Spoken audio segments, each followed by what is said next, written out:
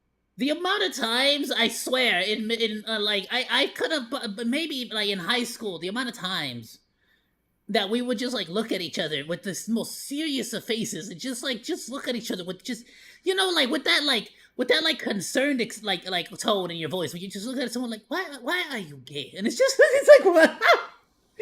And bro, you can't help but laugh and just like, you know, just instantly made your day.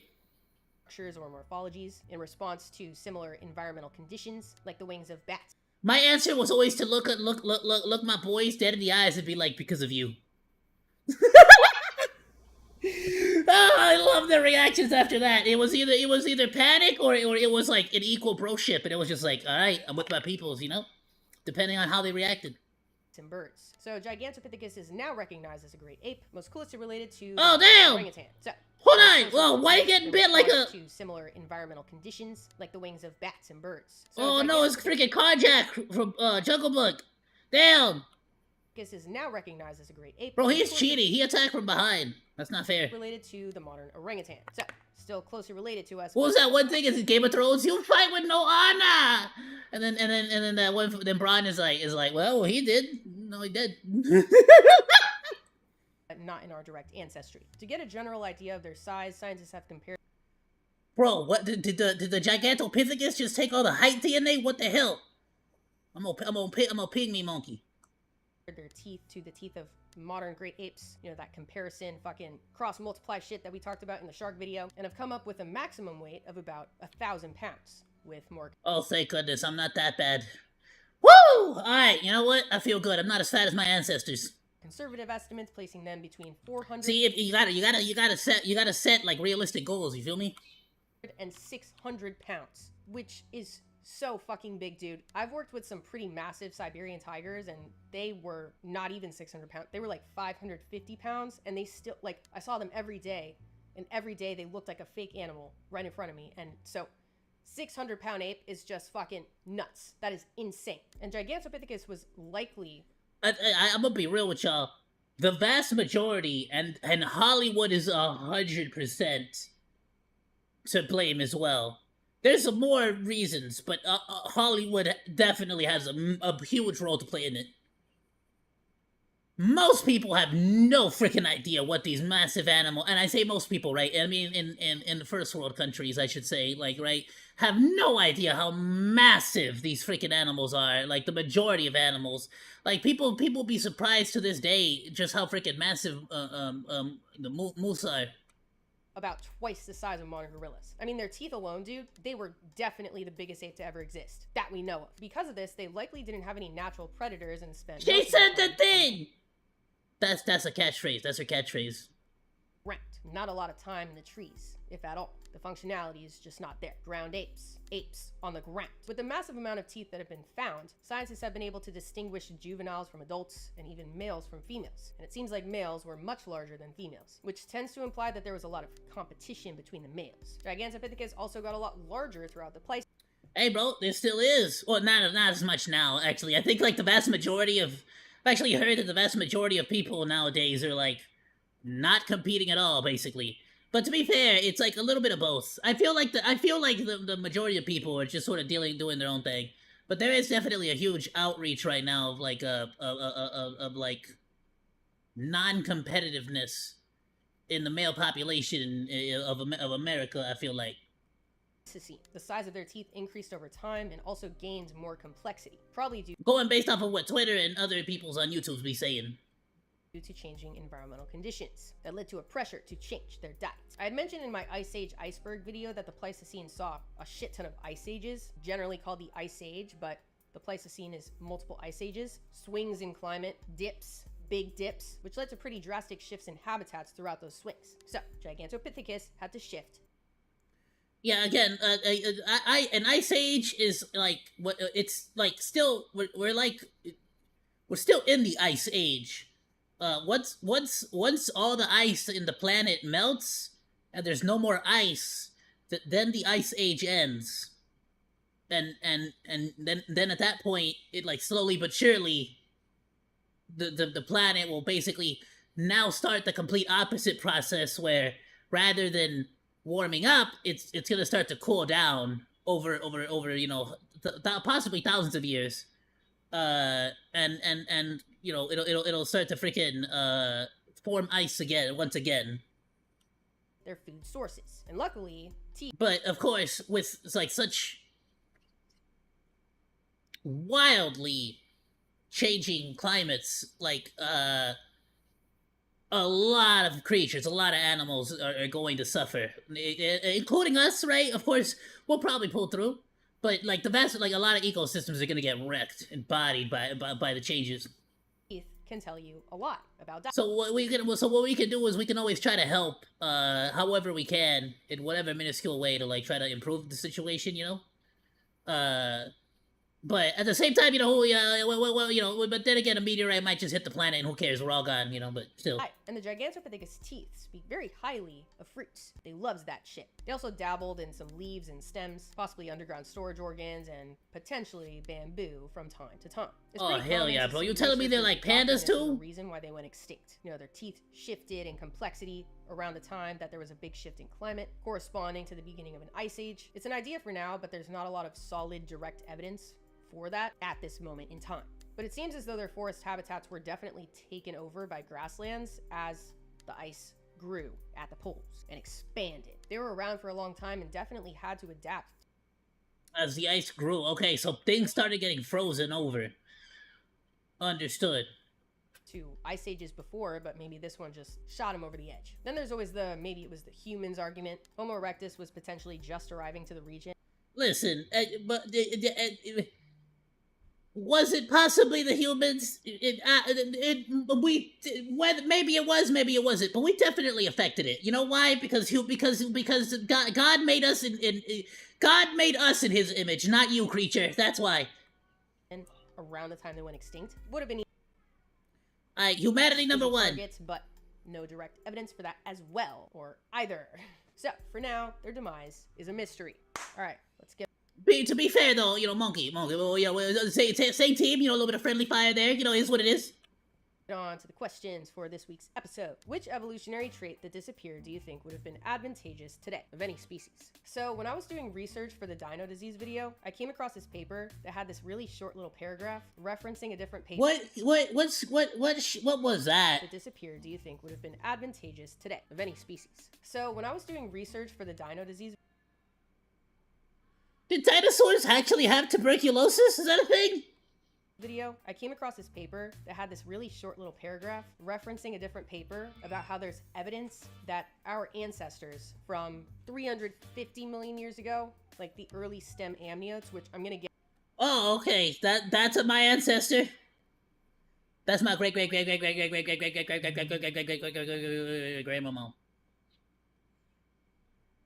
She was kind of a hoe.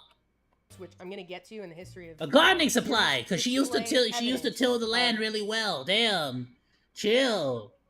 Regenerative abilities, like salamanders. They didn't have tools back then. Parts of their limbs, or yeah, see, they used to grow back their limbs and like use it to hold the ground, till the ground and whatnot.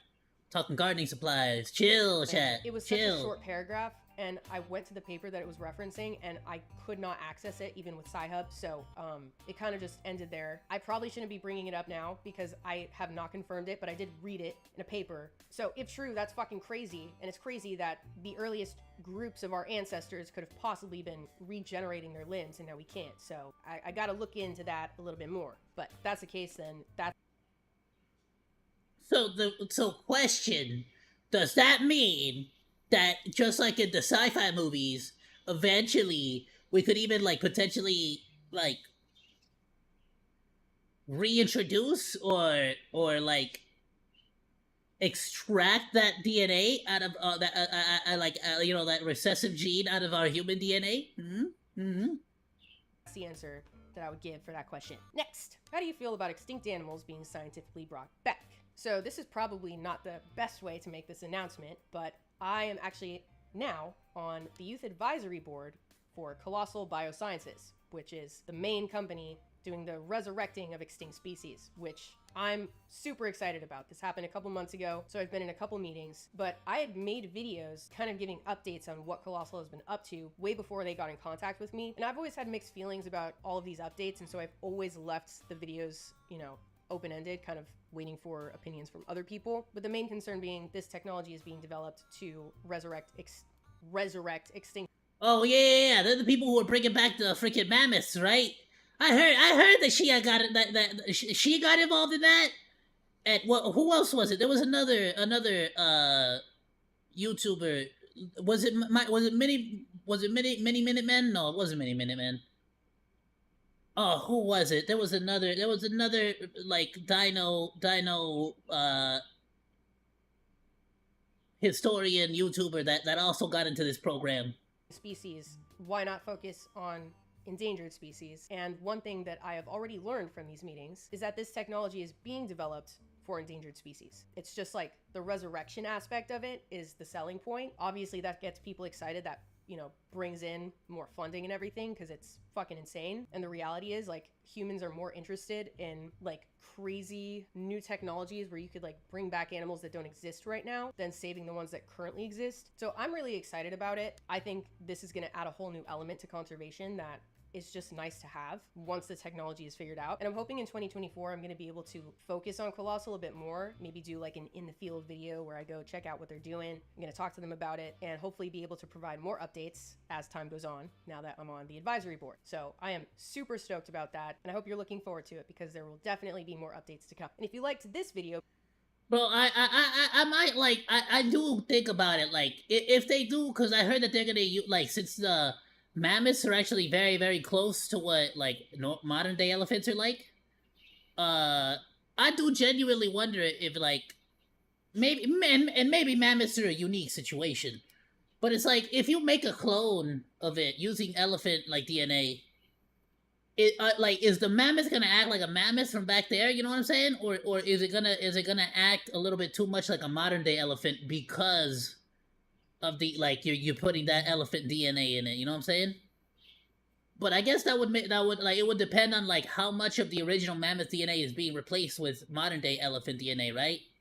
Maybe, I don't know. I guess we just that like, this is gonna be a great way to discover. Though it would be more interesting because I guess you would need to like. You would need to try it with two species that are similar to each other that diverge at some point to see how much of each they actually retain. You get what I'm saying? How much of each species, like how much instinct of each species they retain, I feel like. be sure to subscribe so you don't miss my like, would it be exactly a one-to-one as the mammoths back then, or would it be like half and half, like they act a little bit like mammoth and a little bit like elephant? The world has a lot for us to learn. See ya!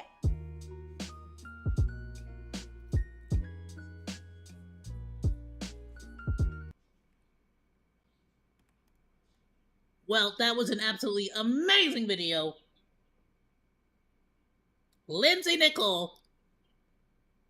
Genuinely surprised I haven't reacted to her on the channel yet, officially. Been watching her for a minute. Watch her all the time. I'ma drop a sub. I'ma drop a like. Please be sure to go drop a like and go drop a sub yourself if you aren't already subscribed. And be sure, I'll be linking everything on the Discord. If you're watching the VOD, there's going to be a link in the description down below. Hey, Chaos. Ooh, I forgot to show y'all. I got a new wallpaper. Hey! I freaking love this thing. I can't play the music, right? Because then I'll get in trouble with YouTube. But it's that one Mexican song that goes... I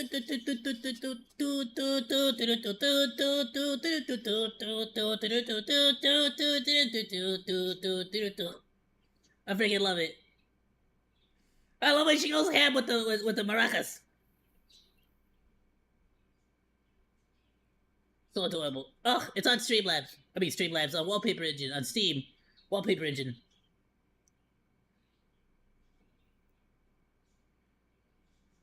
All right, we're gonna move on. Please go and check out the Gigantopithecus video, because as we all know, monkeys are the ultimate humanity first, right? But monkeys are the ultimate combat variant of humanity, I believe.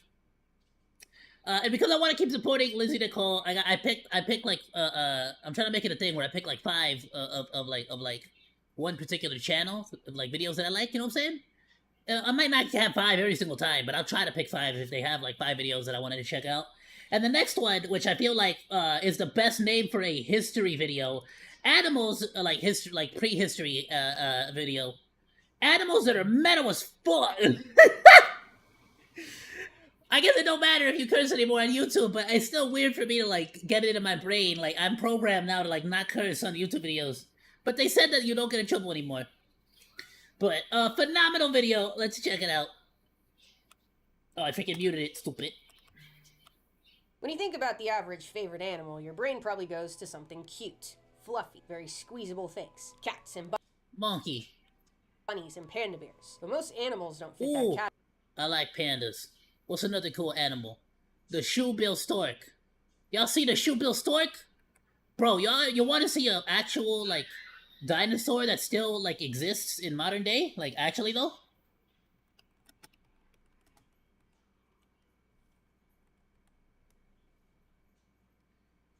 This is the one bird, the one creature that deadass has me convinced that yeah, velociraptors looked a lot more like birds than we were giving them credit.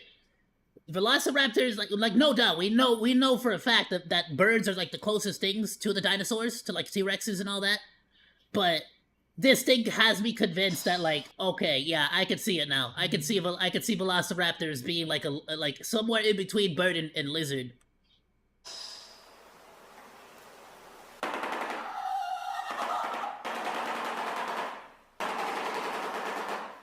Bro, it's bigger than the camera person! It's bigger than the freaking camera person!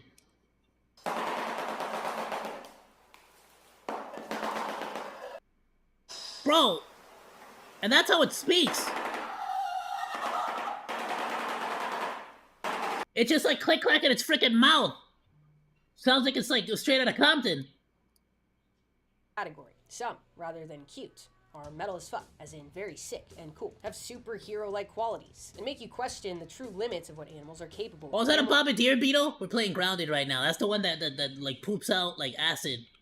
Animals are diverse. So today I want to focus on those fire that acid are out of its metal butt. as fuck. So buckle up, because I have not 1, not 2, not 3, not 4, not 5. I guess we'll never know. Metal as fuck Wait, how many was it? Damn it! animals come in a variety of shapes and sizes. You think it's 10? It might be 11, just to mess with us.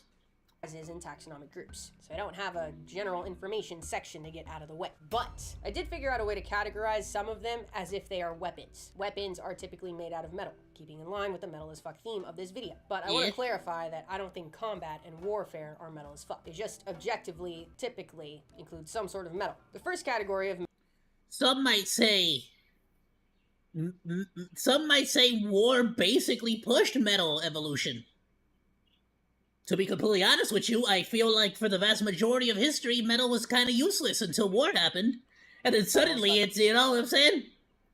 Don't get me wrong, like, we definitely started, you know, like, using it to make farm tools. But let's be honest, humans basically won the arms race the moment we picked up a rock and figured out we were able to throw it and knock people out. You know what I'm saying? Like, we basically figured out, like, what a rock throw? Bam! I just won, motherfucker! I win! Evolution, baby! Like, that was the end of it. Like, we won the evolutionary arms race the moment we figured out we could chuck a rock at something.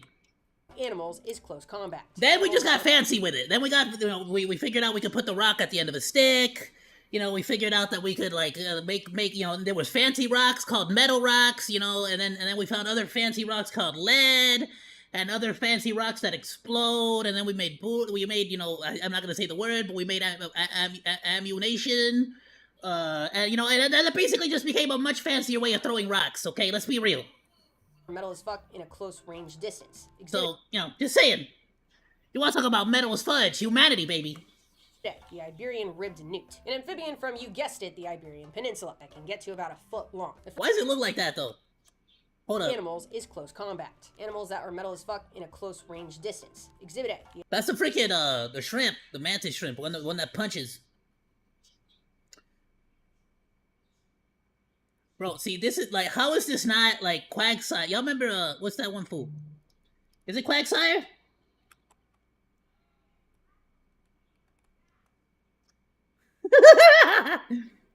Oh yeah, absolutely. Bro, this is actually just Quagsire though. It absolutely is.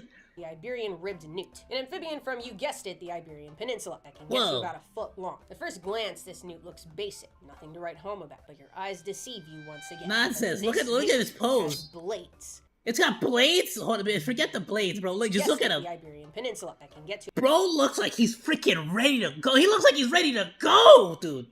Look at him. He's like, let's go. You're not gonna catch me. You're not gonna catch me. What? Race me near that tree. I bet you won't win. I bet I win. Let's go. Race me to that tree. Like, he looks ready to freaking go. About a foot long. At first glance, this newt looks basic, nothing to write home about, but your eyes deceive you once again, because this newt has blades that rip through its skin as defense. Those blades, they're ribs. They rotate their ribs forward and out, and pap, rip through venomous glands in their skin, creating built-in, certified, lethal weapons. This is The hell? Their freaking ribs are their weapons? Oh, it's like, quite alarming. I know. How could anybody see this? So these little ribs right here just poke out with venom at the end. Or I guess, like, the little skin has, like, little venom pockets. And it, like, pokes through. And, like, freaking envenoms whatever the hell it stabs. That is freaking metal as hell. It reminds me of freaking, I forgot what the hell they're called, but, like, there was, like, Coming. Well, the newt's secret. The dinosaurs that, like, hit you with the side of the tail? Orange spots running down the side of their body. Those are where the ribs come out. Some of those also had, like, spikes on the side of their like, shoulders and stuff. They're ripping the skin each time. Ripping it. Boom. Venom. Boom. Toxic meal. Imagine picking up one of these newts for a quick snack. Pop it in your mouth. Boom. Turns into what probably feels like a fucking sea urchin. Then you've got a mouthful of venom and some of it probably seeping into wounds. That would suck. Probably make you want to spit it out. First, back to the fact that they rip the skin each time. You might be Probably. It's like when you eat a fish and you, like, accidentally bite into a fish bone and you, like, ow. thinking, how is this not a honeybee scenario where they die after they use their weapon? The answer is amphibians are weird as fuck. They can regenerate to shit. And quickly. Amphibians can often regenerate limbs. I mean, yeah, that's just a cheat code. Parts of their brain, and even some organs. So in the case of the rib-ripping newts, this means very little chance of getting an infection. They can regenerate parts of their brain as well? What the fuck? And over and over again, so long as the defense actually works. I want to give a quick shout out to this article I found called Newts Use Ribs as Lethal Weapons, in all caps. And the picture that goes along. Oh, okay, that's why you shouted into my ear like that? Freaking blasted my damn eardrums? Thank you, appreciate that. You know, y'all lucky I lowered it for y'all, chat. Along with it. This is sick. This is a sick that freaking annihilated me. It also added that along with the fact that the newts can heal their wounds quickly, the ribs are also coated in a thick, kind of nourishing layer that probably also protects them from infections. Very badass, very metal as fuck. Some may say similar to Wolverine, until you meet the Wolverine frog. Yes, another amphibian, and this one is even more like Wolverine. Actually, extremely on the nose. Blades in the hands, which are actually, you guessed it, they're bones. Not just any bones, broken bones. They break their bones, rip them out of the skin, and boom, Wolverine. Oh, they actually literally, I've seen this frog. They can scratch their enemies to a deep degree. Also, when they're ready to mate, males become hairy, or seemingly hairy, which is extremely Wolverine. Not hairy. Bro, they grow a freaking beard. You got a manscaping frog! Is not actually hair, though, due to the fact that they are amphibians. No. Instead, those hair-like projections are extremely long strands of flesh filled with blood vessels and are used to collect more Ew, yuck. oxygen through their skin while they watch over their developing children. Don't have to go up for air as much. Very convenient when you have tens, if not hundreds, if not thousands of children you're responsible for. I also realized as I'm saying this that maybe Wolverine is based on the Wolverine frog. Probably not. Sometimes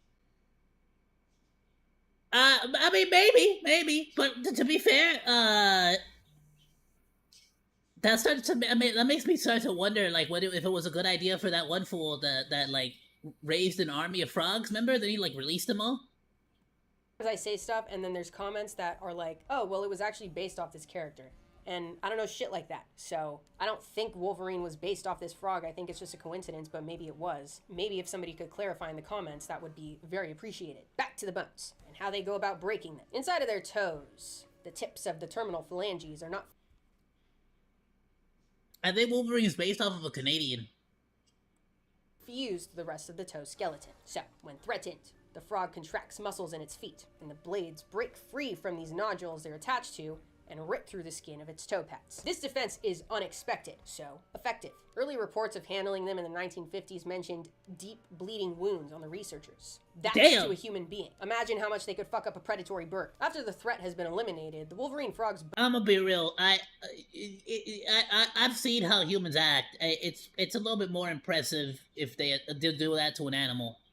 It's not that impressive to injure a human being. Humans be accidentally doing stupid shit all the time.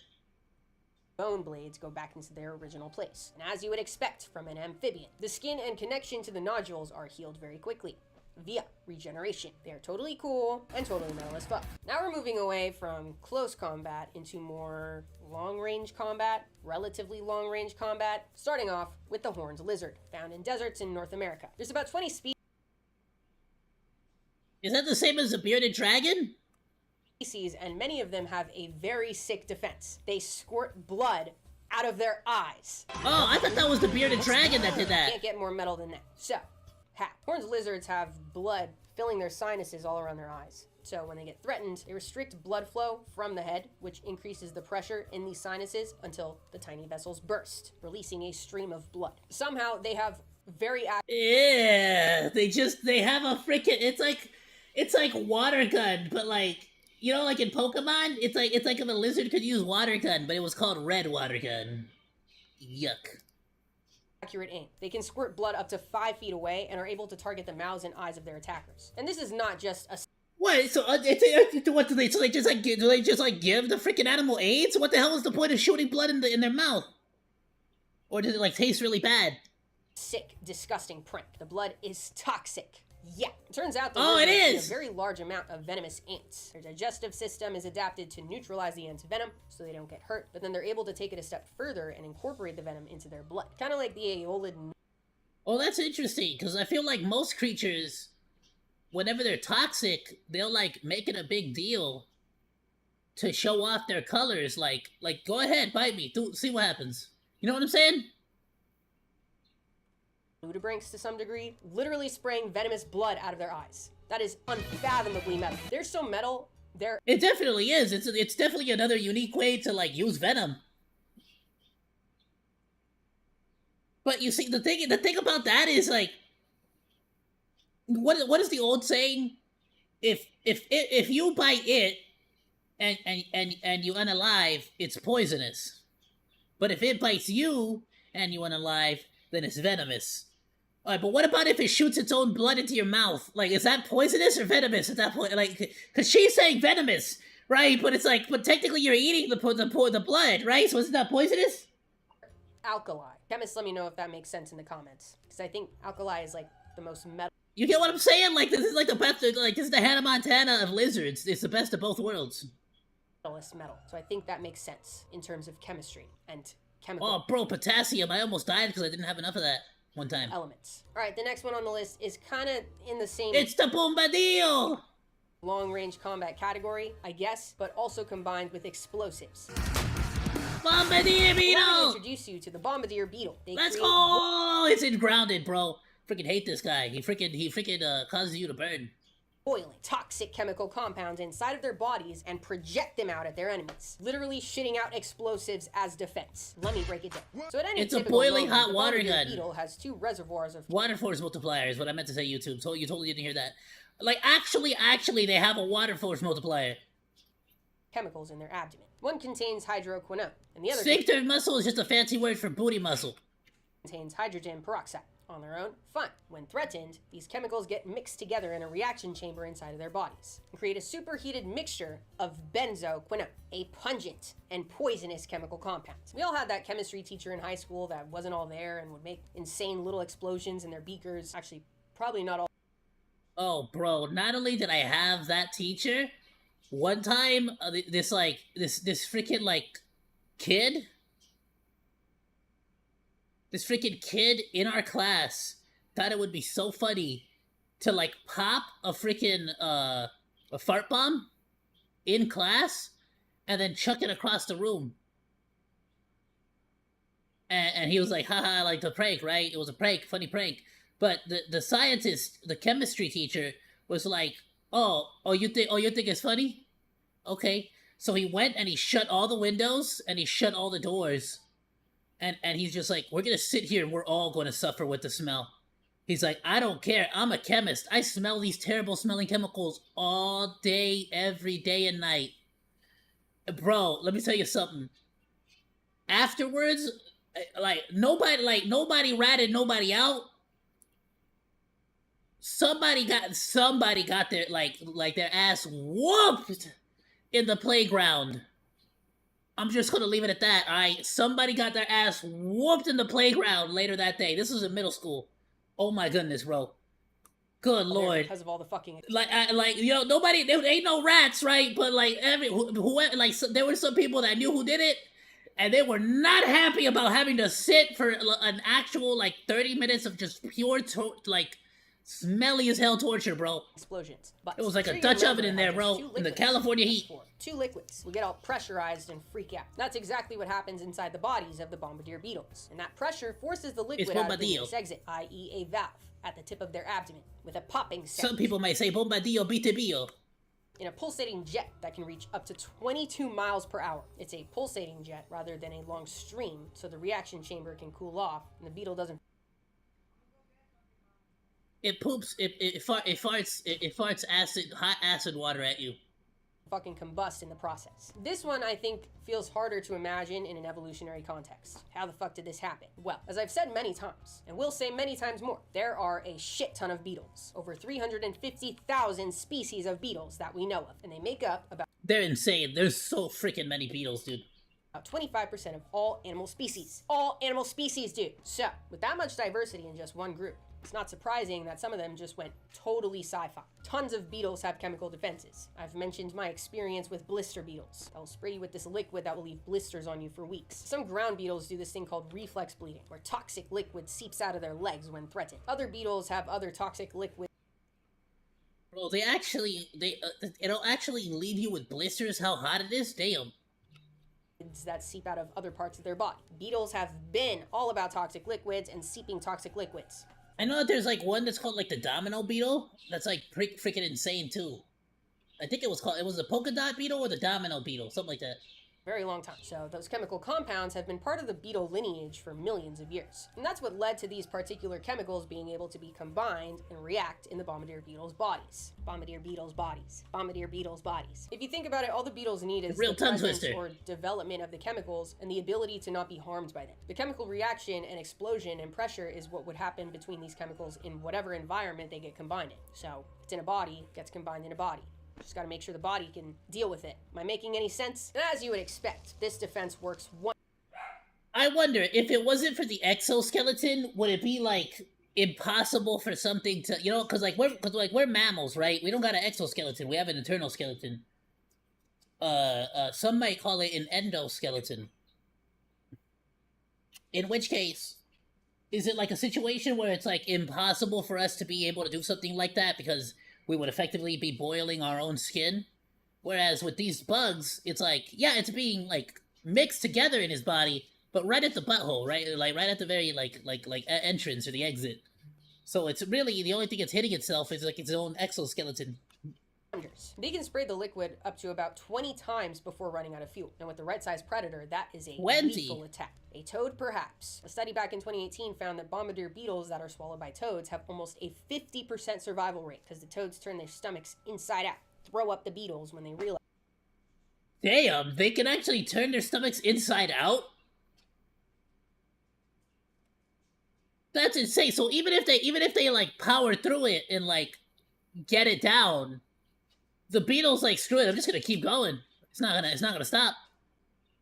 What they've done. All in all, a very cool beetle. Now we're moving on to a new category. Still kind of in a warfare context, but more of a war crime. Allow me to introduce you to the shrike, a type of songbird found all over the world. I know, this seems like such a simple little guy. Don't be fooled by those chubby cheeks. Hold on, the shrike, is that the one that like impales things? This bird is barbaric. They skewer their prey Yep. with thorns, branches, or barbed wire in order to take down prey seemingly larger than possible, earning them the nickname butcher birds. Like I said, they're very unassuming. They look like a simple, typical songbird.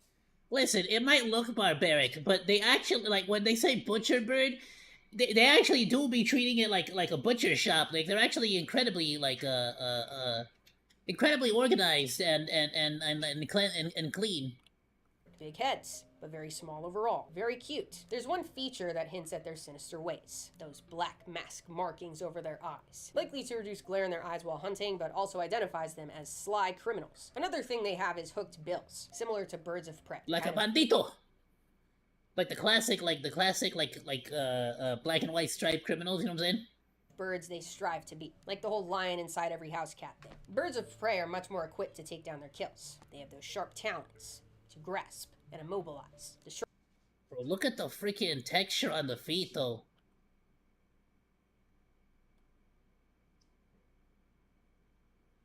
The more you look at birds, the scarier they are, bro.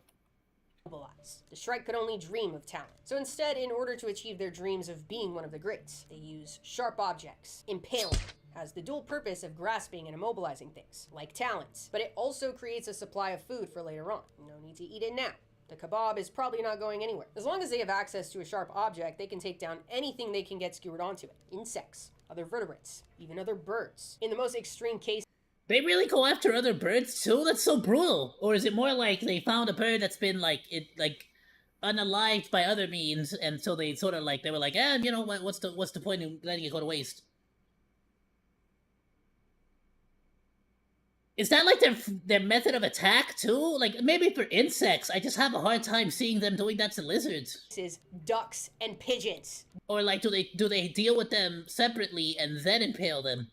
This little guy is taking down ducks and pigeons. That's metal as fuck. But of course, really? You have to have skill to impale something if you're a tiny bird. The way they do it is by grasping their prey by the neck with their hooked beak, pinch the spinal cord to paralyze them, and shake them violently with the power of up to 6 G-forces. Enough to break the neck of small birds. Then, the prey is fucked. Nowhere to go. Obviously, they're paralyzed. That's when they get skewered. To me, this is sick and metal as fuck. Not only is this tiny bird capable of much more than you'd expect, but they're also using tools. And any animal that uses tools is cool. I like this bird a lot. I like how small they are and also how they look. Actually, I guess they kind of...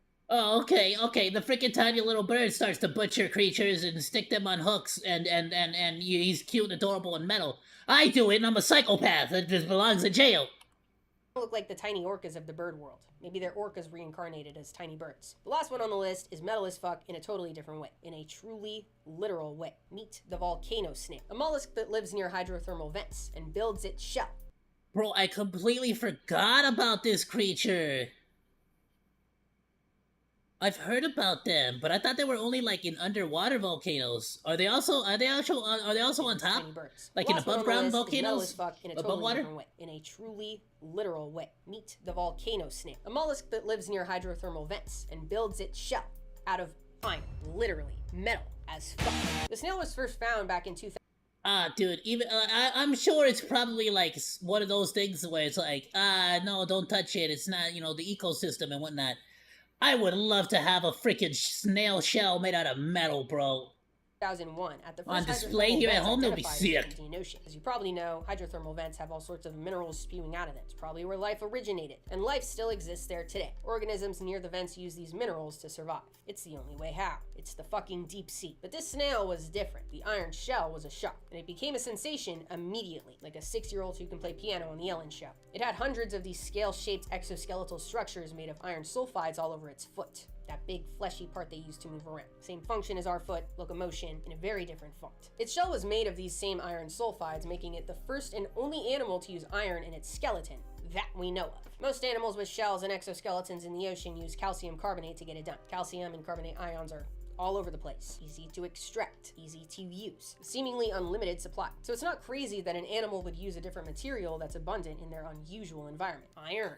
Yeah, I was gonna say, cause like on top of that, there just wouldn't be a lot of competition for the same resource.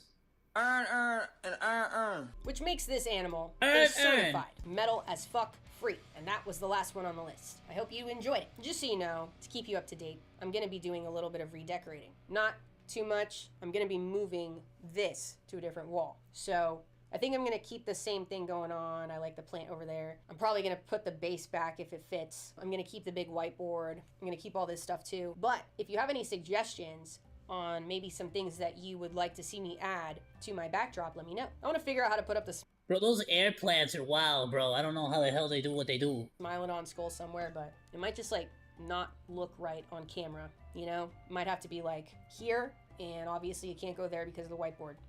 Or the picture frame, whatever. I'm not gonna be using this microphone anymore because somebody, my editor, wants me to use a different type of mic. So I gotta figure that out, which kinda sucks because I've gotten used to it. But I'll get Wait, why? She's not like a cool Yeti. What's the difference? used to this one. It's fine.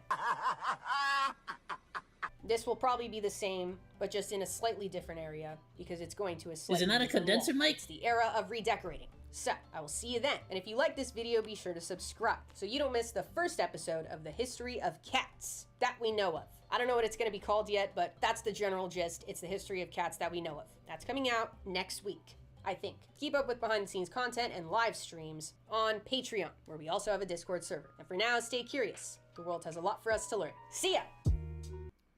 Another fabulous, phenomenal video by Lindsay Nicole. Bro, I completely forgot about the freaking iron snails. But yeah, they live at the bottom of the ocean. I fully, I wonder if there are any on land, though. That'd be crazy. But, like, it's got, like scales. It looks like freaking plate armor, bro. It's freaking sick. Absolutely go and drop Lindsay a like. Go drop her a sub, a comment, all that good stuff to show the algorithm that you like the video.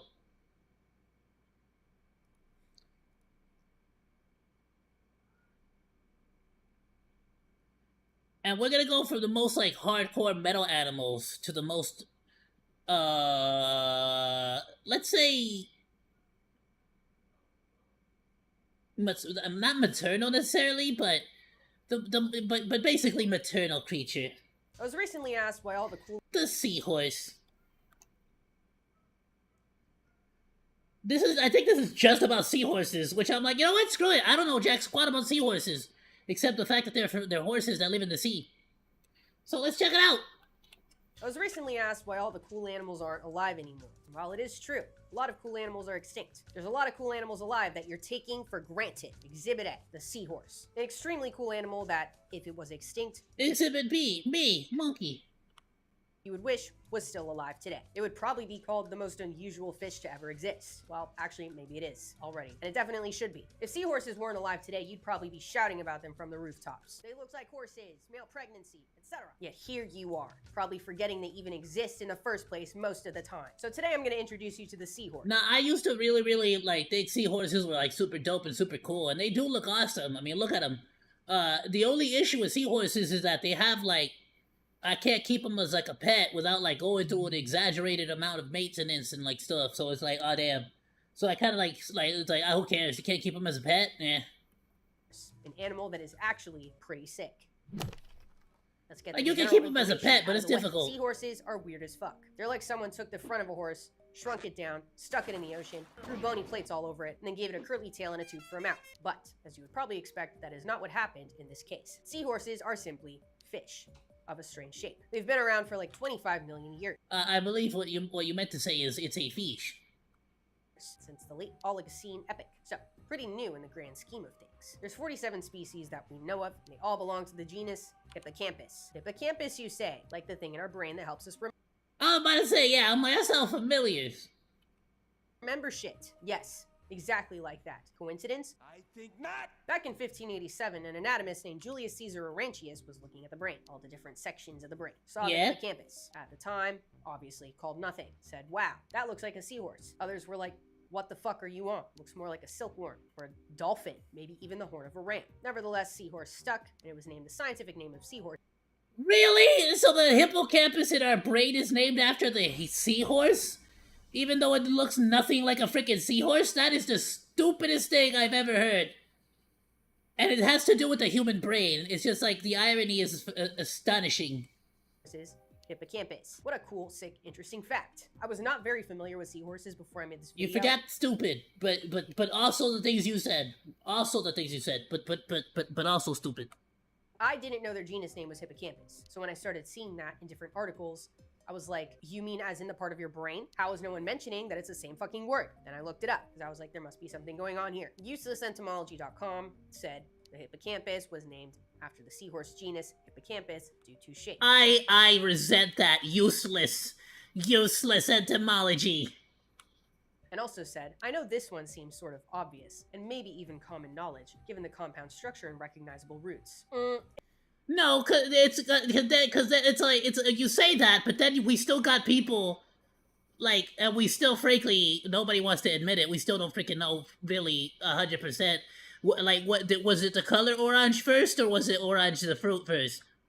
It's not. It was not obvious or common knowledge for me. Maybe other people, but not me. I don't know if I missed that in elementary school. Were I didn't know oranges this, first, or was and I orange looked it first? up, so thank you for writing about it anyway. Okay, back to the OG hippocampus. They're found in shallow waters all over the world. In seagrass and mangroves and coral reefs. If you've ever been snorkeling, there's a chance you saw one. And an even bigger chance that you didn't. Because they camouflage to shit. Because they're sick as fuck. And also very small. Generally mere inches. Centimeters even. The biggest can get to a little over a Nah, but I saw a shark one time. foot long, but they are an exception. Unfortunately, seahorse populations are not doing well. Pollution, habitat loss, overfishing are big culprits. People collecting them for Chinese traditional medicine, for aquariums, and in some places, even as a food delicacy. Shit is not Damn! going well for Oh, seahorse hell no, you know damn well that's in China or something. Where is that? loss. Overfishing are big culprits. People collecting them for Chinese traditional medicine, for Okay, well that one was obvious. aquariums, and in some places, even as a food delicacy. Shit You know what? That might not be China, but it's somewhere in Asia. is not going well for seahorses. And I'm sure the thought of not having seahorses around to tell our grandkids about is Oh yeah, that sucks. That sounds like it would suck. But like, that's why I was like, okay, but like, that's why I want seahorses as a pet. But like, I remember it was like a whole freaking thing. They're like super sensitive to their environmental stressors. So it's like, damn. That's why I stuck with the beta fish and the red-eared slider turtle, because I could basically ignore them and like they fine. They don't even care. horrifying one. No need to fret. There are people around the world working to make sure that doesn't happen, including a conservation group called Planet Wild that you can get directly involved with. I'm going to tell you about them more at the end of the video. You're going to love them, so stay tuned. The seahorses are in a family of fish called Syngnathidae, which also includes groups like the sea dragons. Yeah, sick as fuck. We'll get back to those in a bit. And also, pipefish. Bro. Which, understandable. Sea dragons, though. I forgot about those things. They're like wild looking seahorses. Yeah, I don't. In the freaking pipe. What is this now? This looks so cool. This reminds me of that one Pokemon, that evolved from Love Disc. Like a seahorse that got stretched out. Which brings me to how the seahorse got their shape. Spoiler alert, it's That's a essentially funny the looking complete water opposite noodle. of this. They got... It seems as though seahorses evolved from ancestors that looked essentially like the straight-bodied pipefish. You can see the resemblance in their snout. Dude, actually, pipefish look like those squiggly toys. Those squiggly fish toys. Yeah! String. Oh, that's cool, like, bro. Move them around, and it's magic. The fuck are they called? Wait, let me look. Magic Twisty, Twisty Fuzzy Worm. Worm Toy. Okay, what a lame-ass name. I feel like they had a cooler name when I was 7. Whatever. But This when is you what a say pipe- it like that, it doesn't sound great. You gotta say it like Twisty Worm, not Twisty Worm. You know, you freaking kind of killed the freaking vibe. fish looks like. The Magic Twisty Worm, Fuzzy Worm Toy. The only difference Freaking is they're Debbie fish, Downer and over it seems here. as though seahorses evolved from a fish that looks like this. Straight body, horizontal, swam like a normal fish, horizontally. Then about 25 million years ago, during the late Oligocene, boom, snatched S-curve silhouette. But why? Well, during the late Oligocene, seagrass habitats were Why? He freaking had a really bad trip, and his back was just never the same after that. expanded. Seagrass looks like blades of grass in the ocean. And you know what blades of grass are?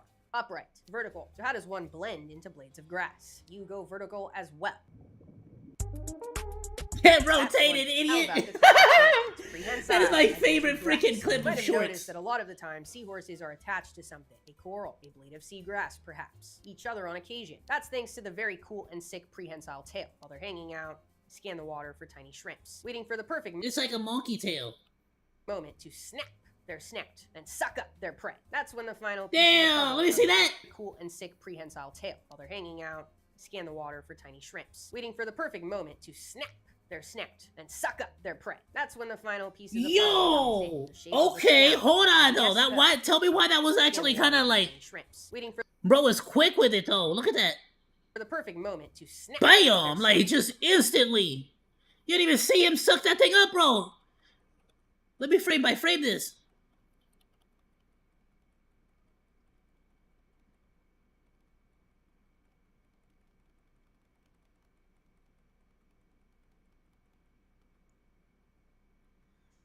Oh, nah, so it's literally one frame.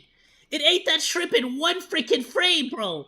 Just outside the mouth, inside the mouth, gone. Just one frame, bro.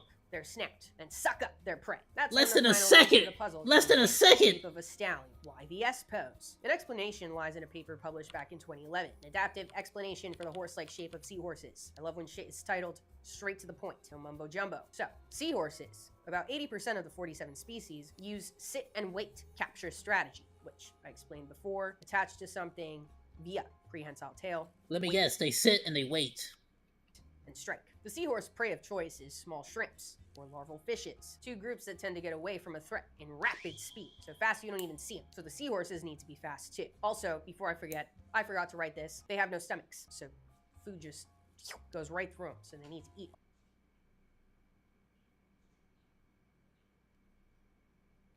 How the frick does that work?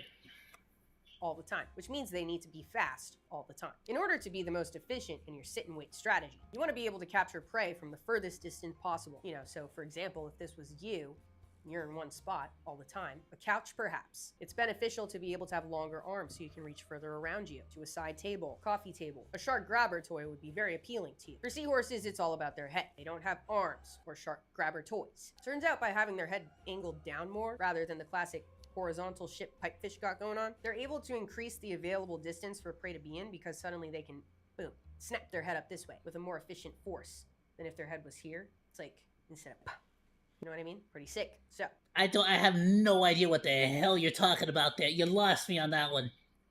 you might be wondering, why don't pipefish do this then? How are pipefish still around in the first place? If seahorses evolved from unevolved shit like pipefish? Well, they're not unevolved. Nothing is less evolved. It's just adapted for a different lifestyle or niche. Most pipefish swim towards their prey rather than sit and wait for it like their handsome brethren. So the rapid upward head movements would be little to no use for them. They don't get I told you, it just happened to be that one of them pipefish just happened to like get a really bad back one day, and that was the end of it.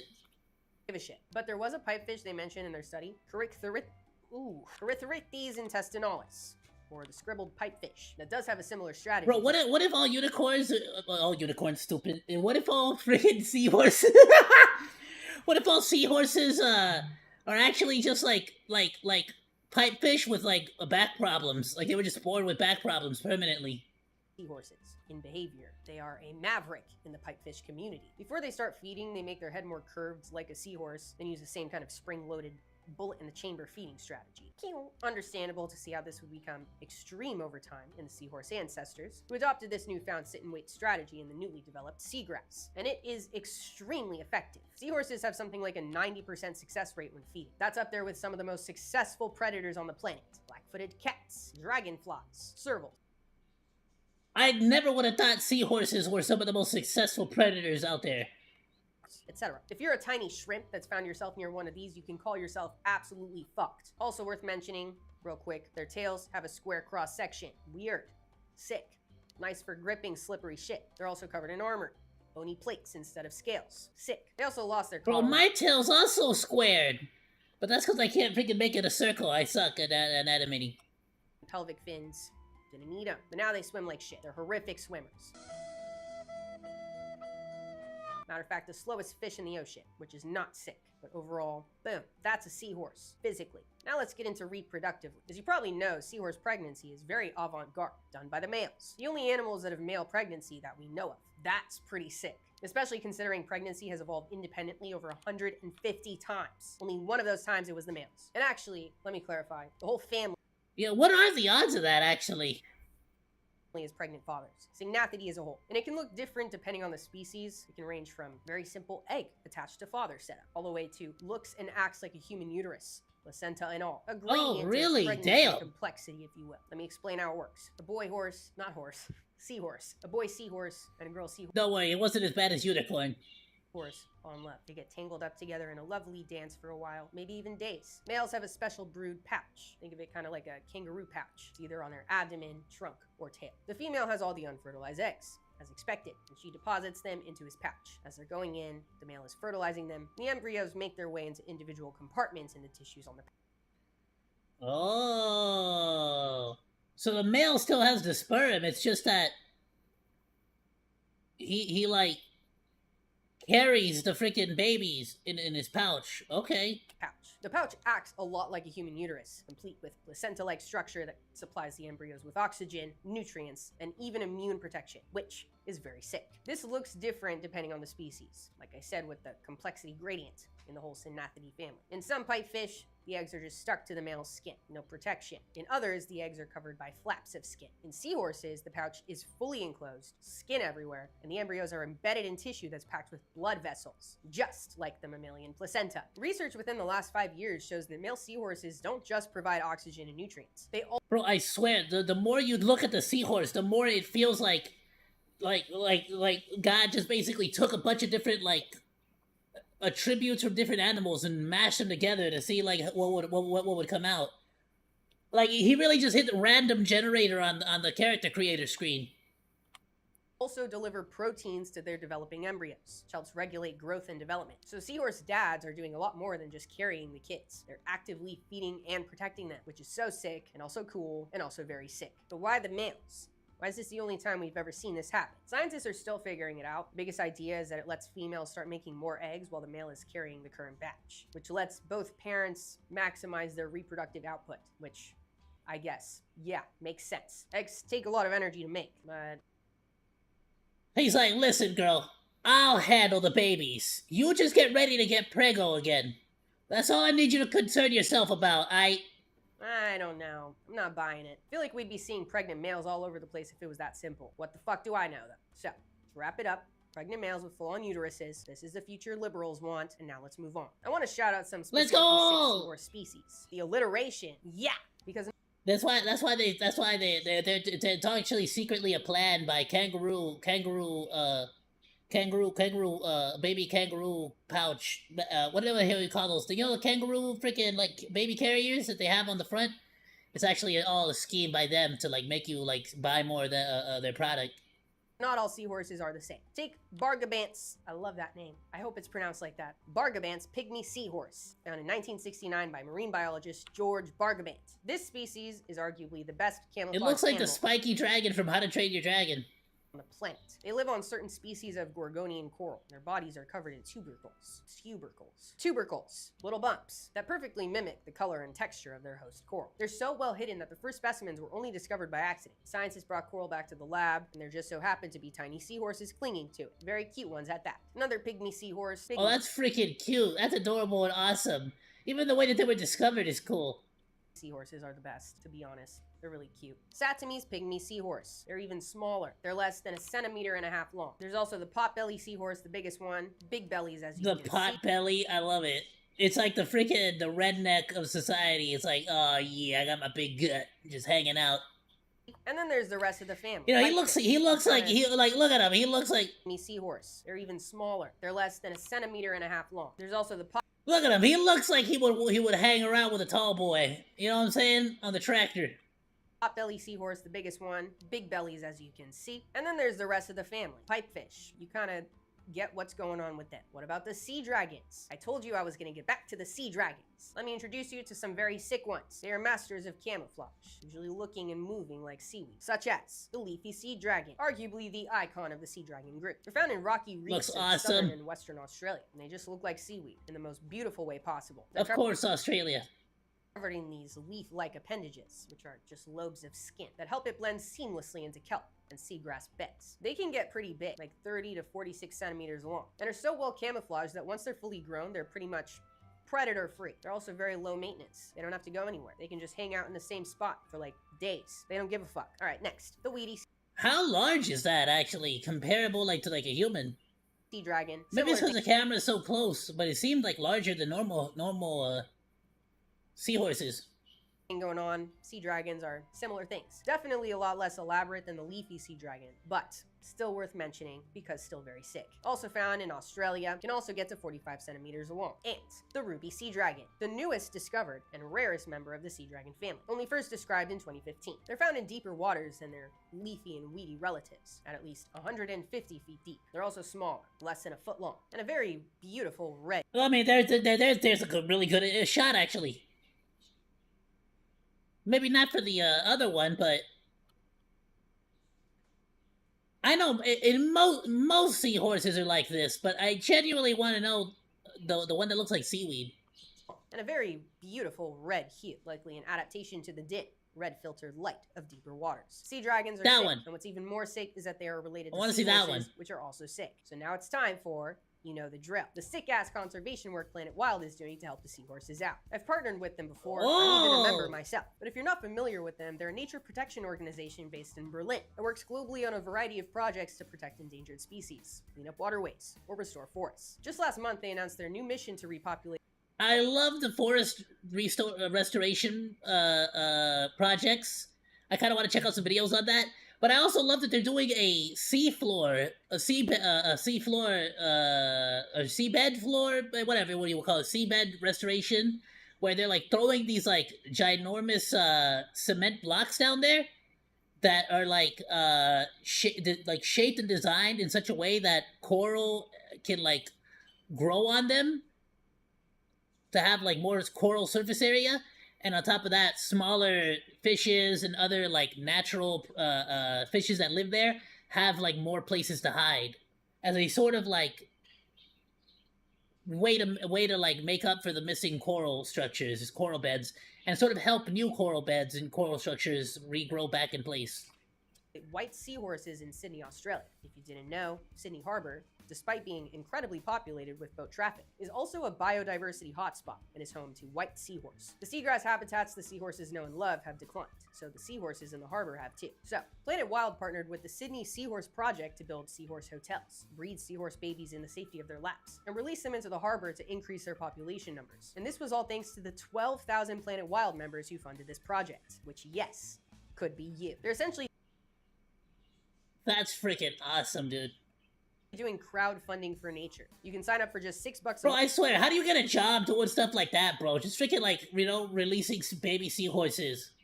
Or even just being like, just helping drive, like, you know what I'm saying? Even just helping them drive out to the beach or something. Like, that's freaking cool. Which is the same price as 3 French fries at Airwolf. And that money goes directly to funding their projects. You can also pledge more than $6 too, if you can. Just whatever. Planet Wild, do they, is there like I would want a good excuse to do, like, I'm looking for any good excuse to do, like, a charity stream of some kind. I think it'd be cool. Amount you want to donate monthly. Their team travels to the project of the month, documents the work the community is financing on site, and shows the impact in videos that you can watch on their YouTube channel. You get to support conservation efforts and see the direct impact of your contributions every single month. It's positive. It's hopeful. It's important. It'll feel really good. And if that's not enough of an incentive to sign up, I have another one. The first 150 people to sign up will Actually, I like that they actually put, like, what would you call it? Progress videos? So that you know that it's not just sort of, like, going, like, into, like, somebody's freaking pockets. first month of a Planet Wild membership comped by me. You will already make an impact through that and see the results on the 15th of the following month. And if you don't feel like supporting Planet Wild anymore, you can cancel at any time. No questions asked. So go sign up at the link in the description or scan this QR code and use code Lindsay5 to get your first month paid for by me. Support real conservation and see the difference it's making, one project at a time. And if you like this video, be sure to subscribe so you don't miss my next video. In the meantime, check out my Patreon for behind the scenes updates and our Discord server and live streams. And for now, stay curious. The world has a lot for us to learn. See ya! Another great video by Lindsay. Dude, seahorses are freaking wild. Actually, you know, really cool that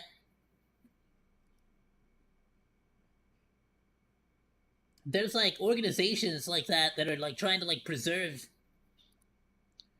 seahorses. Especially stuff like this. Like, that one's sick. Is the sea dragon?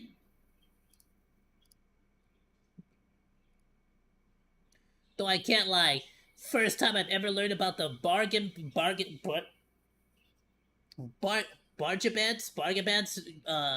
Pygmy seahorse, and it's freaking so adorable. It actually looks like the freaking, the dragon, the bumpy, like, chubby fat dragon from How to Train Your Dragon. Y'all remember that one?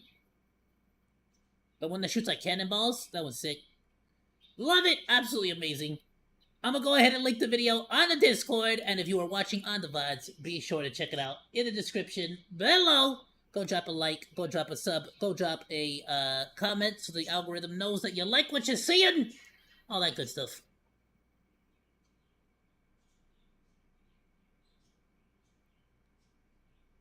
Alright, we got a really wild looking one, and then we got a freaking zoology quiz. Now that we studied up, we can test our knowledge. Are you kidding me? But first off, freaking worms! Y'all like worms? Worms are cool. Worms are wild, bro. Worms are like nuts. Like aside from beetles, worms are freaking like crazy the amount of worms there are. Are you kidding me? Another video about worms? That's right. Language. I realize we've been due for another freak-ass worm video for a while. Because there's a lot of freak-ass You got worms. another If you're not freaking worm familiar with video? worms, you probably think of them as just worms. Worms are just worms. Nothing special. But boy, are you not correct. There are so many worms, and so many freak-ass worms. Worms are everywhere. They're some of the smallest and largest animals on the planet. They live in every habitat imaginable, from deep-sea Bro, that one was freaking huge, though. hydrothermal vents to the insides of animals as parasites, Ew. including us. And worms have evolved separately multiple times, meaning not all worms are the same kind of worm at all. So with that many worms, there are bound to be some that are complete and total freaks. And that is what brings us here today. So buckle up, maybe put your lunch aside for a second while I introduce you to another batch of some freak Yeah, I had cup of noodles on right in front of me, and you know what? I don't think I'm gonna finish them. ass worms. I'm just gonna be real with you. I don't think I'm gonna finish them. them. Heavy hitter, the acorn worm, named such for its acorn-shaped proboscis. We all know what the fuck it looks like. Sure, of course, yeah, the acorn. They're found all throughout the ocean, up to 10,000 feet below the surface of the ocean. They generally range from like Sure, yeah, acorn. 3 to 17 inches long. You could have called it the peanut worm, honestly, and I think more people would have Mini-max believed are you. Much more extreme. A mere millimeter to over 6 feet long. Do you think maybe he's compensating for something? 6 feet Damn! of this. Heinous. Damn! Acorn belong to the phylum Hemichordata, which just so Don't lie, ladies. You know some of you are thinking that you're brave enough. Don't lie, ladies. happens to be very closely related to our own phylum, Chordata. If you're not familiar with a phylum, it's a very, very large group of animals that have a common ancestor that was alive a very, very long time ago. Our phylum is Chordata. It includes every animal with a backbone, and then some. So all mammals, reptiles, birds, fish, amphibians, all bony things. Some random shit like sea squirts. Another phylum is Arthropoda. Includes all arthropods, insects, arachnids. Also Oh, okay, you didn't have to freaking put the spider on the That's screen. a lot of animals. There are many other animal phyla, Cephalopoda, Mollusca, etc. There's a What'd shit you ton of say? animals, Hold on. and so there are also a shit ton of I don't know phyla, if you can say that word on YouTube. What'd you call it? including Hemichordata, which includes the acorn worms and also shit like this. And they are somehow more closely related to us than all of the other phyla I mentioned. So, you What? might be thinking, how? Well, aside from the obvious genetic evidence, there's a key similarity that our two groups have in common, and it has to do with the earliest stages of development. Boom. A cell. Ah, the pee-pee. That is the product of a sperm fertilizing an egg. This teeny Called cell will it. soon become a baby, but before that, what does it need? Yes, more cells. So it starts to replicate and form a hollow ball of cells. Let's take a cross section, a little slice. You know what else it needs? Yes, holes. Specifically, a mouth and an anus. In most animals, the mouth develops You know what? That's what I always say. You know what she needs? She needs a mouth and a... first. These animals are called protostomes, which translates to mouth first. But in some animals, the anus develops first. These are the deuterostomes, which translates to mouth second. We, chordates and hemichordates, are deuterostomes. The development of the anus first is what bonds the two groups together. There's a third Oh, group of so we was deuterostomes, by the pooping way, before we was echinoderms, eating. which are the sea stars, sea urchins, sand Damn, I always knew humanity was full of shit. dollars, etc. I've talked about them before as deuterostomes, but they're irrelevant for this moment in time. Just figured I'd mention that just in case that was confusing. But you know what that means? We are more closely related to a worm that looks like this than to the intelligent octopus. And this ancient relationship traces You know what? I'm fine with that. Octopuses are scary. They're like aliens. origins back hundreds of millions of years to the development of a whole. So back to the modern day acorn worms, which, by the way, I want to mention, I was researching this section of the video at a cafe in public, and I felt like a freak. I actually stopped researching. You felt like a freak? You are a freak. Let's be honest. At this point, just accept it. We're all freaks here. While I was at the cafe, because I felt like I was going to get kicked out if anyone saw what I was looking at. Probably thought I was looking at medical pictures of a disfigured, fucked up acorn. Like this diagram specifically, showing the anatomy of whatever the fuck they got going on. Oh yeah. You definitely look like a freak at the start. BZ. That's a fact. As you can see, there is a proboscis, a collar, and a trunk. That's what the fuck they got going Oh, on. like the It's a very proboscis simple, monkey? freak-looking worm. A certified freak-ass worm. One of the more well-known acorn Trademark. worms is Yoda purpurata. Very cool name. But it looks Yoda like a medical purpurata, emergency. really? They're found about 5,000 feet below the surface of the Atlantic I'm assuming it's because it looks like freaking Yoda. Alright. Ocean. And they're somewhere between 4.5 to 7.5 inches long. And Damn. named Yoda due to their very large lateral lips, reminiscent of the ears of Yoda. Yes. In some of the images of Yoda Yes. crawling along the ocean floor, there's some sort of trail behind it. That's shit. That's what they're all about. Acorn worms feed on Ew. sediment in search of organic particles to sort through and digest for nutrients, and then shit the rest out. Very simple creatures. Gonna be honest, I'm ready to move on from them and check out the next worm on the list. Allow me to Yeah, introduce that was a little too poopy for me. you to the scale worms. In a family called Polynoidae, they're like the armored tanks of the worm world. Short. Ew, you didn't have to show this angle of it. I was about to say, they look like the chainmail. They look like they were just literally made of nothing but chainmail. But then you showed the other side. Flat, covered in overlapping plate-like scales called elytra. There's about 900 species, ranging from just a few millimeters to about the size of your hand. That's a big worm. And they're found everywhere from tide pools to the deepest trenches and hydrothermal vents. They really fuck with That's okay. There's one worm I've seen that's larger than my hand. hydrothermal vents. Scale worms are a group of bristle worms. You might remember from the other worm videos I've made on this channel. Like other bristle worms, scale worms are segmented. They've got somewhere between 15 to 100 segments on their bodies. And on top of those segments, the scales, which can be shed and regrown. And in some species, bioluminescent. A scale worm can roll they up glow in the and dark! round like a penguin, which is very cute and makes you want to protect them because they're Roly so small poly! and rolled up. No need to fret, they can protect Oh, themselves. I actually have to make a decision between isopods or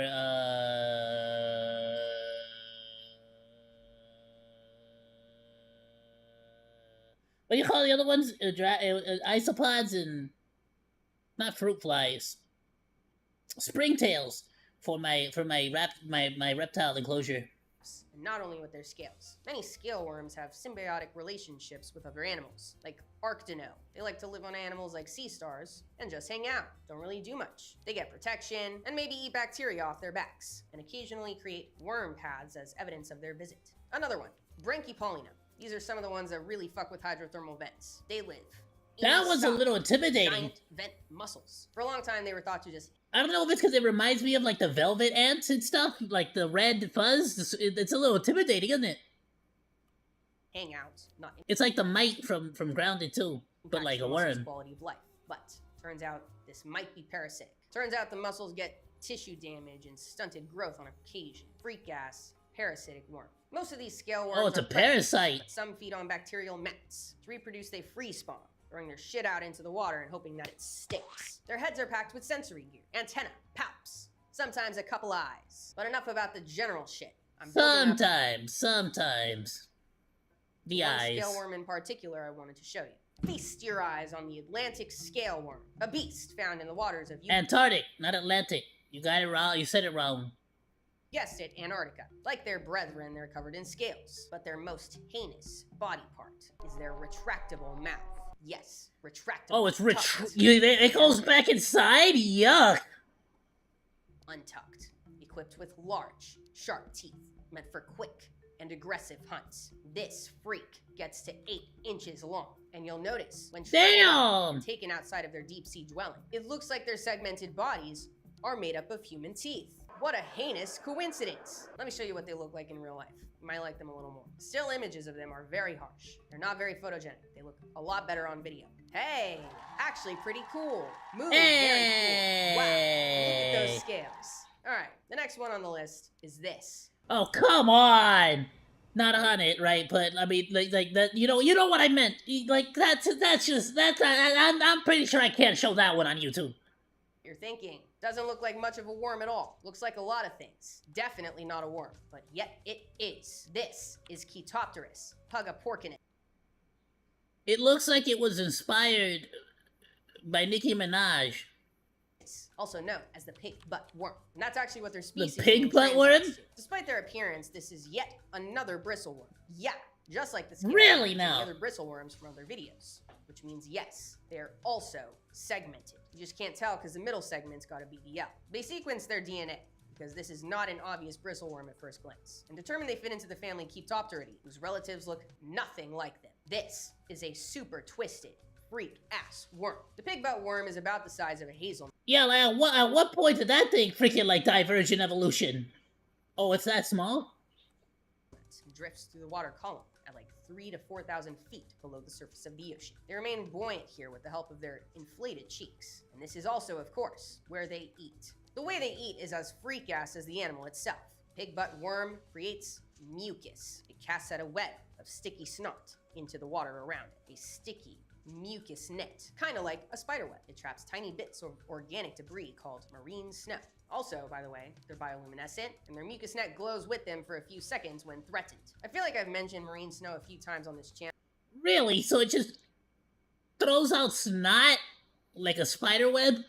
Like a net, and then just catches a bunch of freaking like particles and sucks it back up? But never really went in depth on what it actually is. So let's get into it. Marine snow sounds very graceful, and I guess in some ways it is. What it's made up of is not. As we all know, most of life in the oceans is near the surface, where sunlight can hit. Things are growing, things are popping, life is flourishing here. Nutrients are nutrienting. Actually, if you've ever seen the movie The Platform or read the book, this is a good analogy for this. If you haven't seen it, Yeah, I have to assume it's like just like it's like scraps, poops, like anything and everything that's just like leftovers and like whatever the frick. it's this prison. It's all the trash from the top. And the food for the prison moves through this hole from the top to the very bottom. So at the very top, like floor 1, they get a whole banquet. Shit is great for them. They don't finish it. So whatever they don't finish goes to the next floor. They get to eat.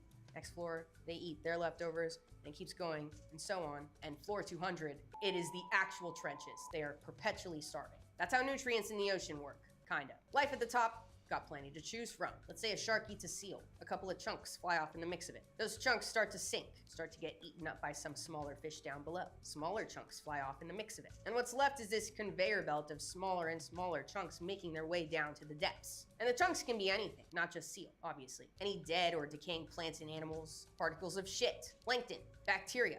Literally, You said it a lot anything nicer that's than not I did. seawater. It's all in this conveyor belt called marine snow. Despite being a heinous selection of bites to choose from, it is really the only reason life can survive in the deep sea in the first place. It acts as the very base of the food chain, unless you're near hydrothermal vents or other deep sea oases like a whale fall. And speaking of whale falls, they are exactly where you'd find the next worm on the list, the bone-eating snot flower. Also, Oh, okay. I freaking love whale falls. It's like one of the coolest like ocean like things to happen.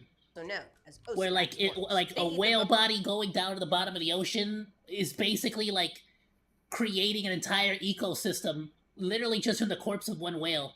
Bones of, you guessed it, whales that sink to the bottom of the ocean floor and create a temporary habitat for the level 200 residents. Ozomatli worms thrive in these habitats, using their root-like structures to infiltrate the bones. Because here's the thing about Ozomatli worms. They have no mouth, no gut, no anus. So these roots aren't just for anchoring. They're packed with symbiotic bacteria that they use to extract nutrients. Bacteria break down the organic compounds trapped within the whale bones and provide the worms with nutrients they need to survive.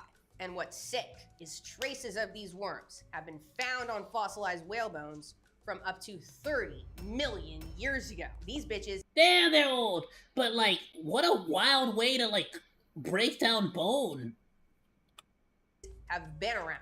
And have also probably been fucking up our fossil record of bones because they're eating them. But can't be mad. Obviously, the whale bones are much more important to them than they are to us. The last worm I was going to talk about on the list is actually disgusting. I've actually kind of decided I'm not. Oh, and the really rest getting into weren't? it. If you have a problem with worms past the kind of worms I've showed you so far, I suggest you leave now. I'm going to do a little Spark Notes version because it's on the list. I might as well tell you, but it's really just horrific to do a whole section about. I don't know what I was thinking adding it to the video, but I was looking for worms to put in this video, and I found this article last month. A 35-year-old man in India. Oh, nah, son. Like, what the hell is this worm gonna look like? What do you mean? You hyping this up like it's about to be like the wormiest worm of all the worm kingdom in shiz. Couldn't pee. It's okay. No. Turns out it's Not because okay. there was a foot-long worm living in his kidney. No! The worm's scientific name is Diaphthophilus renali. It's apparently a very rare parasite that he probably got from eating raw fish. The article also said the Oh, okay. So it's not like nasty looking. It's just that this poor guy he freaking suffered from yuck, nasty.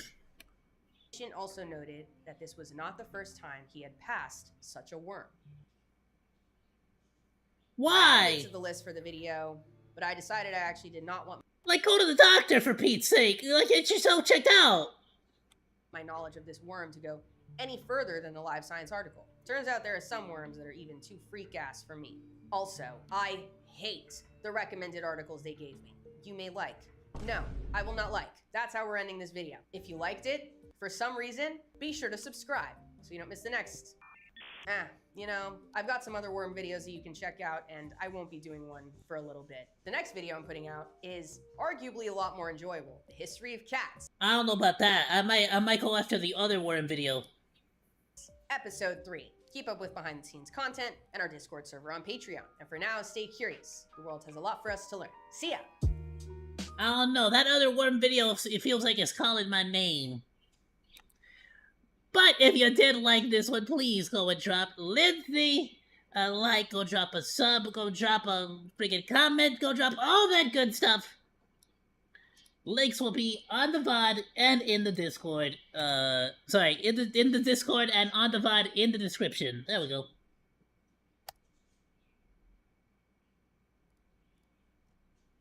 Now that we have stacked our brain with knowledge and power, let's check out this Hello. zoology quiz.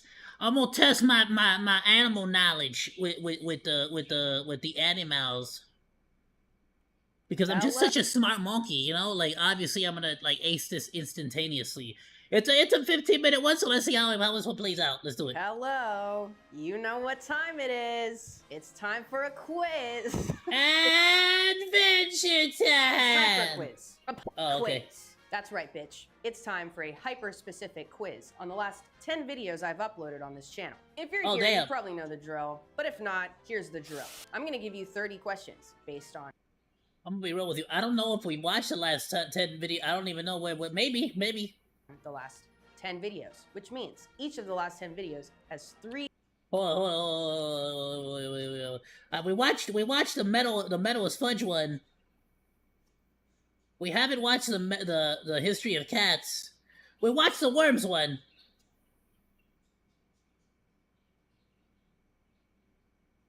Oh crud! Yeah, no, I didn't watch it. The mid-chat was the seahorse one. 3 questions, multiple choice. I'm gonna give you 5 seconds to answer each one. Some of them are true or false. Some of them are select all. You know how it works. This is very classic. And you can do whatever you want with this. You can turn it into a drinking game with whatever kind of beverage you would like. Perhaps a coffee, perhaps a pickle beer, which I have become quite fond of The hell is a pickle beer? as of late. If you haven't tried pickle beer and you're over 21 and are interested in trying it, I suggest you do. Maybe with this No. Nah. No. The hell are you talking about, a pickle beer? video. Anyway, let's just get into it. This is serious shit. This is serious business. If you want it to be. I would also really like if you I can't. I don't know what the hell. Now I can't get the idea of what the hell a pickle beer? kept track of your answers. You can tell me what you got at the end of the video. I hope you get 100% because that means I'm a good teacher. If you don't, I promise nothing but a 0. then it's not my fault. All right. Question 1. What is marine snow? A. It's a bunch of shredded up stuff. Like food and like bits of food and scraps. It's a bunch of scraps. Frozen clumps of ice that collect in the deep sea No. due to cold temperature. B. Tiny clumps of organic debris / nutrients that make their way down the water column. That one. B. The nutrients that come out of deep sea hydrothermal vents. Nah. Or D. Disturbed sediment. Nah, it's B. I got that one. Easy. The answer is B. Tiny clumps of I organic told you! debris that are feeding the ocean, especially the deep sea. Question I'm a freaking 2. champion, Which of I'm the a legend. following species are part of the puma line? A. Puma. Which one of the following are part of the Puma line? And the first one's The answer Puma? is B. Tiny clumps of organic debris that are feeding the ocean, especially the deep sea. Question 2. Which of the following species are part of the puma line? A. Puma. B. Jaguarundi. C. Cheetah. D. Ocelot. Which one is a part of the Puma line? I'm assuming the Puma, no? I swear to you, if this is like a trick question, it's some like stupid, like, you know what I'm saying? But the Puma better be a part of the Puma line. The answer is A through C, as in A, B, and C. Oh, Ocelot well, you didn't say it was. You didn't say I could mark more than one question. You cheated.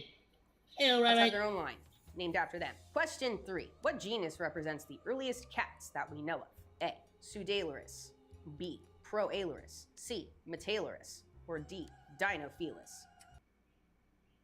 Hold on, I didn't get the question. I thought this was still about Pumas. 3. What genus represents the earliest cats that we know of? A. Pseudailerus. B. Proailerus. C. Metailerus. Or D. Dinofelis. Oh damn! Hold on, Dinophilia sounds like ancient. I'm gonna go with Dinophilis because that sounds like feline. The answer is B. Proailerus. Shit. Pseudailerus came after Proailerus, and then Pseudailerus bred the fuck out. Question 4. The volcano snail surprisingly uses what element to construct their shells? A. Calcium. Bro, it's freaking B, iron. Uranium. C. Iridium. Or D. Iron. It's freaking iron. It's freaking iron. The shells are made out of iron. The answer is D. Iron. The Yeah! closest element is calcium. They surprisingly use iron. Calcium's all over the place for They're like many the only creatures that use iron instead of the calcium for their shells. Other biomineralizing animal. Iron is interesting. Question 5. The origins of the Machaerodontini subfamily can be traced back to which French little god? A. Pseudalaris Machaerodontini? I don't even know what the hell a Machaerodontini is. quadridentatus. B. Smilodon fatalis. C. Machaerodus quadridentatus. Or D. Metalaris quadridentatus. I'm gonna go with Smilodentatus because it sounds hilarious. Sounds like he smiles like a big smile. Yeah, this question fucking sucks. Sorry, had to give you a difficult one. The answer is A. Pseudalaris quadridentatus. Damn it! My neighbor's outside, but I'm not gonna stop talking. Question 6. The largest Smilodon species was A. Smilodon populator, B. Smilodon fatalis, or C. Smilodon gracilis. Smilodon fatalis. I mean, that sounds like it's gotta have some ginormous freaking teeth, right? It's fatalis. The answer is A. Smilodon populator. Question Who the hell came up with the true names or for that? false? Shrikes are birds of prey. Wait, what? Hold on. Is the truth or dare? The answer is A. Smilodon populator. Question 7. True or false? Shrikes are birds of prey. I'm gonna say true, based on the fact that you showed an image of him with a freaking scorpion or something in his mouth. Yeah. The answer is false. They want to be birds of prey, which is why they act like that. Question Oh, what 8. the hell? You told me that they freaking grab a freaking bug or even other birds by the neck and snap their freaking necks, and then skewer them onto freaking trees. How is that not a bird of prey? Factor, or factors, impacted the evolution of the seahorse shape? A. Expanding seagrass habitats. They even murder other birds. B. Sit and wait capture strategy. You said what? Hold on, what? Question 8. What factor, or factors, impacted the evolution of the seahorse shape? A. Expanding seagrass habitats. B. Sit and wait capture strategy. C. Higher sea levels. Or D. A and B. Oh, A and B. D. D! The answer is D. A and B. It typically is when you have that option, isn't it? Question 9. During which geological period did Dimetrodon live? A. Jurassic. B. Cretaceous. C. Triassic. D. Permian. Dimetrodon? Jurassic. The answer is D. Permian.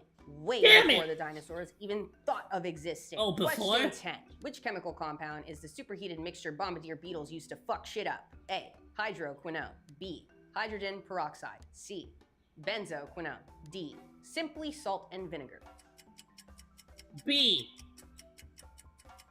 Hydrochloric. This one was a kind of trick question. I will Peroxide. accept A, B, and C. Actually, I won't. I won't accept that. C is the only answer. Hydroquinone's not a superheated mixture. Hydrogen peroxide is also not a superheated mixture. Those combine to create the superheated mixture. Benzoquinone. You tricked me, because I got the hydro peroxide. I got that part You right. answered C. You're correct. If you answered A and B and C, I'll give you half a point. No, I'll I get all the points. give you a point. But you have to have said A and B. If you said A or B, either of those, just as one, no points. Well, now you're just Question being 11. selfish. The Elk Creek Now you're just Formation being covers greedy. massive sections of which of the following states? Select all that apply. A. Montana. B. North Dakota. C. South Dakota. D. Utah. You said what about who Elk now? Creek Formation covers massive sections of which of the following states? Select all that apply. A. Montana. B. North Dakota. C. South Dakota. D. Utah. 11. The Elk Creek whoops, I meant to Formation pause. covers massive sections of which of the following states? Select all that apply. A. Montana. B. North Dakota. C. South Dakota. D. Utah. All of the above.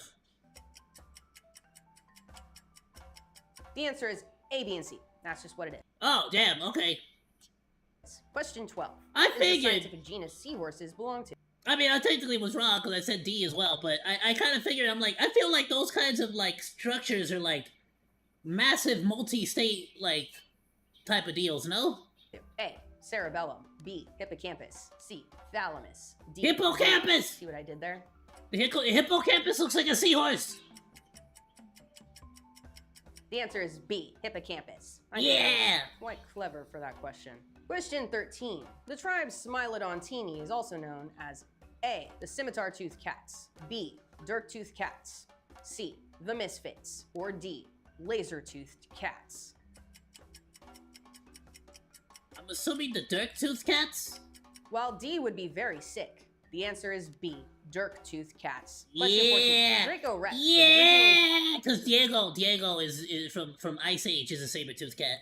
thought to be its own genus. Not a but was Dirk-toothed later cat. discovered to be a young A, Pachycephalosaurus, D, Tyrannosaurus, C, Triceratops, or D, Zuniceratops. I mean, I'm sorry, who Its now? own genus, but was later discovered to be a Is it young. what, who now? While D would be very sick, the answer is B, Dirk-toothed cats. Question 14. Draco Rex was originally thought to be its own genus, but was later discovered to be a young A, Pachycephalosaurus, D, Tyrannosaurus, C, Triceratops, or D, Zuniceratops. Oh, Pachyrhinoceros, I'm assuming? This one's quite a thinker. The answer is A, Pachycephalosaurus. I Question figured. 15. Which Smilodon species? I feel like T-Rexes, like, I never heard about T-Rexes looking like dragons when they were babies. But the Pachyrhinoceros has, like hella, like horns coming out of the, like, it doesn't just have the helmet. It also has, like, horns coming out of the sides of the helmet, right? Is best represented in the fossil record? A, Smilodon populaire, B, Smilodon fatalis, or C, Smilodon gracilis? The most what? The who? Now, hold on! You said what now? Best represented in the fossil record? A, Best Smilodon represented. populaire, B, Smilodon fatalis, or C, Smilodon gracilis? Smilodon popular. Because he's popular. The answer is B, Smilodon fatalis. Damn it, the All over fatalis my one! apartments. All over the place. That's one I have tattooed, and that is one that I have in my living room as a model, not as a real skull. Question 16. What the fuck is endothermy? A, dependence on the environment for body temperature. B, the ability to produce and maintain an internal body temperature. C, having specialized serrated teeth for hunting. Or D, living in the water. Endothermy is, The ability to produce and maintain an internal body temperature. C, having specialized serrated teeth for hunting. Or D, Yeah, as living in B. the water. is B. The answer is B, the ability to produce and maintain your own body temperature, endothermy. Question 17. Servals belong to which of the following lineages? Ooh, this one's tricky. A, big cat lineage, Panthera. B, ocelot. C, caracal. Or D, lynx. You know what? Lynx is a good name, because I like the name Binks, too. B. And Jinx. Lynx. Nah, you tricking me. It's an I might be ocelot. getting a kitten soon. Maybe It's an I'll name it ocelot. Lynx. Maybe if No, it you're makes not it gonna confuse me. It's an ocelot. Sorry to keep you waiting. The answer is C, caracal. Damn Caracal it! lineage. Question 18. The Diabloceratops skull I got tattooed on me was found near a place called A, Nipples, Utah. B, Nipple Butte, Utah. C, Nipple City, Utah. Or D, Butte City, Utah. I mean, only one of these has an actual picture behind them, but I'm gonna call it, Nipple Butt, Utah. The answer is B, Nipple Butte, I Utah. freaking called it, bro. Anything that has to do with history is probably just some ridiculous. It always is. What else is there to say? Question 19. What country was the earliest cat fossil found in? A, Greece. B, France. C, Spain. Or D, England. The ocelot was found where? Question 19. What country was the earliest cat fossil found in? A, Greece. B, France. C, Spain. Or D, England. Ooh, the earliest cat fossil. Ooh. I'm gonna say Greece. A. The answer is B, France. French cat. France. Question 20. Which of the following statements is correct? A, Suck it all up. ceratopsians are ceratopsids, but not all ceratopsids are ceratopsians. Or B, all ceratopsids are ceratopsians, but not all ceratopsians are ceratopsids.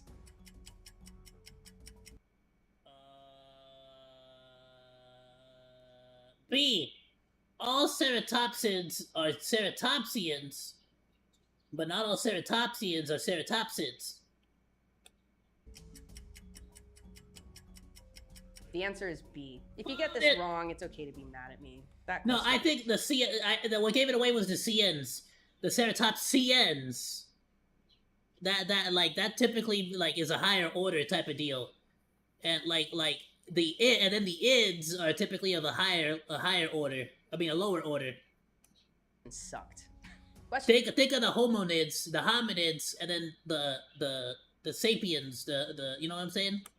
21. Who's the discoverer of T-Rex? A. Charles Doolittle Walcott. B. Barnum Brown. C. Charlie Brown. D. Nicolaus Steno. You said who now? What now? A. Charles Doolittle Walcott.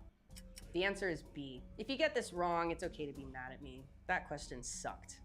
Question 21. Who's the discoverer of T-Rex? A. I'm gonna be real with you. I like heard the question, but as soon as you said Doolittle Walcott, you freaking destroyed my mental. Like I couldn't process anything else. Charles Doolittle Walcott. B. Yes, I don't even care. That's the answer. As far as I want that to be the answer so badly. Barnum Brown. C. Charlie Brown. D. You made that one up. That's just straight up Snoopy. Nicolaus Steno. Nicolaus Steno. No, it's freaking Doolittle Walcott. The answer is B. Barnum Brown. Damn Charles it! Doolittle Walcott. He found a lot of Cambrian shit. So if you picked him because his name sounded familiar. No, I did not do it because his name sounded familiar. I did it because his name sounded funny as hell. That's why. Barnum Brown is that's a fossil hunter name. That's all there is to say. Charlie Brown, unfortunately not real. Nicolaus Steno, he did some early paleontology shit. He identified fossil shark teeth as not the tongues of devils. Yes, science! Question 22. The ocelot line evolved in A. Australia, B. Asia, C. Europe, or D. North America. Wait, the ocelot lion? That sounds like an Asia type of animal. But, I mean, it could have been. No, wait, what? It's an ocelot. Wait, North America?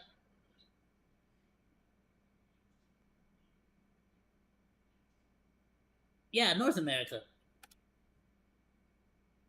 Right, ocelots. Yeah, North America. Screw it.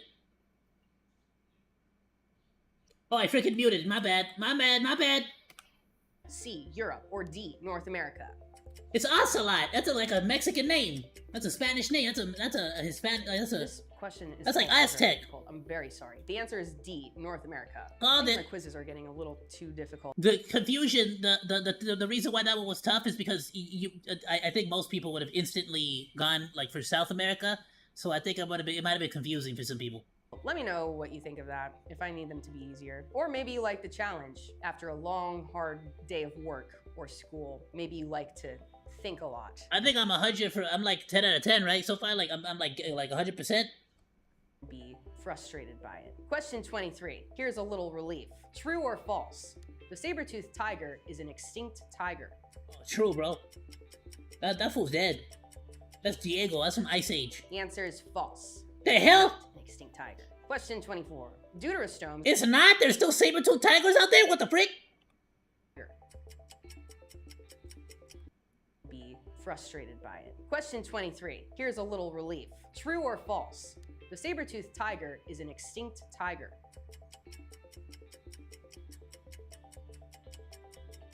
The answer is false. It's false that it is an extinct tiger? So it's not an extinct tiger? Hold up. Are saber-toothed tigers not extinct? This is crazy. Don't tell me Diego's actually still alive.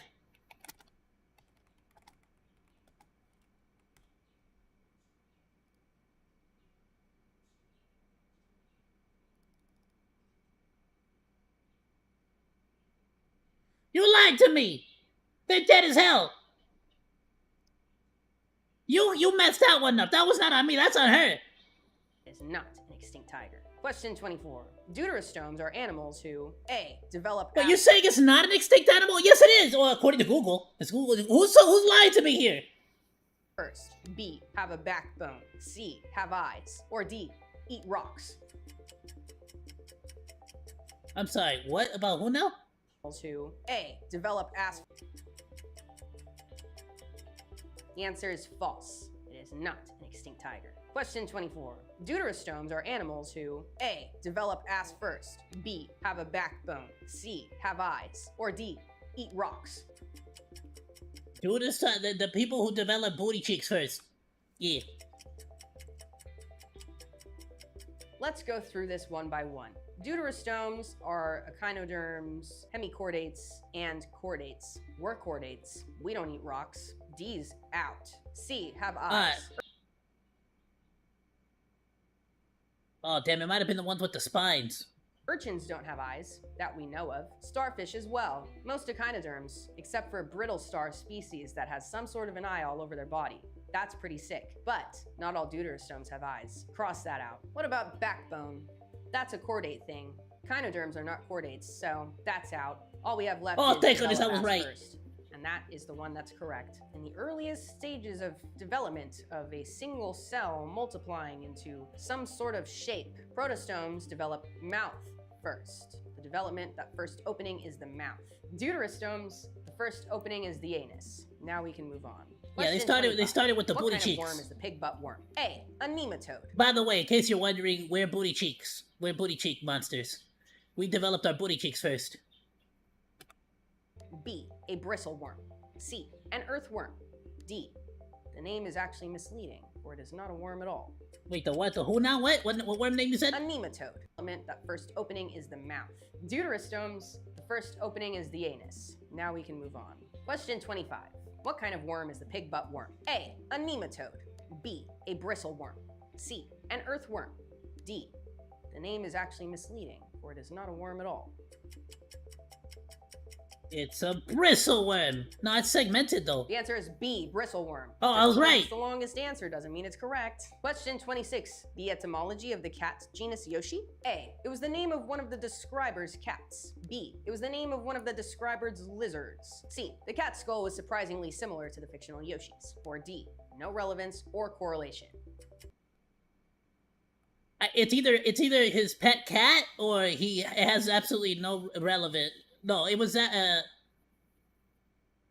I think it was named after his cat, but the cat was named after the Super Mario Yoshi. No.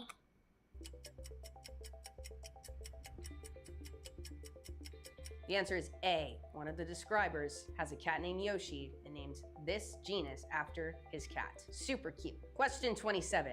Grade versus clade. Select the best explanation of the difference. A. Grade is like a plan. Clade is like concepts of a plan. Or B. Clade is like a plan. Grade is like concepts of a plan. I don't freak.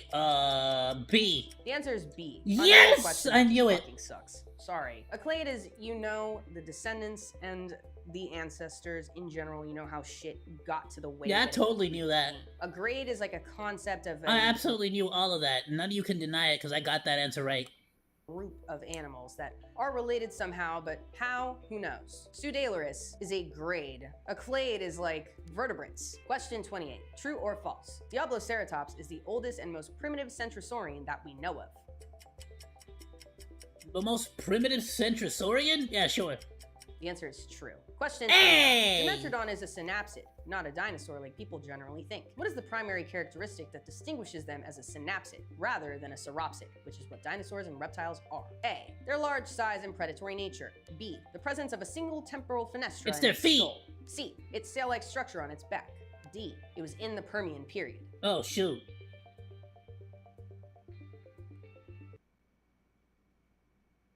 Maybe the sail on its back or the skull.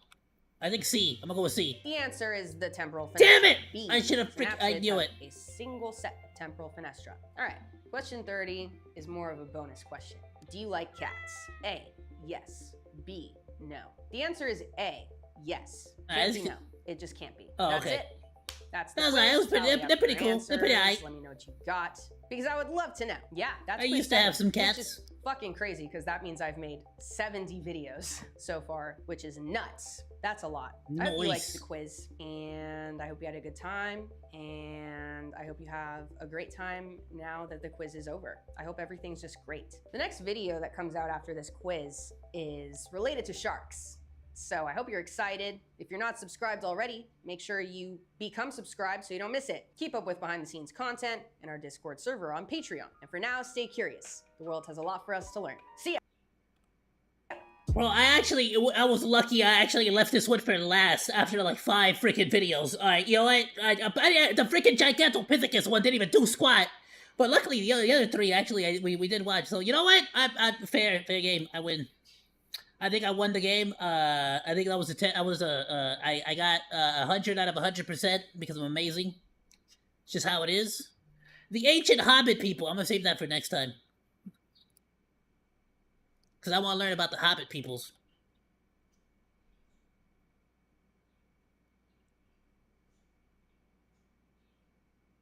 Ooh, okay. We're gonna move on to a couple of like actual like now that we're done with the past, we can move on to like some modern day stuff, like stuff that's happening right now. But let me go pee real quick. Give me like 5-10 minutes. I'm gonna go pee. Hopefully 4.5 out of 5. Maybe that's you. I got 100 out of 100% because I'm amazing. I'm the best out of the best. I'm gonna go pee real quick. Give me like 10-20 minutes and I'll be right back.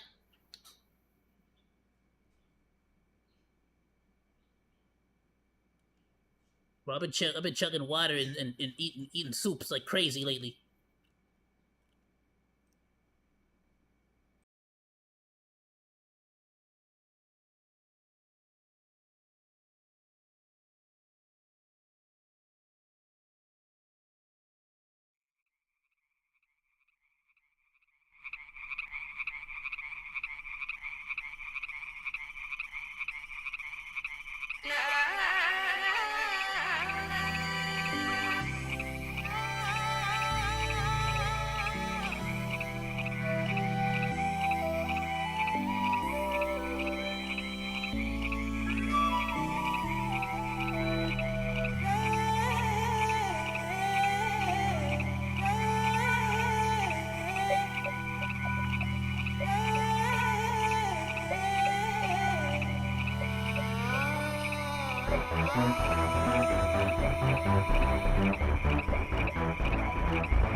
Alrighty.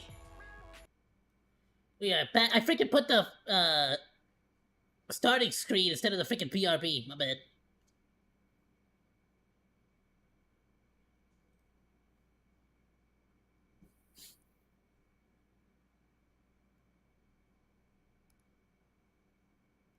Alright. Welcome back, Monolachis. So actually quite a bit of news lately that's been going on. So I got a couple of Vera Dark videos, you know, just to catch up on the video game aspect side of things more than anything. And then we'll get into like the more freaking like I don't know what you would call it, like just sort of like internet, just news, drama, stuff like that later. But this is just gonna be actual like industry, video game industry news. Got my iced coffee. Let's freaking go. I'm freaking ready to go, Monos. Let's do it. Very dark. Steam changes review score system, silently manipulating scores to protect companies. Yo, Steam has been acting up lately. What is going on with you, bro? First it was the whole credit card situation, and now potentially you're freaking like faking reviews. We've all been talking manipulating a lot about reviews? platforms like Steam potentially being Oh, my bad. debanked I didn't mean to have the audio there. by Visa and MasterCard and just all of this censorship that is spreading across the video game industry, but now it seems that they're focused on something completely different because they're launching language-specific review scores, which seems very suspicious to me. I have a few different things to show off, but before I get into the topic, if you enjoy the content I create, check out the links in the description, join the community in my live streams, and consider supporting through Patreon or YouTube memberships. Now, over the past couple of years, we have seen a lot of different platforms change the way that their review processes work. We've seen platforms like Rotten Tomatoes introduced verified audience scores. We've seen Metacritic do something similar. IMDb put measures in place to avoid review bombing, and Valve also actually put in review bombing measures last year at the beginning of 2024, but now it seems that they're taking Which is interesting because they did all that and people still like accuse people of review bombing. It's like, no, at a certain point, people just don't like your stuff. this all a step further because they're launching language-specific review scores, and they're claiming it's because customers in different regions of the world may have vastly different experiences from each other for the same game, which definitely does not strike me as something that could go over particularly well. When platforms start playing with the way that people consume information, and they start playing with the way that information is presented. Yeah, no. Now it's language specific. Then they're gonna say it's culture specific. Then they're gonna say it's you know, they're always gonna make up some freaking there's ideology specific. To like shut up. No, like this is just another freaking stupidity, another stupid way for them to try to like to basically to censor actual reviews, to make sure that people they can manipulate how specific reviews look or how specific games look to certain people. And it's like, yeah, it don't matter how you do it. Like a bad game is a bad game. Like they gotta stop trying to like figure out some like 4D checker move to like not allow reviews to be reviewed, like or not allow. I always think that it's for be Sorry, to not allow specific like reviews to be seen, I guess. reason. So it says in its never-ending quest to achieve start playing with the way that information is presented to people. I always think that it's for very specific reasons. So it says in its never-ending quest to achieve algorithmic nirvana, Valve has updated Steam's user review scoring system for some games to be calculated based on the language in which they were written. I absolutely hate that it's not even just across the board. It's for some games, meaning it's the same way that they approach the review bomb situation. Basically, if their AI detects suspicious activity, that's all they really say, then certain reviews end up being withheld and they will slowly be added to the score. But we've seen that work in major studios' favor in the past, where gamers are upset for legitimate reasons, but yet Valve will withhold a bunch of scores in order to make the situation seem more positive surrounding one of these major companies and their games. And I just don't trust that they're doing this because they believe this is best for the platform. I believe they're doing this because they believe it's best to protect the major companies.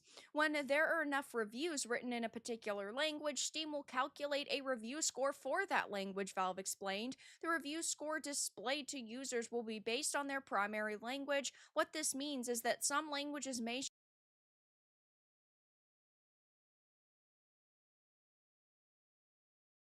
Sorry about that. I think there's somebody at the door real quick. Let me go check.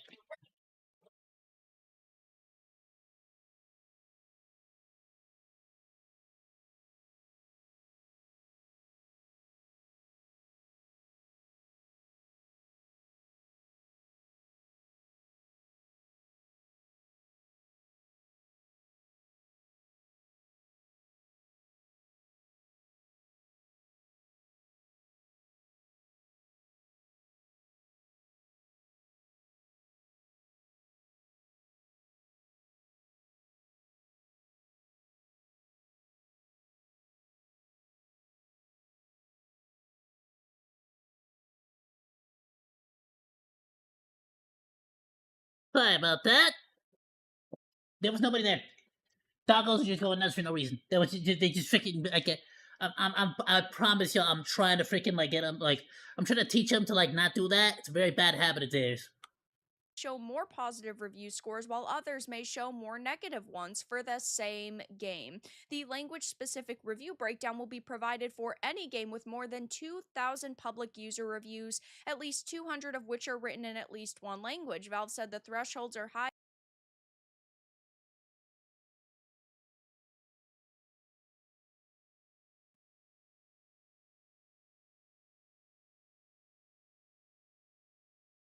Again, I feel like this just defeats the entire purpose of the review system, doesn't it? Higher than the 10 reviews required to calculate an overall review score because we wanted to be pretty confident in the language specific score before it shows up to users. And the problem with this is that it doesn't. Because as we all know, if you speak Spanish, you have different values. You're not the same as English speakers. So obviously, we want to segregate as many people that speak different languages as possible. I see what you're going for, Steve. Doesn't show the full picture like with Wu Chang Fallen Feathers. At release, there were Chinese gamers who were very Steve is basically pulling like, well, you don't speak American? In that case, let me simplify it for you. upset about its historical inaccuracies, and that is one of the reasons why the score ended up dropping to mixed, also because of technical difficulties. But there were a lot of Chinese gamers who were upset over that. And then, of course, weeks later, we found out that the game was censored for these Chinese users. But I think it is still important at release to see the full picture regardless of who is saying it. And if you look at the reason why the scores for something like Wu Chang were initially mixed, weeks later, it is now sitting at lower scores, and there have been more negatives put on because of censorship. And if a game is review bombed for a good and legitimate reason, like censorship, well, a certain group of people will now not see those negative reviews, and they will only see. But yeah, but yeah, this all comes back to like the same like this weird language that we just started making stuff up again. Like or like we started making up terms for things that already existed. Like it's not a review bomb. If your game just sucks and people hate it, then people are gonna review it and say that it sucks. It's not a review bomb. It's just your game just sucks. Like I don't get why they just call it a review bomb as like some kind of way to be like, no, trust me. The reason why the reviews are bad is because I got review bombed. It's like that just means your game sucks.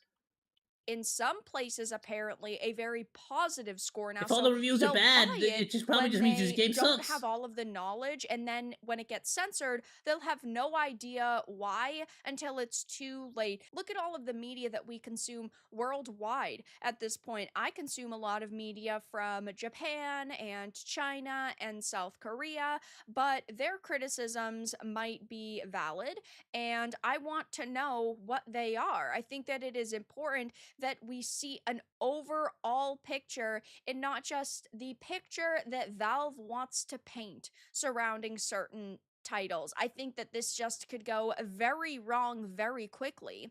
Now, it says, of course, this is Steam, and that means you can dive deeper into the numbers if you want to, but it's not going to be initially presented to people, which I just think is such a scummy way to approach this, because it really just boils down to them having more control and them having more ways to censor certain reviews. I don't trust any platform at this point that does something like this. We saw it happen with Rotten Tomatoes. It's also, again, just straight up.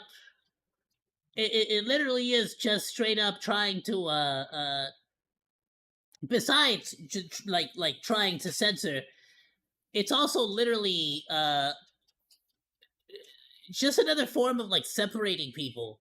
You know, I always felt like the point of the internet was to like bring people together. Now you want to segregate, you want to separate them like by language again. Like, you get what I'm saying? Like, as well. why? They dropped the audience score in favor of verified ratings to combat review bombing. Rotten Tomatoes officially dropped its traditional audience score in favor of a new verified ratings popcorn meter system, which will only measure ratings from fans who have actually purchased tickets through Fandango, the owner of Rotten Tomatoes. The announcement had marked the first major change to Rotten Tomatoes since back in 2019, following the Captain Marvel controversy, when Rotten Tomatoes dropped the audience want to see feature.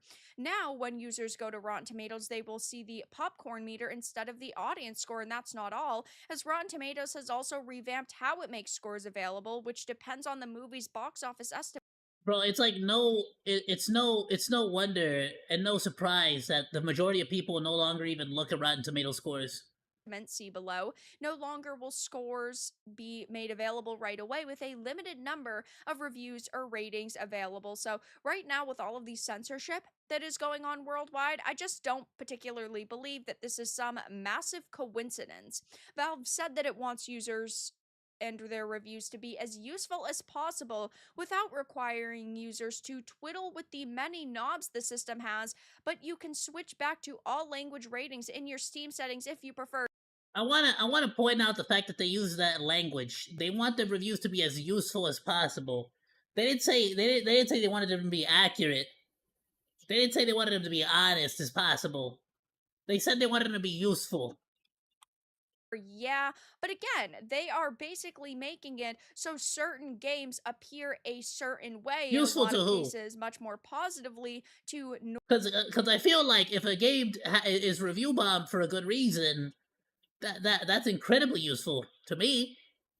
normies, instead of us To seeing, most I don't know, like people who play the 100,000 games. for a mixed score. We might only see 50,000, which pushes it into a positive score. It just doesn't seem particularly good to me. And maybe I am overreacting, right? Maybe I'm jumping the gun, but I don't trust companies, and I really don't think that anybody should either at this point. So I'll definitely be keeping my eye on the situation and how it changes their platform over the next couple of months. There's a lot of people saying things like, I think this will have some good side effects, but obviously the main reason for this is Chinese review bombing. But like Steam's regular review bomb protection, this isn't really silencing or suppressing any reviews, just categorizing them. But I do think that this could end up leading to censorship. You can't always expect that companies want to do the best for their users when it boils down to hiding certain content from people. They can. And me personally, the thing is, what I tend to see on the internet is that the more you try to like, because like you see one. Well, here's one thing. When something goes good, like when you see a movie that's like good, it's a good movie. Right? It just is what it is. You play a game that's good. It's a good game. You like the game. You think of fun on it. You know. When you play a game that's just okay, you don't really care. You move on. You go and you remember something else like BioShock or Dead Space. When you play a really bad game, like a really, really bad game, you freaking hated it. Yeah, it just hit the worst. What I tend to notice is that people they really want to bring that up. They want to like express that. They want to talk about that. You know, they want to like they want an outlet for all of that. Like, this is like just terrible, and I spent money on this garbage. You get what I'm saying? So typically, going to the review section where you can sort of like let out all that frustration was a very, very good thing. Not only for the game, because typically people sort of know what they're getting into. So if anybody does buy the game, they already know. Like, hey, I understand some people don't like it, but maybe maybe they're a fan, or maybe they just want to support. It is what it is. If you take away, or I should say, the more you take away people's like ability to complain, I'm gonna say it like that. The more you take away people's ability to complain, the more they're gonna have to find another outlet for all that like complaining to go to. And you know where it's gonna go if it doesn't go if it doesn't go, just like with YouTube with their dislike button. If it doesn't go to the dislike button, it's gonna go to the comments. It's gonna get mean. Now there's the chance to freaking delete freaking comments, and the chance to just turn off comments altogether, or to filter them, moderate them. So it's like, so now what's happening? We've seen this revolution or evolution on YouTube, where now it's not even people leaving comments. Now it's gone into full blown, like, people are making videos talking about like their opinion on stuff, whether it's a game, whether it's another person, whether it's a movie, and people will gather around that one video, and instead that video blowing up is a means to show their distaste for the movie. You get what I'm saying?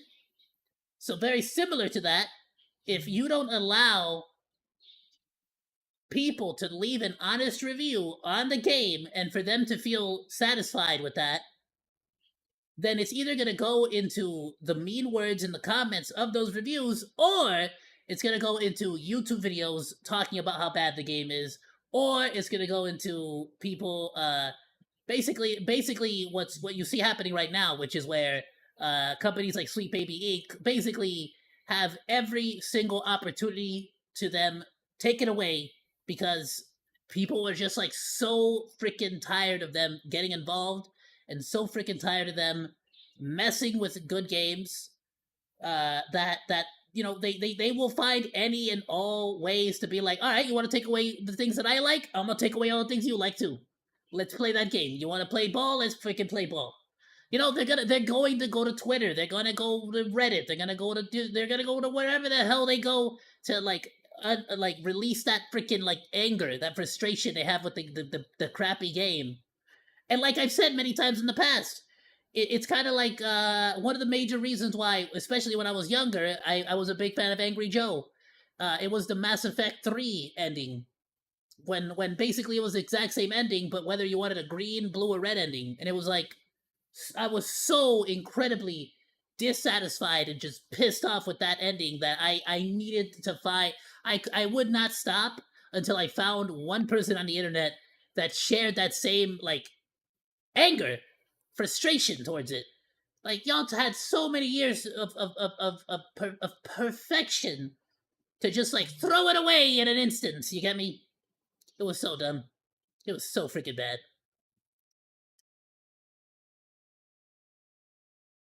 Which we all know that is what Whoops. it's for. Is language truly a fair meter? I need to find the most trustworthy review language that is least prone to review bombing or otherwise conflating non-gameplay issues into reviews. We'll have to see how this ends up going. Maybe this will be positive. Maybe it won't be that big of a deal. But given all of the news we've seen surrounding Steam over the past couple of weeks, yeah, I just don't know if I necessarily trust this. But that's all that I really had to discuss in this video. Let everyone know your thoughts in the comments below. If you found this important and informative, make sure to give it a like, and if you didn't, give it a dislike. I appreciate your support either way, but I'll talk to you all again in the next video really soon. I think it's absolutely just pushing the envelope ever so slightly to try to get that sort of like, to cover all their bases when it comes to like controlling the narrative. I'm typically a big Steam fan. I'm a major game fan. It's kind of sad to see that this direction they're going in. That and the whole Visa Mastercard situation is a real bummer to see happen. I'm hoping they straighten themselves out soon. Good old fashioned just video games, because that's what we like to see. That's what we like to game on. I hope that it like we understand. I hope we can sort of like get past all this like weird like made up language like review bombing. Like the review bombing is not a real thing. If you piss off an entire community of gamers and they go and talk trash about your game, even if it's because the trailer looked like garbage or because they disagree with the messaging of the game, that's a criticism of the game. You get what I'm saying? Now, if Steam wanted to do something like, I don't know, like you have to buy the game in order to leave a review, like play the game, I would say they have to increase the amount of time you're able to refund the game, but I would be okay with that. Only if there was like a 72-hour, yeah, like a cool 72-hour grace period to refund the game. At the same time, though, to be fair, right? I know for a fact certain games can be beaten in under 72 hours. So there'd have to be like way more rules too, like maybe like some sort of like there's a penalty fee. You get what I'm saying? If you wait past that initial 2 hours, there's a penalty fee.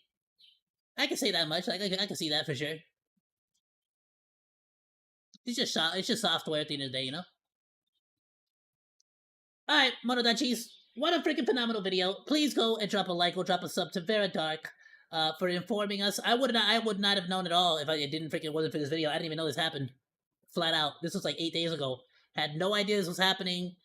I'm really starting to like really want to go over to GOG now. Not even necessarily for this, by the way. More than anything because GOG like made that whole change where all game like they're basically any games that will not be able to be preserved for future offline play, they're just gonna start to remove. And I'm like, that's such a freaking like baller move. And at the very least, for me personally, I would like to buy GOG games and then install them on like my external hard drive. So like I could just like a really fast one, like an SSD, but the ones that are like the heavy duty ones. So I could like go somewhere and be like, ooh, Fallout 3, bam, play it. Just plug it into the computer. Fallout 3, bam. Oh, Fallout New Vegas, bam, play it. You know what I'm saying? Dead Space 2, Dead Space 1, play it. Ooh, you know what I'm saying? Just have like a cool little like just in case the apocalypse happens, and you still got, but you're like somehow able to get electricity going. It's like that's right. I still got my video games. Hell yeah, boy. That'd be sick. That'd be a cool thing to do, no?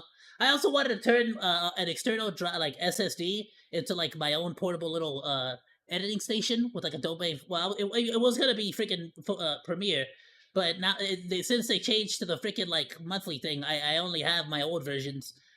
So it's probably gonna be DaVinci and GIMP, honestly.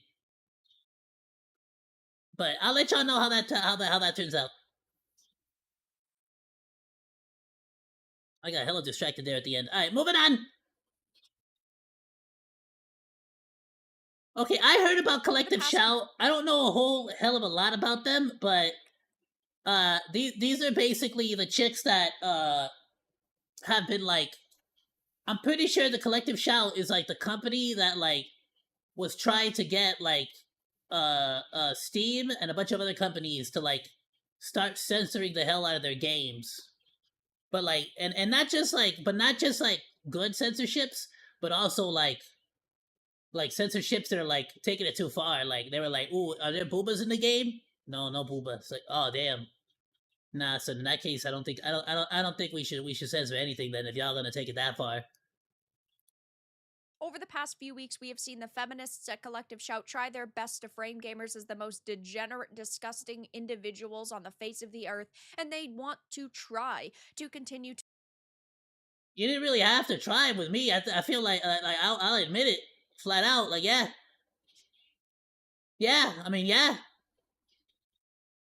That's why you can't sell to them.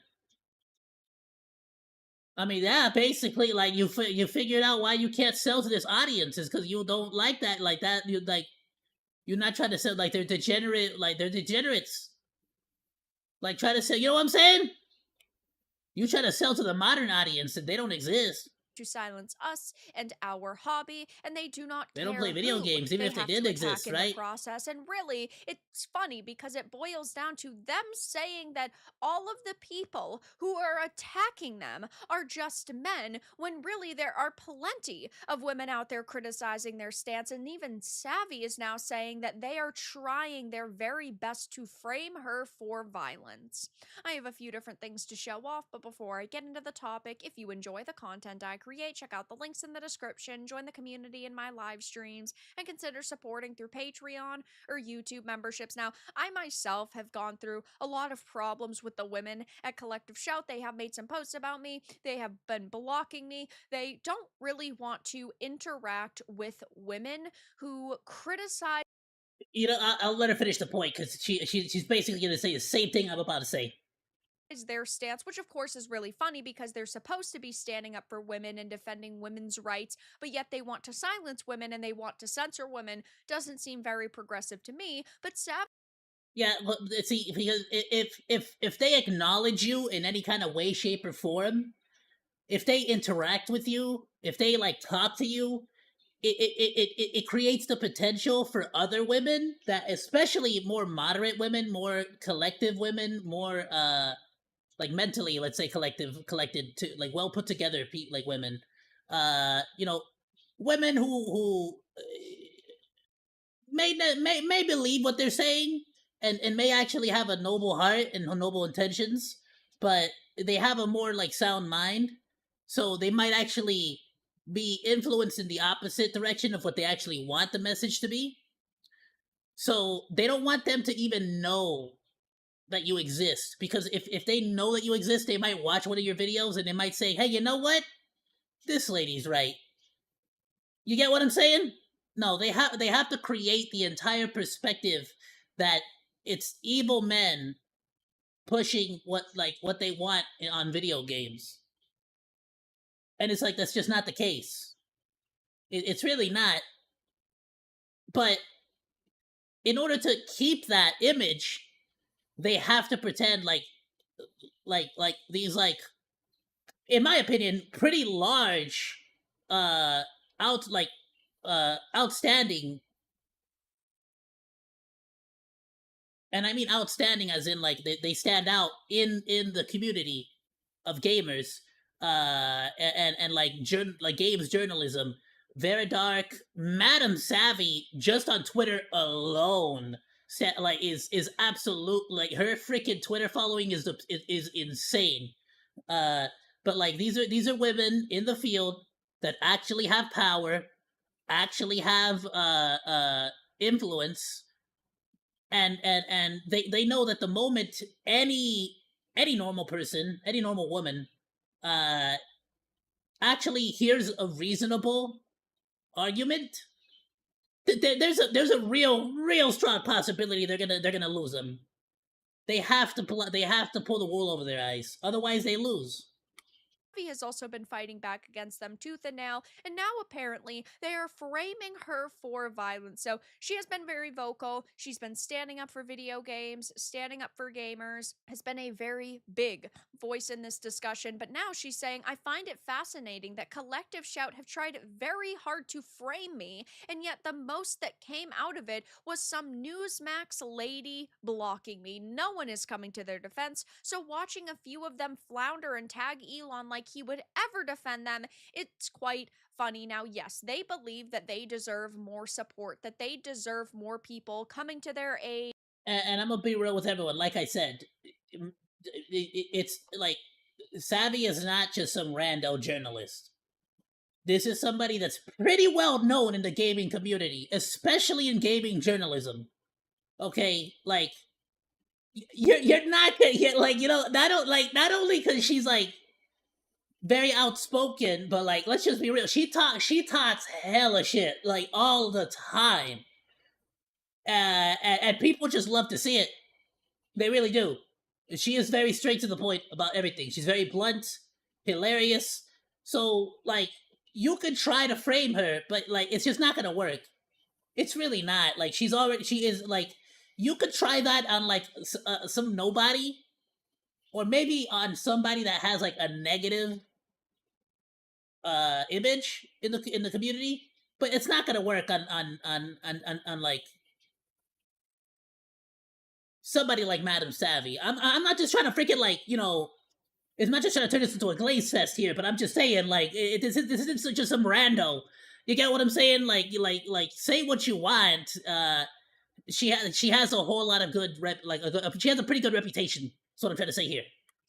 And white knighting for them, and it was that stupid just to think you could like hasn't make happened. shit They up about actually it. had lost It some was stupid. followers over on X when all of this started because people disagreed with them. And yes, I'm not saying that absolutely everybody disagrees with them, because there are still some people who are saying, oh my gosh, they're so toxic, these gamers are attacking you, this is awful. But the majority of But again, yeah, it seemingly a lot of them are just like they're being fed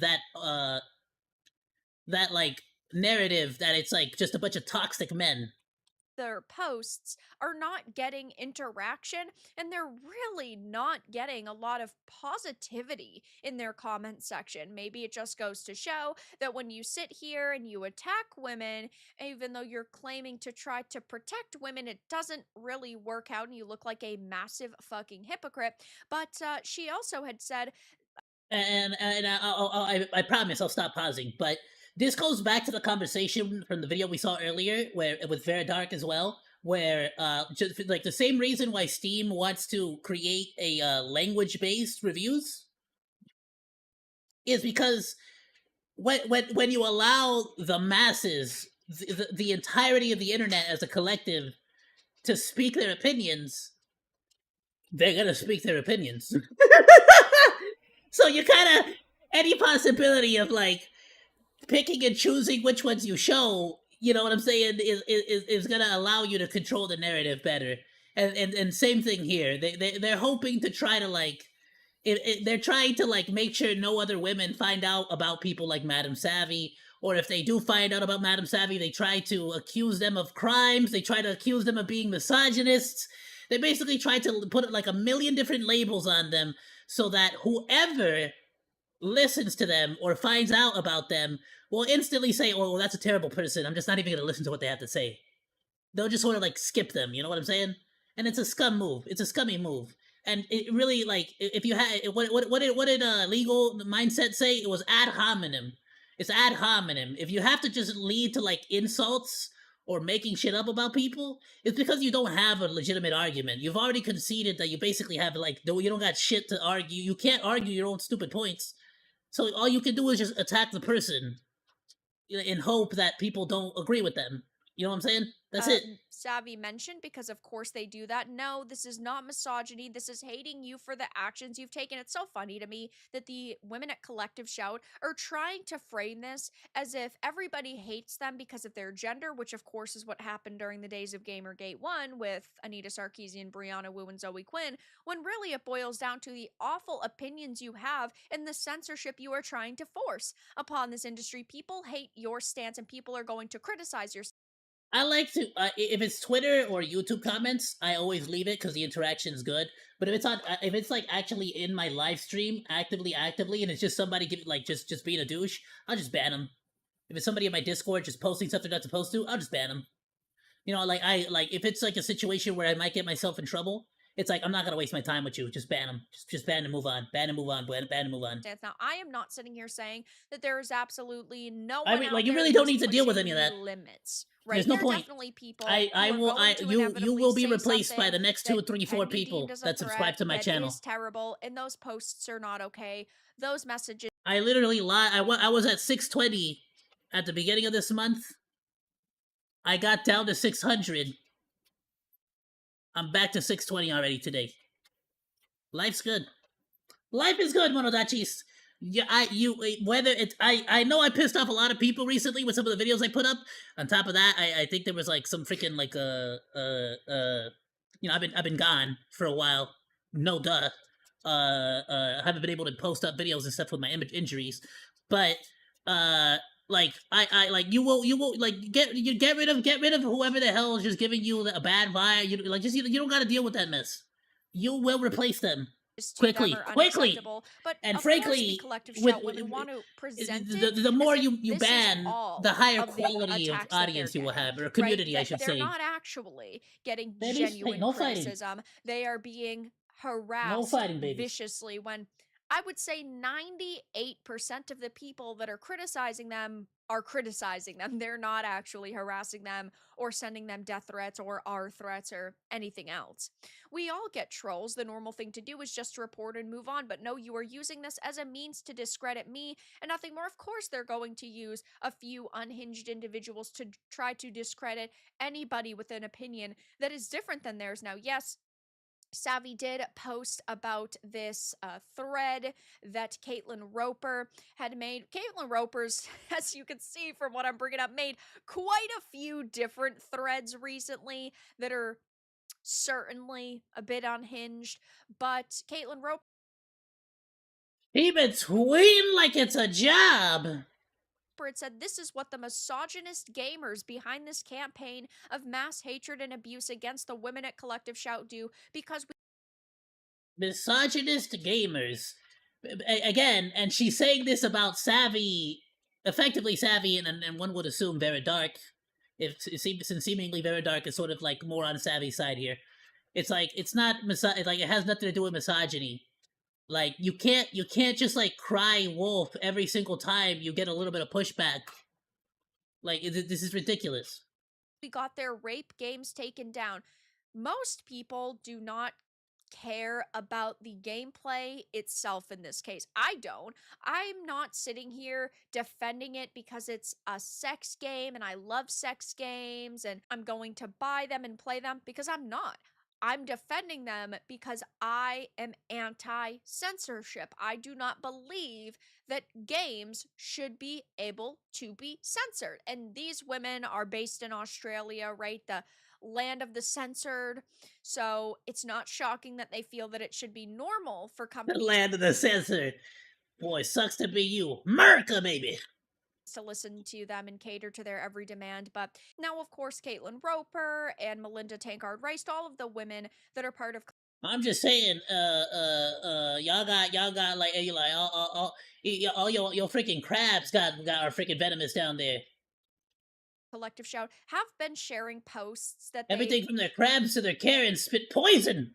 they've allegedly been Toxic. receiving, but a lot of people are Toxicus. questioning if they're actually legitimate, like they're other people, because they seem to be accounts that are brand new, created in August of 2025, but their location is also tagged in Australia. Now, anybody can tag a location, but it will automatically detect your location. Then you'd have to change it to something else or have it not appear on your profile. So there's a lot of people.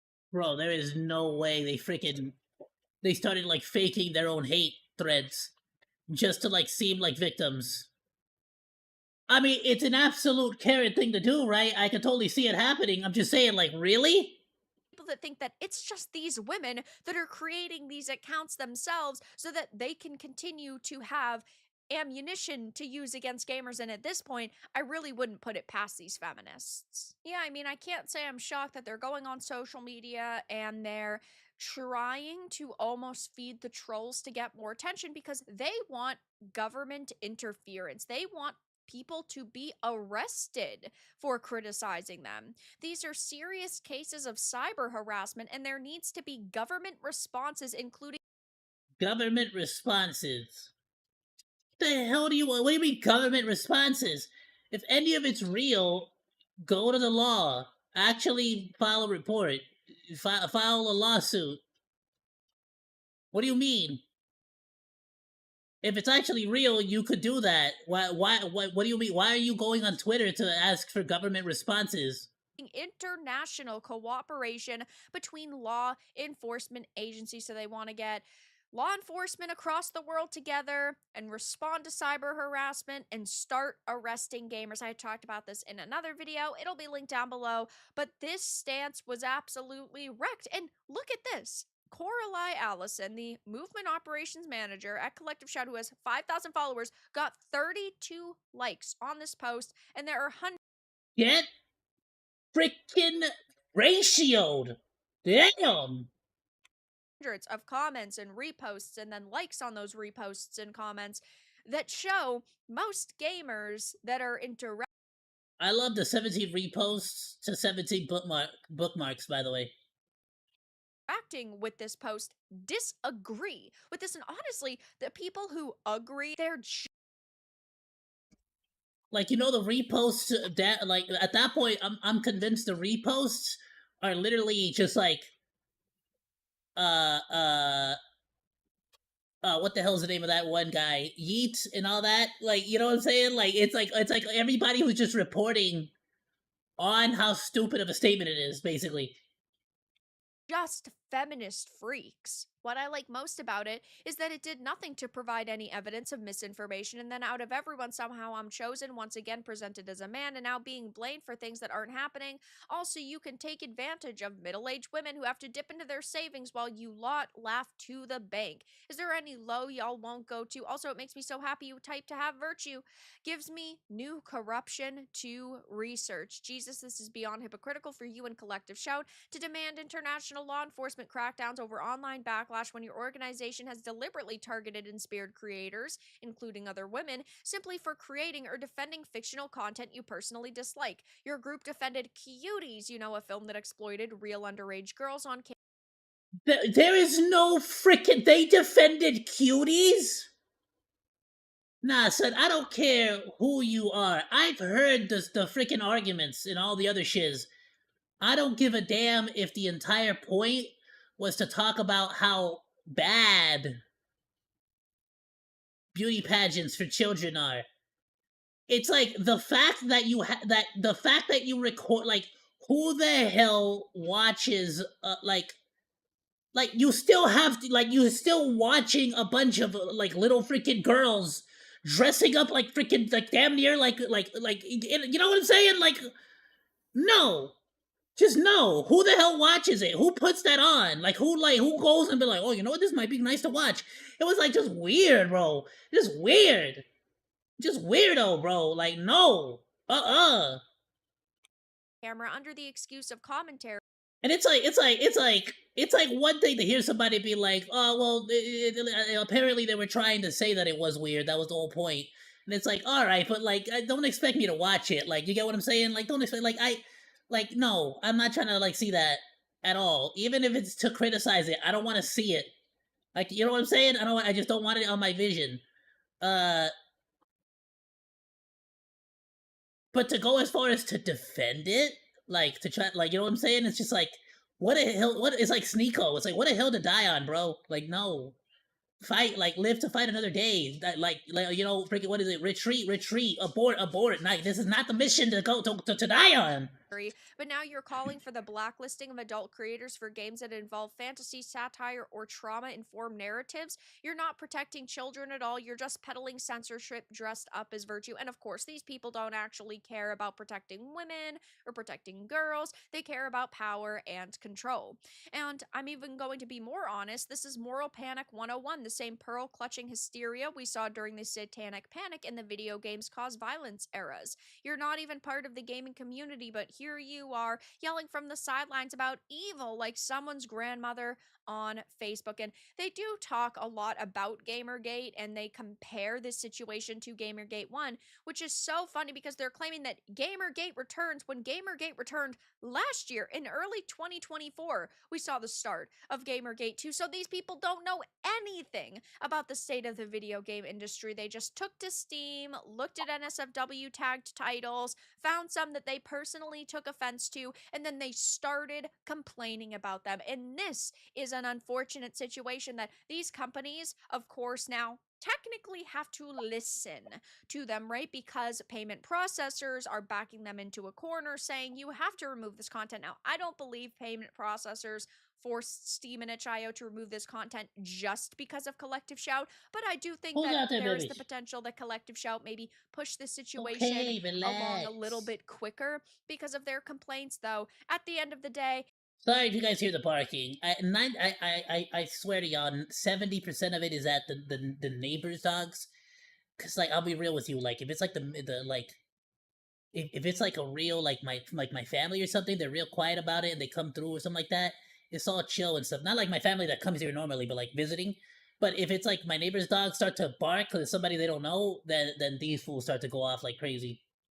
Yeah, I mean, now they're trying to frame content creators for all of the messages that they're getting. They're trying to frame, in this case, Savvy for violence against them, when really people like Savvy and I and Packer Girl are just trying to actually levy legitimate criticism towards them and criticize their stand. No, that's a problem. They don't like that. Don't do that. But they're going to blow it all out of proportion and say that we are hating them and harassing them. But that's all that I really had to discuss in this video. Let everyone know your thoughts in the comments below. If you enjoyed this and found it important and informative, make sure to give it a like, and if you didn't, give it a dislike. I appreciate your support either way, but I'll talk to you all again in the next video really soon. Phenomenal video. Please go and drop Veridark a like, go drop a sub, and go drop a comment so the algorithm knows that you like the video. I will also be dropping this link on Discord, and if you're watching on the VOD, it'll be down in the description below. Phenomenal video. We're gonna move on. I kind of already said my piece, said what I had to say.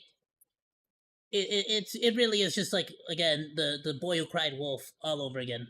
And it's not like it seemingly is everywhere right now, in everything, Hollywood, the games, the friggin' everything. Let's move on.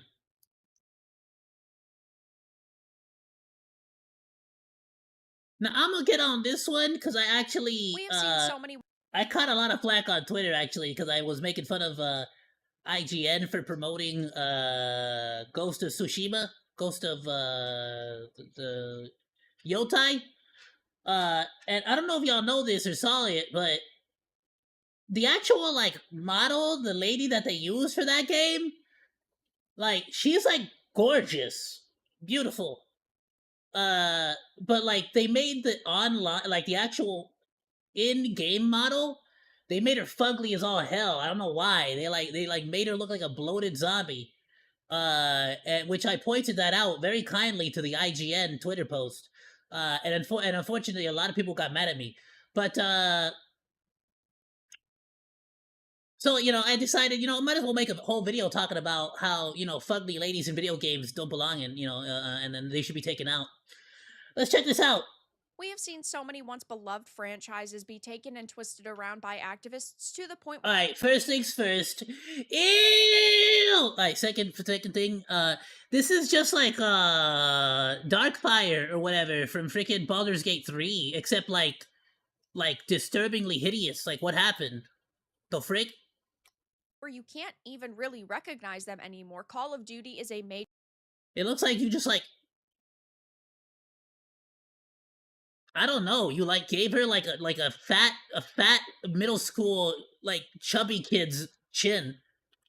Example of this. Every single year now, it gets worse and worse. It is just By the way, y'all already know I normally don't talk trash about real women, looks and appearances. But these are not real women. Screw this.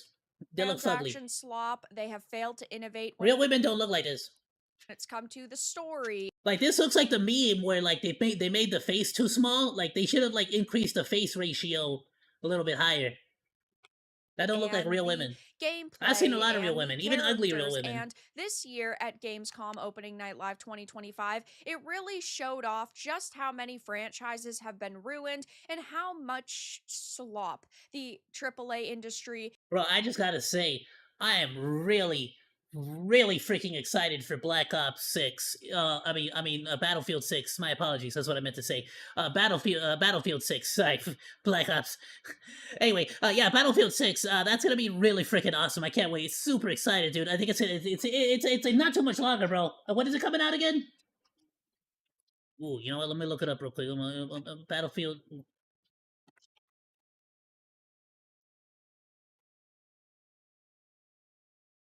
Ah! 20. Ah, damn it. Man. Alright. is really putting out, and a major problem people are having are the character designs. Gosh, some of the females in these teasers and trailers looked abysmal, and gamers are furious. I have a few different things to show off, but before I get into the topic, if you enjoy the content I create, check out the links in the description, join the community in my live streams, and consider supporting through Patreon or YouTube memberships. Now, obviously, yes, character designs are not the only important factor in a game. If the characters all look No, but it's like way, way easier to make me care about a character if I'm not constantly looking at them like they're like the uncanny valley personified, where it's just like you don't even look human, you know, like the entire time. If I'm thinking you don't look human the entire time, then it's like you just can't like wrap your head around it, and it just feels off. It's like Call of Duty Black Ops 2, where Reznov like keeps like showing up in like places he shouldn't show up. So like throughout the entire game, you're like, what the frick are you doing? What? This don't make no sense. So you just feel like something's just off and something's just weird about it. You're like, huh? You know? Like the entire time you're just like looking at them like, yeah, like what? You know what I'm saying? amazing and they're beautiful bombshells, but the gameplay is really bad or the level design is really bad, then yeah, it's not going to keep your game alive. But I do generally think that characters should look pretty good. We are looking at characters who are supposed to, in most cases, represent the height of humanity. And sure, if their story has to do with them being ugly, like Brienne of Tarth, for Bro, Cyberpunk had some of the most gorgeous, gorgeous ladies ever. Padma, whatever the freaking name was. Oh my goodness. And it still failed horribly initially. Later on, when they actually fixed the freaking game and made the gameplay actually good, you know, then all of a sudden it won back a lot of people with, you know, Phantom Liberty. example, that's perfectly fine. But I think that generally characters should look pretty good, especially in games where they are trying to sell you on character models and skins, and they're trying to get you to pay, in some cases, $20 for the way a character is supposed to look. And I, as a woman myself, love to look at attractive women in video games, just like I love to look at attractive men. I do not think that that is a bad or negative thing. And I think that the human eye is simply drawn to attract. By the way, $20 I feel like is reasonable only if it's sorry, is already unreasonable for a free to play game. Like that's already like the most I'm willing to pay for a skin for a free to play. The most I'm willing to pay for a free to play game, a skin, is like $20. In my opinion, which I never do. I never freaking buy skins ever. I like even in games that I fully support, I haven't spent money on. I just don't got that kind of cash. But regardless, like to me, like in my mentality, my reasoning, you know, it's like, okay, if I want to like support a game, I always said like an initial $30 is reasonable for a free to play game. If it's like a good game and you want to support it, you know, so I can see you buying 1, 2 skins, $20, $40, bam, for a free to play game. For a game you have to buy? You want to sell skins for $20 a piece? Nah, son. For a game you buy, it's $5 max. Even the Game Pass at $10 is like $10. And $10 should be the full Game Pass, not this like bullshit Game Pass, and then you pay $20 for the good Game Pass.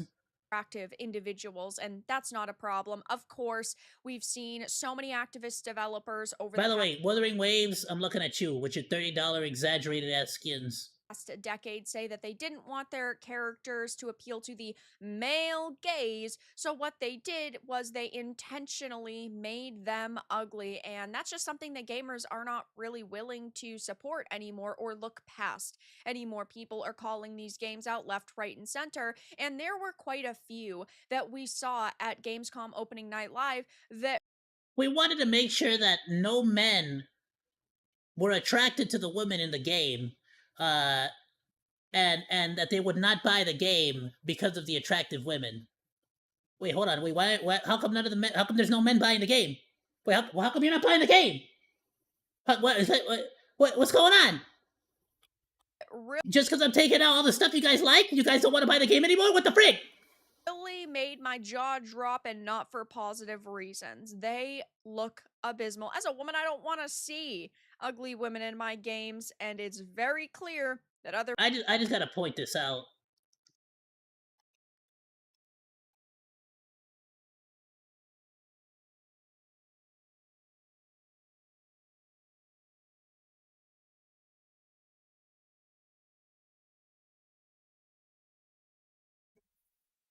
Even if you were to look at any of these women and be like, maybe some of them might look unconventionally, like not, they might not look conventionally attractive, let's say, by the highest of standards. I would argue that like none of the women I'm seeing here, you could honestly and seriously say any of these women that we're looking at, not a single woman I'm looking at right now in any of these pictures, I would say are anywhere near as ugly as what the hell you just put on screen. Like, look at this. Look at these two freaking things. No.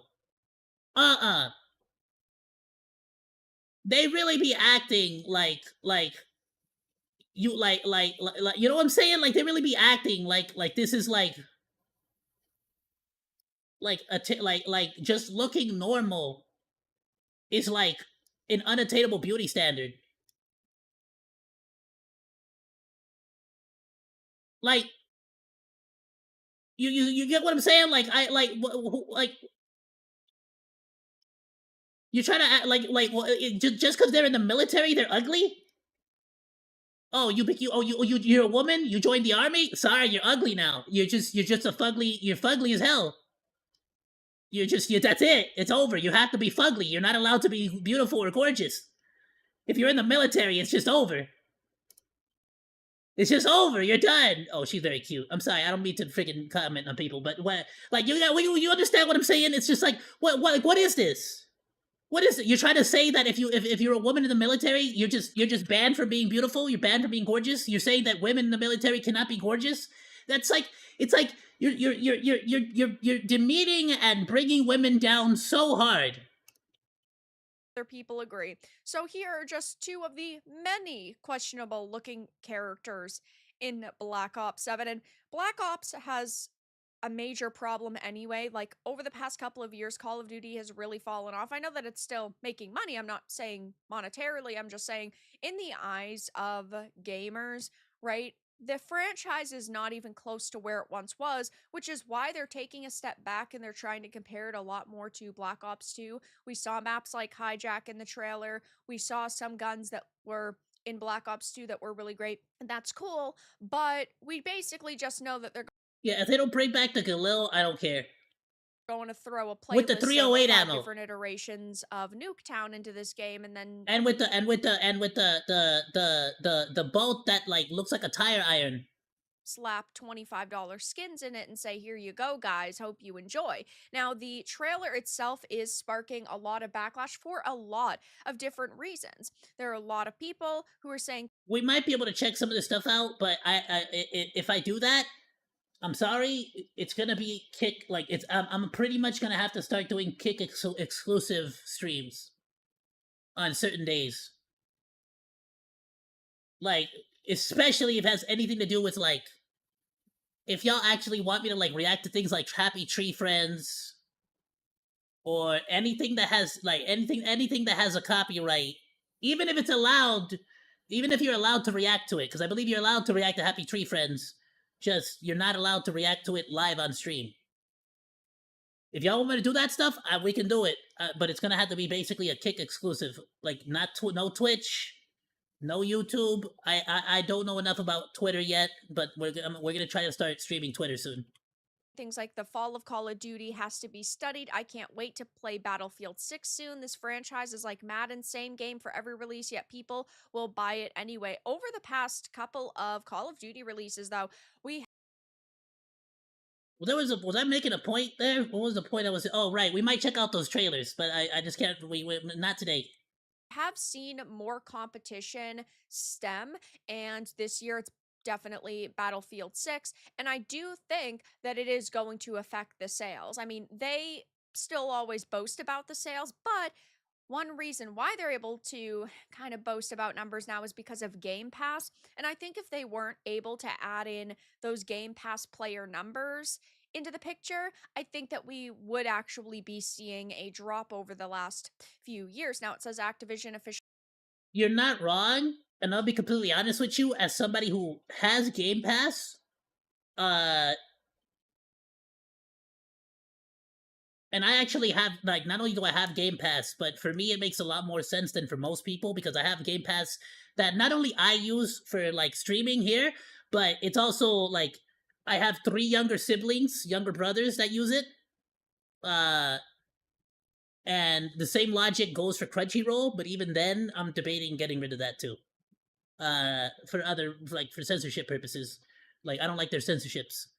And especially what Sony's doing with their translators. But that's besides the point. With Xbox Game Pass, I can tell you right off the bat, as somebody who has Xbox Game Pass, I'm not gonna download it. I'm not gonna touch it. I have been complaining about Call of Duty Black Ops since Call of Duty Black Ops 4. In fact, one of the very first video game reviews, which you can't find anymore because it was before I was a VTuber, one of the very first video game reviews I did on this channel, but when it was called OzDaMonke, was Call of Duty Black Ops 4.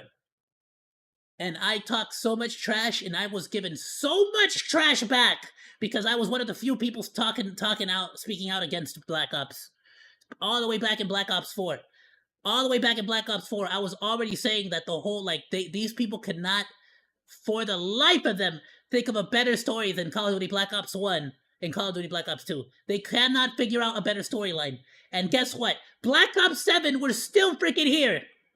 Confirmed that they still can't think of a better story than Black Ops 1. 6, marking the first time the series has had the freaking Reznov plot the story twist moves forward to the year 2035, 40 years after it's still freaking Mason and Reznov and Woods. Time David Mason leads a new Black Ops squad against an enemy that uses fear and psychological tactics. Developer Treyarch and Raven. Oh, it sounds like Call of Duty Black Ops 2. Software describe it as the most mind-bending Black Ops ever, and that. Oh man, that sounds like Call of Duty Black Ops 2. Initial teaser that they gave us a few months ago at Summer Games Fest. I haven't actually seen it. A couple months ago. Damn, I am late on this. It seemed kind of cool, but as soon as we saw that it was Black Ops, a lot of people's interests completely died. Solo or co-op campaign set in a near-future setting, advanced weapons and technology, multiplayer with 18 maps at launch, the return of round-based zombies in the dark. 18 maps at launch. How many of those are going to be reskins? Again. The return of round-based zombies in the Dark Ether storyline. So, I mean, you made Black Ops 2 again, okay? Yeah, at this point, I'm not even joking.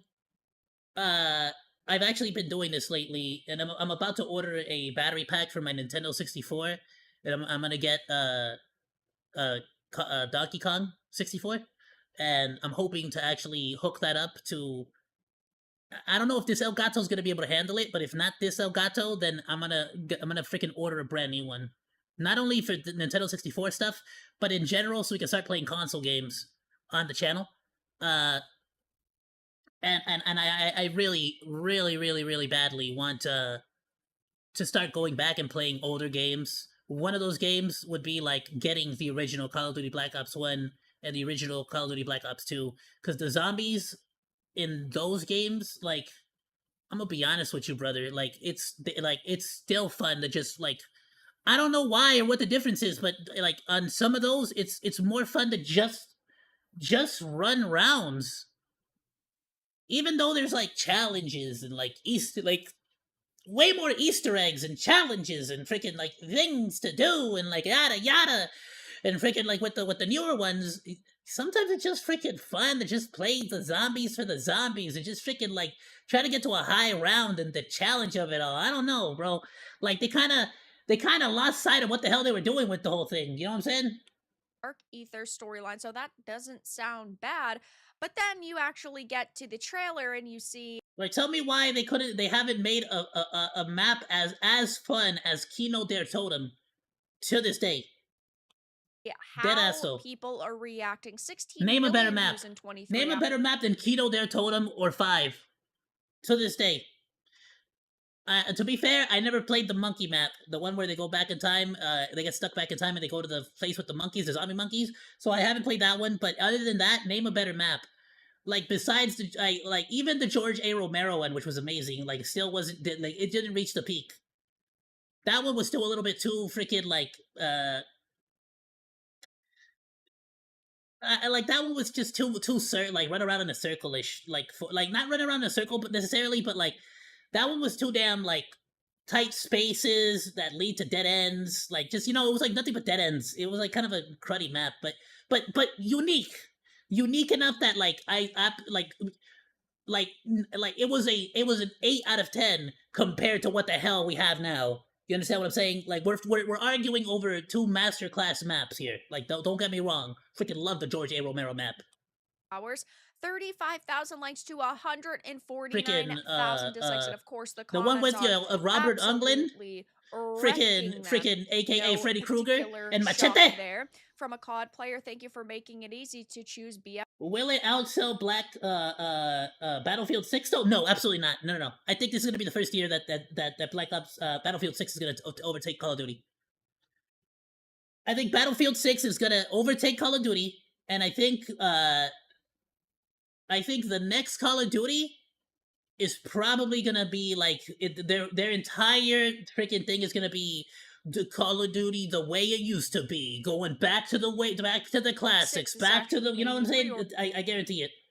Because like Battlefield 6, basically, I feel like Black Ops 7 is going to be the Call of Duty Battlefield 2047. Absolutely no coincidence that they both take place in the near future. Order Battlefield 6, best advertisement for Battlefield 6. People say COD is getting too much hate. And I've said this many times before, and I'll say this here again.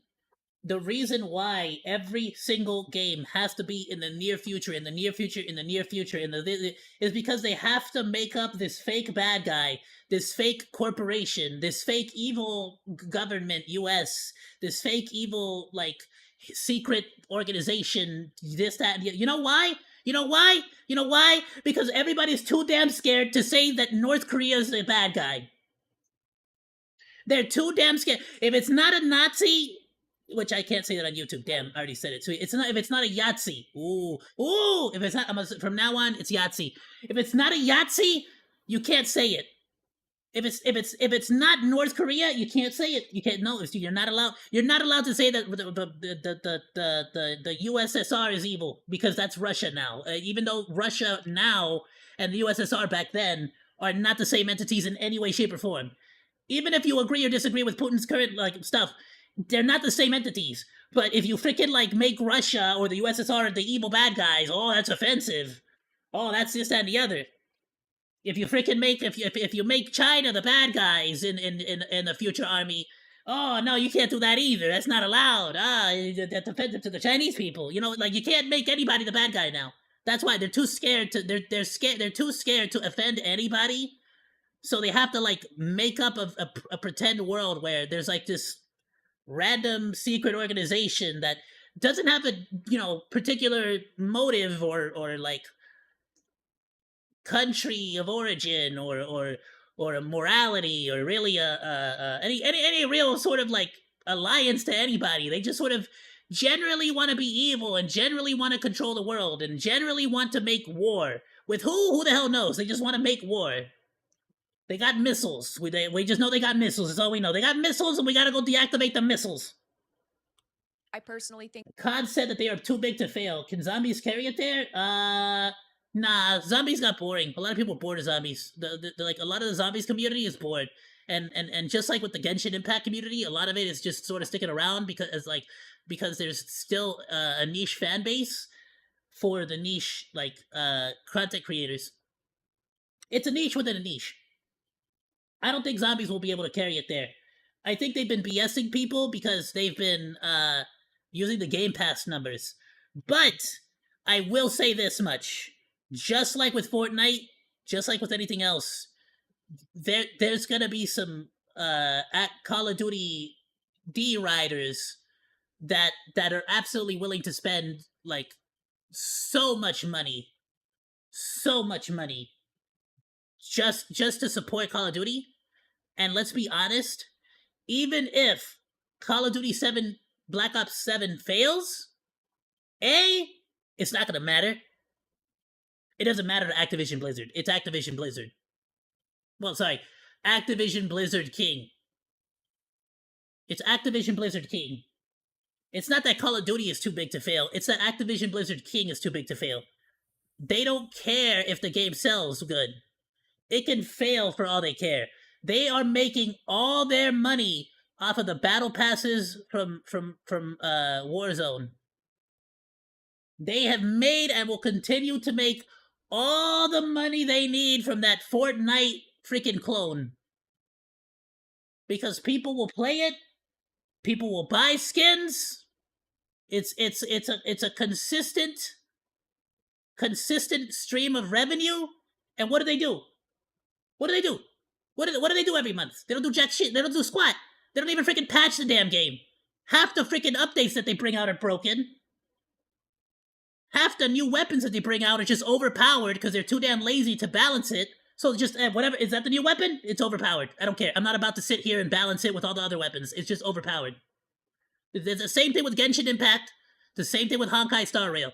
We're too damn lazy to sit here and try to figure out the balancing. So we're just gonna make it overpowered. This is a new character. Buy it. Shut up. Battle Pass. Give me money. And for what? For doing absolutely freaking nothing. Sometimes they don't even do an update. Just new Battle Pass this month. Give me another $20. Here, give me another $20. What did I do for you this month? Nothing. You freaking played the game. That's free to play. Give me another $20. Give me more monies. Come on, hurry up. So definitely it doesn't matter whether Black Ops 7 sells or does not sell. They're gonna make Call of Duty Black Ops 8. They're gonna make Call of Duty Modern Warfare 27. They're gonna make Call of Duty Advanced Warfare, Call of Duty your mother's basement. You know, they're gonna make Call of Duty whatever the hell the other ones are. Like they're gonna keep making more. It's not gonna stop. Yeah, you make the game broken. You give it away for free on the Game Pass to lure people in to try it. Then they go play Modern Warfare, Warzone again, and then they buy a skin.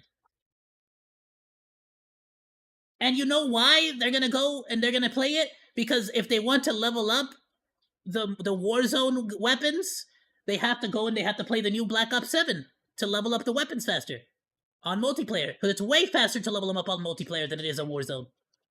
Way faster. So they can take those numbers, they can pretend like they did really well, and they show that to their investors. And it doesn't matter whether they made money or not, because they're freaking Activision Blizzard King. They're already making all the money they're gonna make. That doesn't matter. It literally does not matter. They could sell the game at a loss. It does not matter. As long as the numbers look good, and they can make them look good. They are totally correct that they are too big to fail, but that's because of Activision Blizzard King. That is not because of Call of Duty. Call of Duty has their reputation is in the trash. And maybe they're not gonna feel the heat of it this time, but like they're gonna lose a little bit more people this time. And then the next time they're gonna lose more people. The next time they're gonna lose more people. They were saying the exact same thing about Battlefield. It was too big to fail, too big to fail, too big to fail, too big to fail. Look at Battlefield 2047. That's all I gotta say. Aren't getting enough.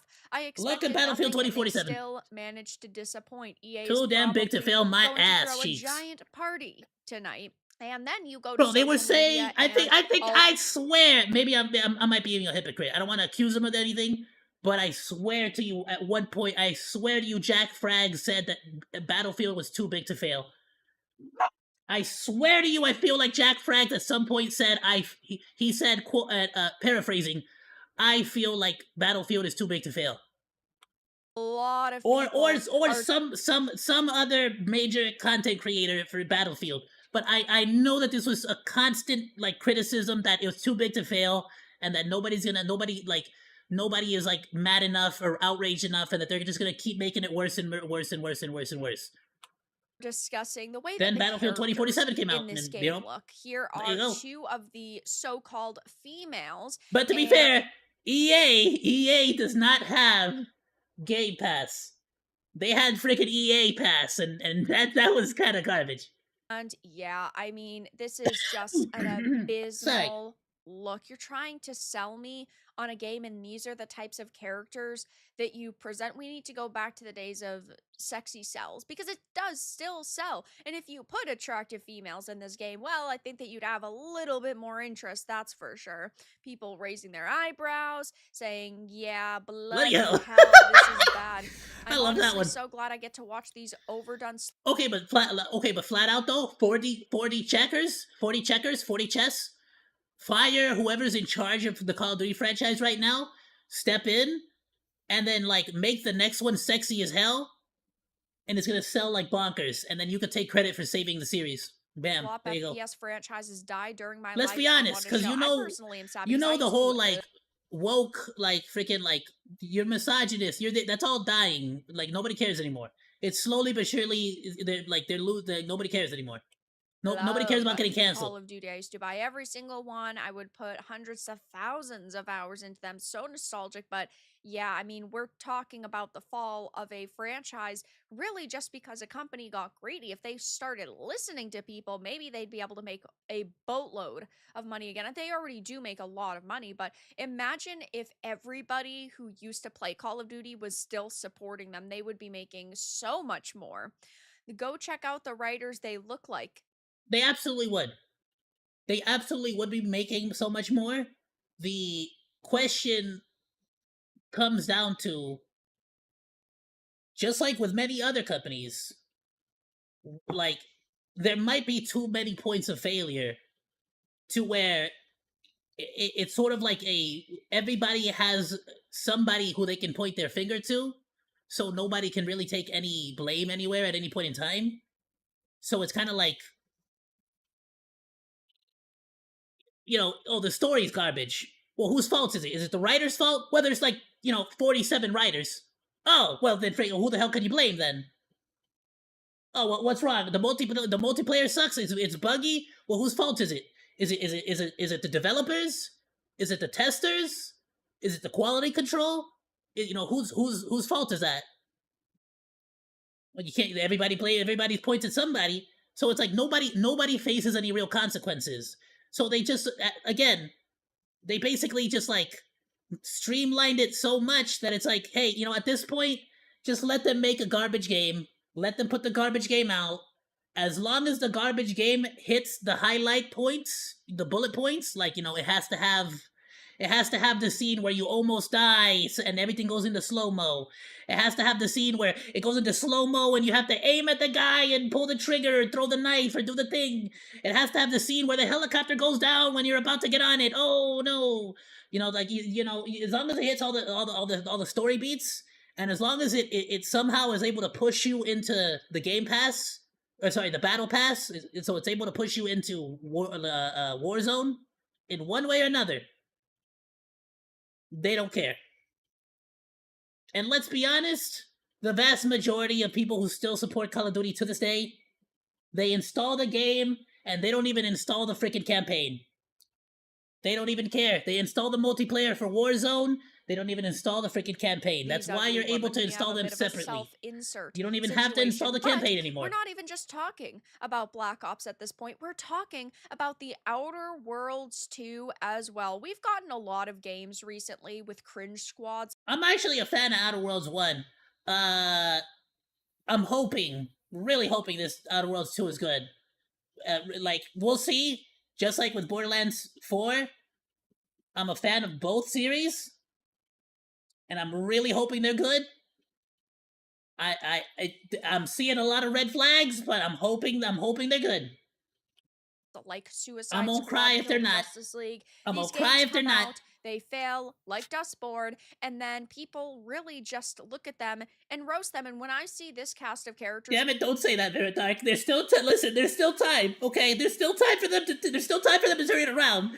All right, just because the game is almost already coming out and it's like super freaking woke coded or whatever the freak, like, you know, that doesn't mean that it is gonna be a terrible garbage avowed clone. Okay, don't ruin my hopes here.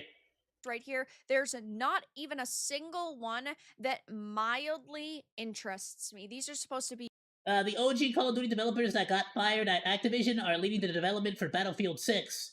What a shock!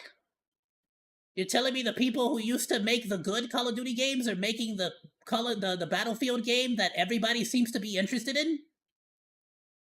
your companions. They do Kind of looking like the Konami and Kojima situation. Hey, for real though, you're not lying. You know what's insane about that? Kojima knew the whole time. Check this out.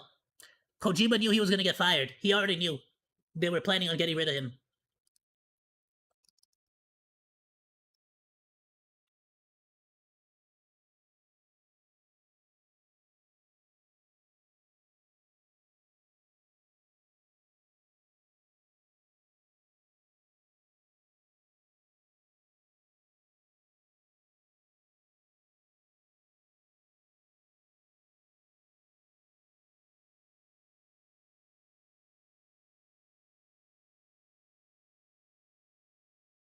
Check this out. Kojima knew already he was gonna get fired. Did you know Kojima already knew Konami wanted to fire him? That's because in his last game, Metal Gear Solid 5, I had no idea. I found this out last week. This was in Phantom Pain. Now I want to play Phantom Pain just for this. Check this out.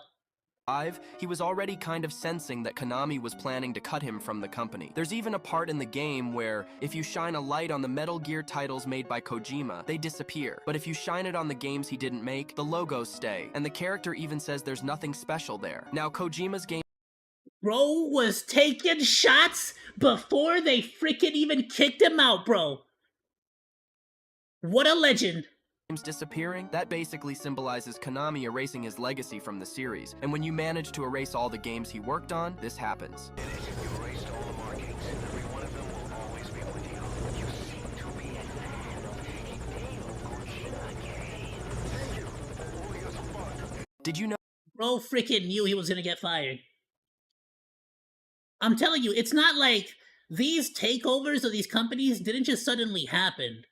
There were genuinely really good developers there that were making genuinely good quality content. And then, slowly but surely, they started getting pushed out. Chaos, not for nothing, but similarly, you and I, you know, you kind of survived the whole scenario. I was too much of a, like, I never learned to shut my mouth. So I feel like a lot of my shit talking also made it impossible for me to stay with the company. But the same company that Chaos and I worked for, we basically saw how it happens firsthand, where slowly but surely the people who actually are doing the job well and care about the quality of the work they're doing, slowly but surely start to sort of get pushed out and replaced by people who either do not care or are actively trying to, like, actively pushing out garbage because it's more convenient and easier than actually, you know, putting out good quality content or good quality products. If you're gonna be charging the same price anyways, like, what's the point of actually trying if you're gonna charge the same thing? You get what I'm saying? And that's kind of where it starts to, like, be like, okay, I mean, you're not wrong. You're gonna charge the same amount of money, and people are still gonna buy it.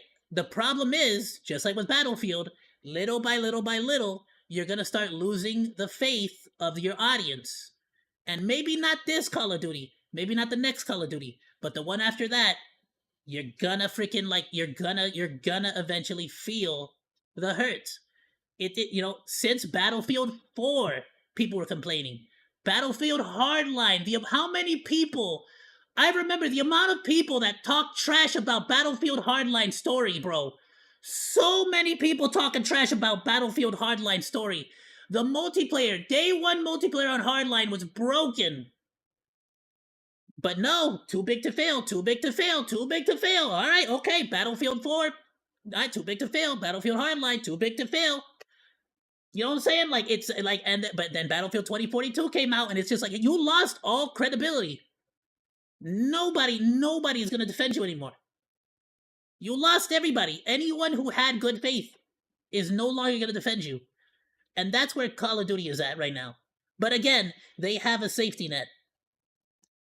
Borderlands 4, what the hell is this?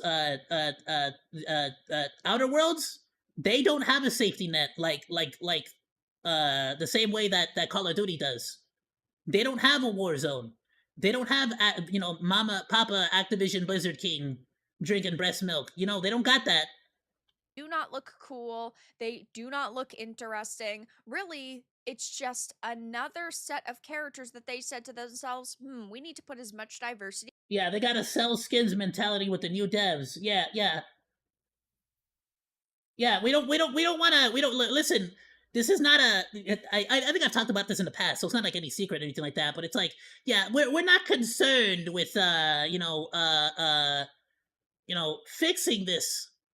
We're more concerned with selling you insurance so that you can it's like the car salesman. I don't want to sell you a new tire. I want to sell you insurance so you can make a claim for the tire and then claim the tire on your insurance and then it's like, what the frick does that have to do with fixing cars? I'm a mechanic. It's that kind of a situation. It's like how are you gonna tell Kojima, hey, I need you to pump out different skins, slop skins and slop new weapon skins that we can sell. Like Kojima's he's like, what the hell? What? I'm not gonna do that. Stupid. That's boring. I want to make a funny cool military game. I don't want to make this garbage. You can't make somebody who's all about the passion of it start selling garbage. They're not gonna be in it. You know, their heart's not gonna be in it. Is possible into this, and diversity and inclusion are good when done naturally, but we know that there are so many studios out there and activists out there who do it to specifically piss off gamers, and they do it hoping they're going to win some kind of social points, when social points, you can't turn those in for real dollar bills. So it really is just another game that, unfortunately for the people who might have been excited, looks like it's going to be bad. I mean, the Outer Worlds one did still look this way to a certain extent, but I still thought that it was much more bright and interesting and unique, and this doesn't look like that at all. To be fair, Outer Worlds 1 was way more woke than any Bethesda game ever of any kind. It was definitely on the safe. It absolutely played it very safe in every single you know what I'm saying? It wasn't bad by any means. No, not at all. But it absolutely was very much it absolutely had that influence. 100%. Definitely. None of the outfits in that game were sexy. Not a single one of them were sexy. But if you're a smart monkey like me, you mod the game and put the sexy outfits yourself. Shout out to PC gaming.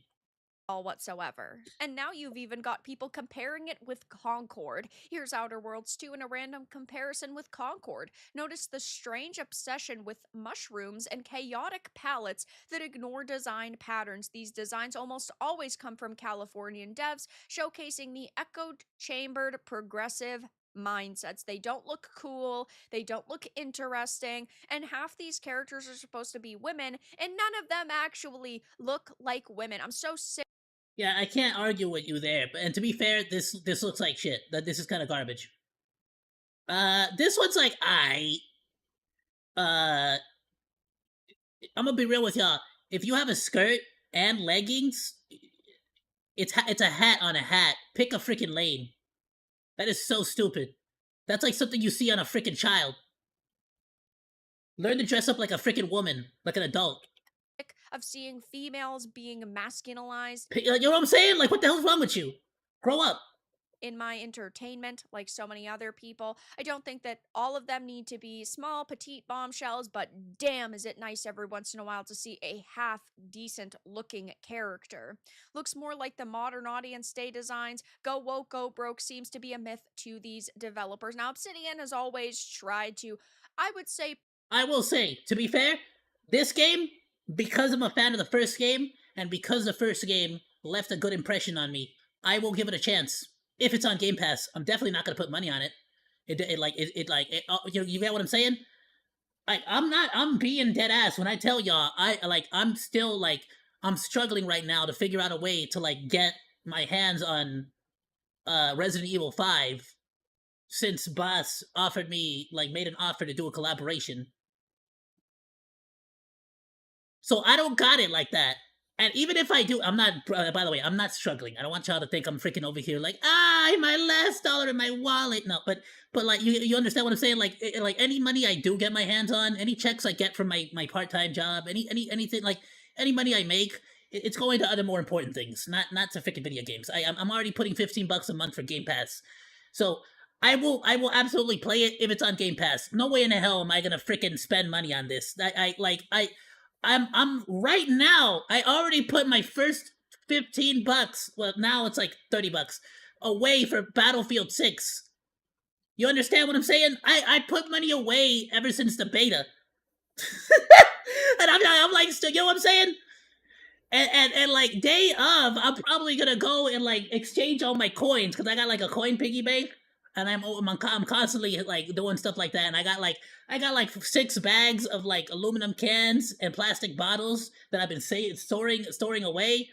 You got what I'm saying? I'm gonna go turn all that in and get me this game, baby. I got conscious, guilty free gaming, baby. I'm not even gonna feel bad about it. Oh, I didn't even have to touch my rent money. push the limits when it came to character designs and But because of that,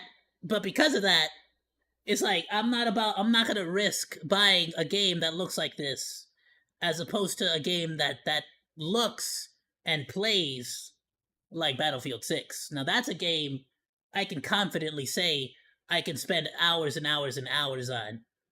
You get what I'm saying? That was freaking cool. The gameplay, the mechanics, the improvements they've made.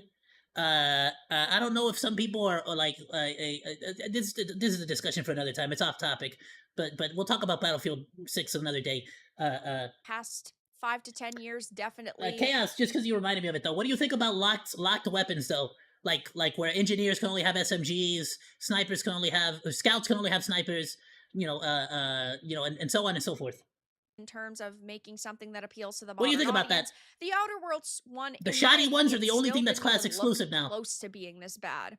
Aggressively unaesthetic. Good for them in the millions they're not gonna make. Keep in mind, this was a game that initially was going to be $80, and then Microsoft had to backtrack. They acted like they were the good guys, and they were saying, oh my gosh, we're listening to the players. You didn't listen to us in the first place, or else you would have known that the general sentiment surrounding $80 games was extremely negative. So they lowered it back down to 70, but even so, this is going on to Game Pass. So why would people swipe their credit card for this game when they could just play it through Game Pass? And yes, I know that Microsoft wants as many people on that subscription service as possible because it does make them a lot of money, but developers do still need to sell independent copies of their games outside of subscription services. So yeah, this year at Gamescom, we saw that developers are basically doubling down on these ugly DEI designs. They don't make.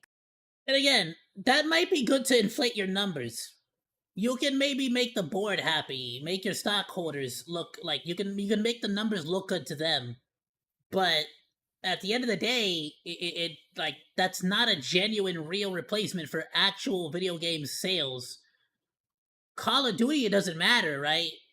They have a stable income. They have a steady income coming in from Modern Warfare, from Warzone. Same as Fortnite. For games like you don't got that. You're just gonna freaking sink, just like the other freaking developers.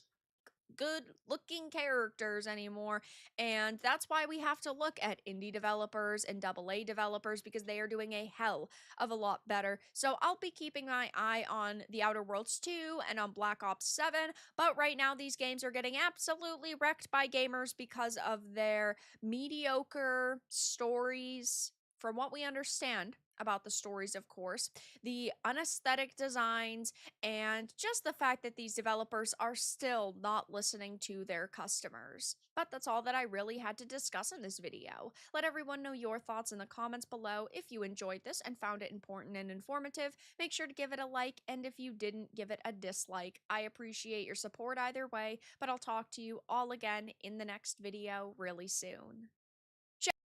Phenomenal video by Vera Dark. Please go drop a like. Please We go have drop a seen so many comment. once Please go drop a sub if you haven't already subbed. Links will be in the Discord as well as in the VOD. It'll be in the description below. I've kind of already freaking spoke, like said everything I want during the video and during the pauses, but I don't think Call of Duty's gonna care whether they make a lot of sales or not. They're not going to report sales. They're going to report players. They're going to report installations, installs. They're going to report anything and everything except for sales numbers. Because they know that doesn't look good. And they know that more than likely, right? Maybe I don't know. Maybe I'm wrong. I can only imagine that if you were to put it in a chart, it's going to look like it's going down and down and down and down and down. So unless they suddenly got a big up, they're not going to report sales. Alright, please go support the video. We're going to move on to the next one. Well, we got 2 more videos I wanted to check out for today. But, Japanese and Locked Weapons was OG Battlefield. Liked it, kept your role in check. If you were a medic, you had the heals and a heavy weapon. I kind of liked the system where I don't know which one it was exactly, but there were sometimes systems where there were some SMGs for assault. There were some DMRs, there was some of this, some of that. You know, there was a little bit of everything, but for the most part, if you wanted like an AR, you had to play assault. You had, if you wanted to do SMG, you had to be engineer. If you want, you know, so there was like typically medic. Now they kind of like flip flop those two. Now engineer is SMG, but medic is like LMG. It used to be or support. Well, I guess no, right? Support. They just made support the medic as well. It's weird. It's weird. I don't know. It used to be that the support was the engineer, but now it's support is also the medic. Regardless, I liked where it was basically like, you can technically do something else, but you're going to be at a major disadvantage, and you're not going to be able to experience, like, if you really want to play as a sniper, you gotta go scout. You know, I like that better. I'm not saying, like, 1,000% all the way, but, you know, I don't know. But maybe you're right, though. Maybe it does make for better. I never had a problem with that. I never felt like locked weapons felt bad. You know what I mean? I never felt like, oh, I gotta go play engineer to use an SMG. No, it's like, well, I like playing as this class, so I'm just gonna deal with, you know, what these are the weapons that are available for that class. I'm just gonna use them. You know, I never really like felt like, you know, and if I wanted to play as a sniper, I don't know. I never felt bad. I never felt like that needed a change. But maybe some people complain. I don't know. All right, Vera Dark. Anime forced to follow global standards. Japanese entertainment might be ruined. Freaking hate this so much. Crunchyroll is one of the biggest freaking like guilty parties of like taking Western standards and trying to apply them to like Japan, which is like, on some things, I can definitely agree with you 100%. On other things, it's like, now you're just like being a Karen. You know what I'm saying? Like definitely, there's gonna be some things in like from Japan where it's like, oh, like we probably shouldn't be like passing some of this stuff over. For example, the easiest thing to think about would be like the age of consent. In Japan, I think it's definitely lower than here in the United States. Even though I think it was as early as like 2017 that in some states the age of consent was still at 12 in the U.S. So the U.S. is not exactly the best judge of, you know, they can't really judge, let's say, there, when it comes to that. At the same time, though, I agree with that. That's a good censorship. Sure, absolutely. If anything like gets out of hand, you know what I'm saying. But at the same time, when you have censorship like Crunchyroll, where let me see if I can find that specific one, but there's like a scene in the Dragon Maid where I think in the original Japanese anime, the yellow blue hair dragon chick is like, they're like, why are you wearing a sweater? And she's like, I just thought it, I don't know, I thought it, like, I don't know, I think she says like, I just wanted to go for a jog today, or I just felt cold today, or just felt, like, she said something, right? But then in the English translation, they changed it to like, I wanted to go against the male patriarchy. Like, it was like, what the frick, what the hell? What is this? What is this BS? Like, what the, like, what the, like, what, I'm not, I'm like, I don't want to watch this thing. Like, hell no, get the hell out of here with that.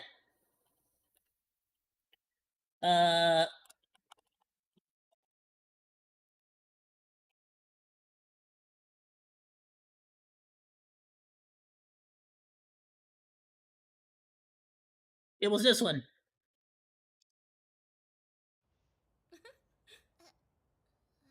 What are you wearing that for? Oh, those pesky patriarchal societal demands were getting on my nerves, so I changed clothes. Can y'all hear that? That's actually hella low for me.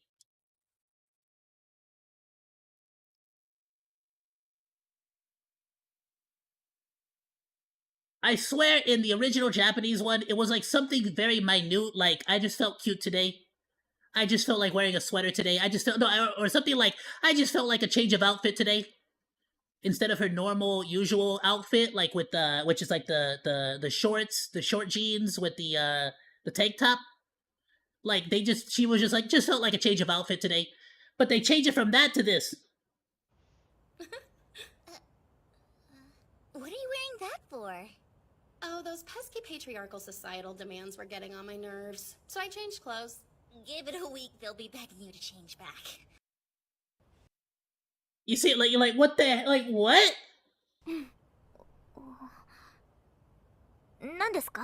Oh, perfect, they showed the original one too. いつも言われるから露出度を抑えたんだ。どうかな。次は Yeah, everyone was always telling me, mentioning something to me, so I toned it down a little bit. And then she's like, you should change your body next. 体を変えるといい。 Basically making a joke about how freaking, like, All your ginormous chat her trying to Alright, warn me when I chill, saw heaven. chill. Basically, they saw an opportunity to be like, it's my chance. I get to pull one. I get to get a win over the patriarchy, and they were like, "Let's take it." But in reality, it was like so much more minute, so much more like not like what the hell are you talking? Like, get the hell out of here with this freaking, like, with your weird freaking LA talk. Japanese entertainment became extremely popular because it was unique. It wasn't like the Western slop we're getting out of the video game industry or out of Hollywood. It was new, it was fresh, it was special. And unfortunately, a lot of Japanese companies over the years have chased global audiences or modern audiences because they think it's going to bring in more money when really it just pushes their established fan base away. And now, after a Dan controversy, apparently lawyers are saying that it should be a wake-up call and manga should be made under global standards.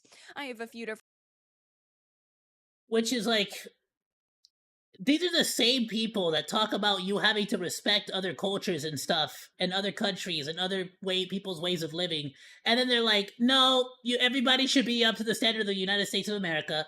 The USA has the best standards of the world. The whole world should be up to the US standards. Things to show off, but before I get into the topic, if you enjoy the content I create, check out the links in the description, join the community in my live streams, and consider supporting through Patreon or YouTube memberships. Now, obviously, yes, I understand that if you want to release your product in a certain part of the world, you do need to follow their ratings boards and laws, but on the flip side, we are talking about companies really just wanting to appeal to, I would say, the Western world of entertainment viewers, and in that group, as we have seen, on social media, there are some sensitive snowflakes that will find a controversy out of anything. And that's the type of person these companies want to appeal to when they talk about modern audiences and global audiences. And now this controversy is sparking a debate on whether or not Japanese manga should comply to global standards, which I don't even really need to say it. I completely disagree with this stance. Yeah, I would assume that Japanese manga should adhere to Japanese standards. The same way that Western mangas should adhere to Western standards. You get what I'm saying? So it says the manga has always had plenty of pop culture references and Easter eggs for eager fans to discover, but with the release of its anime adaptation, anime studio And Science I'm sorry, but if people buy the Japanese ones more than the Western ones, that's just a skill issue, Dio. Saru wasn't reluctant to turn the shenanigans up a notch. However, the decision to parody a song from one of Japan's most famous rock bands ended up causing a wave of divided opinions, which has turned into a conversation about copyright in Japanese media. Sometimes you are going to reference other forms of media. You're going to reference video games, movies, TV shows, other manga, and that should be perfectly fine as long as it is inspired by that. It is a reference. It's not like you're stealing someone's work in its totality and you're trying to make money off. Yeah, I'm sorry, but if you know what, I'm gonna have to watch it and sort of see the difference between the two. But at that point, it comes down to like, I feel like it comes down to, was it transformative? Same way we judge copyright standards across the world right now. Because let's be honest, let's be completely honest. Most copyright standards are like pretty freaking similar across the board, right? This isn't the USSR where they sold the freaking Tetris copyrights to frig, you know, to somebody in Russia, and then sold the copyrights to somebody in the US as well. You know, like, you know what I'm saying? It's not that complicated. Most places hold the same copyright standards. At the same time, though,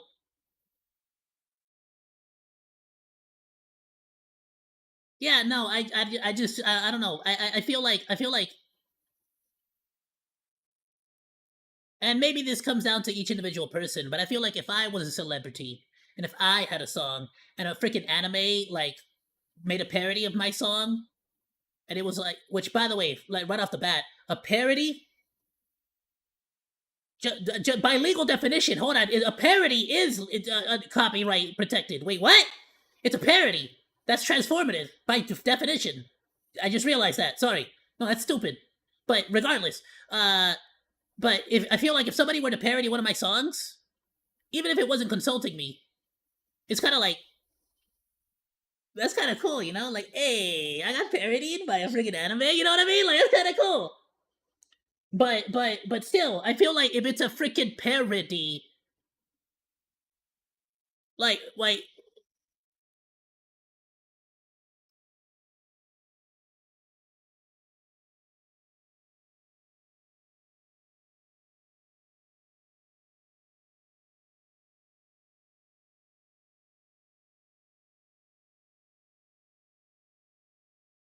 Yeah. not copyright. What is it?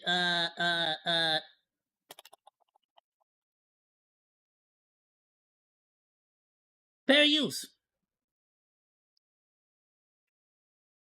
In U.S. copyright law, the doctrine that brief excerpts of copyright material may, under certain circumstances, be quoted verbatim for purposes such as criticism, news reporting, teaching, and research without the need for permission from or payment to the copyright holder.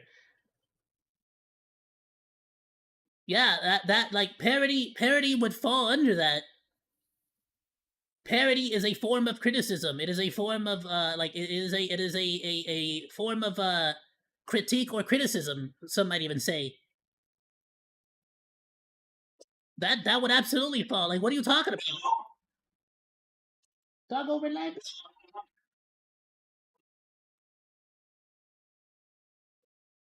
Okay, what's out there? They're already like even by global standards. I feel like this would still be fair use. Off of that and say, well, technically it's slightly different. That's not the case here. One celebrity lawyer suggests that Japanese manga authors will have to change their ways if they want to have their work succeed in the West, bringing up Dandadan's recent controversy as an example of what could go wrong. Japanese anime fans, on the other hand, aren't eager to accept this view, and even as It was Papa Monkey. Sorry, that's what he was barking at. It was Papa Monkey. Like I said, it was Papa Monkey, so neighbors' dogs bark at Papa Monkey, so my doggos, who normally are super chill, freak the hell out and start barking because they heard another dog. It's like they tell each other like, "Look out!" And it's just like, "Well, you know him, fool." somebody in the United States, I do not want to accept this either. I think it is of course, very slippery slope, just like censorship. When you start telling creatives what they can and cannot put in their work, especially if it's just supposed to be references to other pop culture creations, then yeah, you are holding them back. I know that, again, laws in Japan are very different than laws. To be fair, or not to be fair, right? But like to emphasize her point, yeah, I feel like all this does is create more or how can I say this properly? I need to like really think of what I'm trying to say now. If we live in a society where everyone is like so damn scared of like, oh, I might get sued if I I'm a big fan of this, but I might get sued if I even like try to like like back in the day we used to call it pay tribute to the greats. Pay tribute to the greats. You know, like when like Eminem used to do a rap that kinda did the flow of Tupac, that kinda had the same lyrics, but he sort of like flipped the lyrics to have a second meaning. You know what I'm saying? Imagine if they were all too damn scared to freaking like play around with lyrics like that. You know what I mean? Like it would suck. And if we start like playing things like that, it's just gonna be trash. Like you like it's gonna make for worse and worse animes in the future. You know, it's like one of those things where it's kind of like you're hindering creativity there. In, say, the United States, Hey, but OS. referencing something is not a major problem. And it shouldn't be. In an official statement posted on August 22nd, the team behind the anime adaptation apologized to the You got a musician property in for Egypt? one Damn. of the anime's recent Nice. episodes featuring a song You that is going a out there or direct what? parody of a track of his band X Japan. But again, it's a parody. In places like the United States, you can parody something because you are transforming it. It's not like they copied it and they, ripped the I heard Egypt was pretty crowded though. track off of the internet and they put the exact thing I don't know jack into the squat about show. Egypt. That's not the case, therefore this shouldn't be a problem. But now they're saying, well, to avoid legal scrutiny, you are going to have to change everything about your creation. And there are people arguing now, like these lawyers, that parody isn't fair use. As the already widespread controversy was about to mellow out, a Japanese celebrity lawyer shared his opinion on the matter, suggesting that there is another core problem lying beneath the controversy. So, he talked. Nah, son. You see that doesn't work.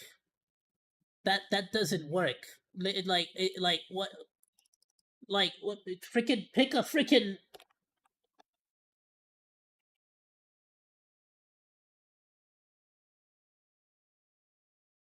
Okay, start suing. Sue Bart Baker. Katy Perry should sue Bart Baker. Uh, Katy Perry should sue Pop Tunes. Katy Perry should also start suing Fire Rocker Studios. Let's see who else. The Key of Awesome. Taylor Swift should also sue Bart Baker. Damn, Bart Baker, you're kind of screwed now, aren't you? Okay, all right. An ET parody as well. Oh damn! Oh, you getting hit? Oh, Kanye West is gonna have to freaking hit you too, Bart Baker. He was featured in that one. Like that's so stupid. What do you mean parody is not fair use? That is one of the stupidest things I've ever heard in my. I'm not a lawyer or nothing, right? But that just sounds stupid to me. talks about the global market and how when it comes to Dan, there's also been a dispute about the name of the main character. I believe we need to take a step back and start approaching manga creation in accordance with global copyright standards, he said in his X post. It will be necessary to take those steps if we want anime and manga to go global, but manga and anime is already global. The Yeah. regions in the world that are going to accept manga already have, and it's already sold in these places, and it's already extremely popular. So all you're doing is basically using the excuse that you want something to be able to go global, but really it's just a Trojan horse for more censorship. I mean, you're going as far as to complain about the name of the character. Yes, Ken Takakura is the name of a famous Japanese actor and singer, but at the same time, the character doesn't really resemble him. By the way, so by this lawyer's like logic, right? To the best of my understanding,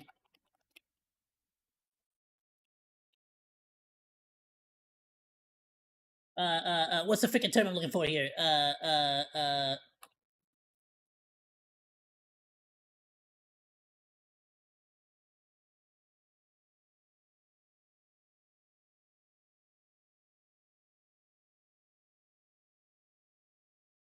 Well, not their appearances, but you know what? I don't even have to freaking look that far. Not freaking James Woods. What's his freaking name?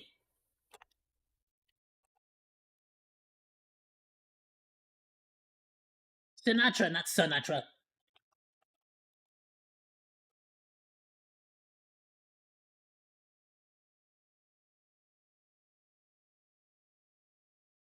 Frank Sinatra Jr. There we go. I knew it wasn't freaking Frank Sinatra. I couldn't remember his freaking the Junior's name.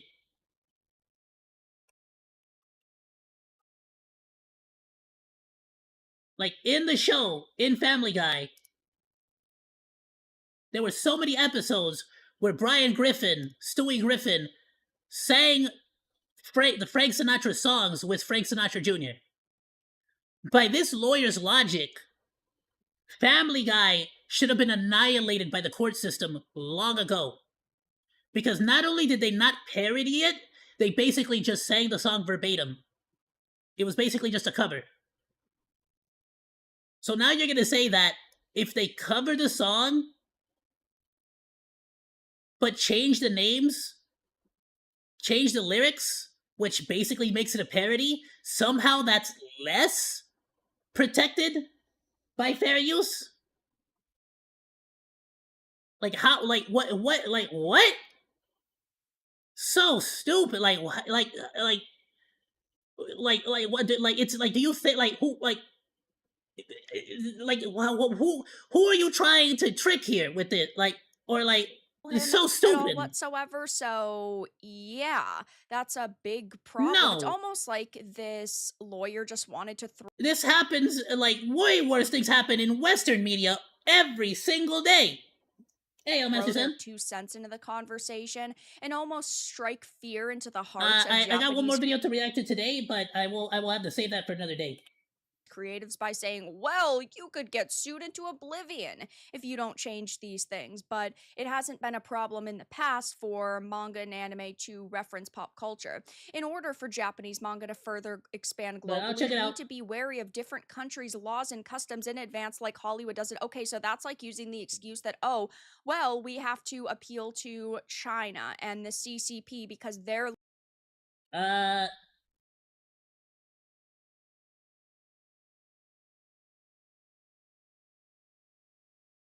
I'm gonna send that video to one of my mods. I'm sorry, but every time I watch a GTA 5 video, I got in trouble with YouTube for the language in that. I'm not. I've pretty much mentally. I've like. I've practically avoided all GTA 5 parodies or any of those kinds of like videos. They typically get me in a lot of trouble. laws are very different from somewhere like the United States, and that means the product in its entirety has to be sanitized and censored, because if you want to release it somewhere and you need to be respectful of their laws and customs in advance, but it's just one product across the board, that means everything is going to be completely sanitized, which is an insane take to have. And I really think that this lawyer doesn't understand creative freedom at all whatsoever, and really how manga and anime became so popular in the first place. Sure, you can try this, but it's not going to be a successful strategy, and all you're really doing is setting your creatives up for failure. And of course, there are tons of Japanese X users that totally disagree with this, calling his reasonings vague and the criteria for worldwide standards unclear. The Dandadan and Yoshiki controversy is just a copyright infringement problem, yet people are trying to bring up global creative standards in order to regulate anime and manga in a way that suits their own interest, which, yeah, is a major and glaring problem here. He is not really taking into consideration what made these things popular in the first place across the world. And yes, he is trying to push the global audiences or global standards angle, because it's like he disagrees with this content. You would think that he would say, no, no, no, they can keep creating it until something arises, but they should be weary, right? It's never a problem to warn people, but that's not what he's trying to do here. If Dandadan was this big of a problem for Mr. Kito, Jinmatama You know what? He's not wrong. would probably be subject to I sort of read ahead. I'm sorry, but burning by his standards. As some have already pointed out, the talking points in the discussion seem to have, whether purposefully or unintentionally, been muddled up a bit. While I feel like so, especially like as somebody who hasn't even freaking watched Gintama, like I feel like so many animes were inspired, and to this day, so many animes have references, parodies, Easter eggs. Like it's like that. Like, what are you talking about? And that's not just in anime, even though it's like pretty core to a lot of manga. Look at One Piece. The amount of freaking references in One Piece is insane. But it's like it's something that's been done everywhere. It's not. This isn't the first time it's been happening. Like, what are you talking about? copyright is a matter of law and simply must be considered if you want to avoid a lawsuit while localizing your work for other regions, like how JoJo's Bizarre Adventure changes stand names like King Crimson to Emperor Crimson in its English localization. Using cultural references unknown to audiences outside of Japan is a matter of creative choice and appears unrelated to legal issues. Yeah, I personally think that his argument doesn't really stand, and I know there's a lot of other people that clearly agree with this. And another post that I actually saw about this I thought was very interesting, because Zenko Kurashita, a politician, right, who's been discussing collective shout and the worldwide censorship that's going on right now with Steam and itch.io, said Japanese Oh, intellectuals someone that basically somebody who's like really in the thick of all of it.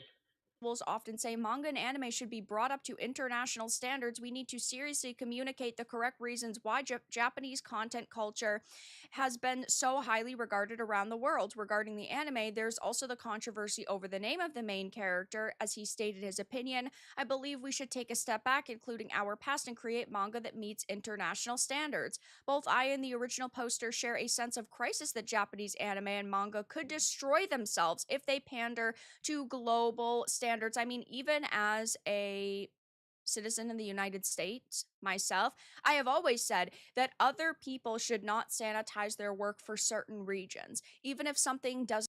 It's like all of these people are not content with just destroying all good content in the Western societies. They need to go to Eastern societies and destroy any good content there. They really want to push their freaking like viewpoints and their freaking like BS standards on everybody. Like, how about you just shut the hell up and stick to your stay in your own damn lane? Translate Like, somewhere. nobody wants you there. Nobody cares about your opinions, or like nobody wants your freaking standards over there. There's a reason why they haven't. And the Japanese creatives still want to pandered put to it your in their freaking work. standards. That's perfectly fine. Because your standards are garbage. They're trash. They're weak sauce. or vice versa. If they want to consume content being made in the United States, even if it's not something that you'd think that they'd enjoy, that should be perfectly fine, and nobody should be going around censoring each other's work. However, they also say that there are many intellectuals in Japan who say global standards are important without really understanding the issues, which, yeah, I mean, we don't really know what these global standards are or who is truly behind pushing this viewpoint. It's one that we've heard for a very It's also just stupid. Who the hell is going to uphold these global standards? You break the law in Japan, the US isn't gonna do shit. Like, they don't care. Why would they care?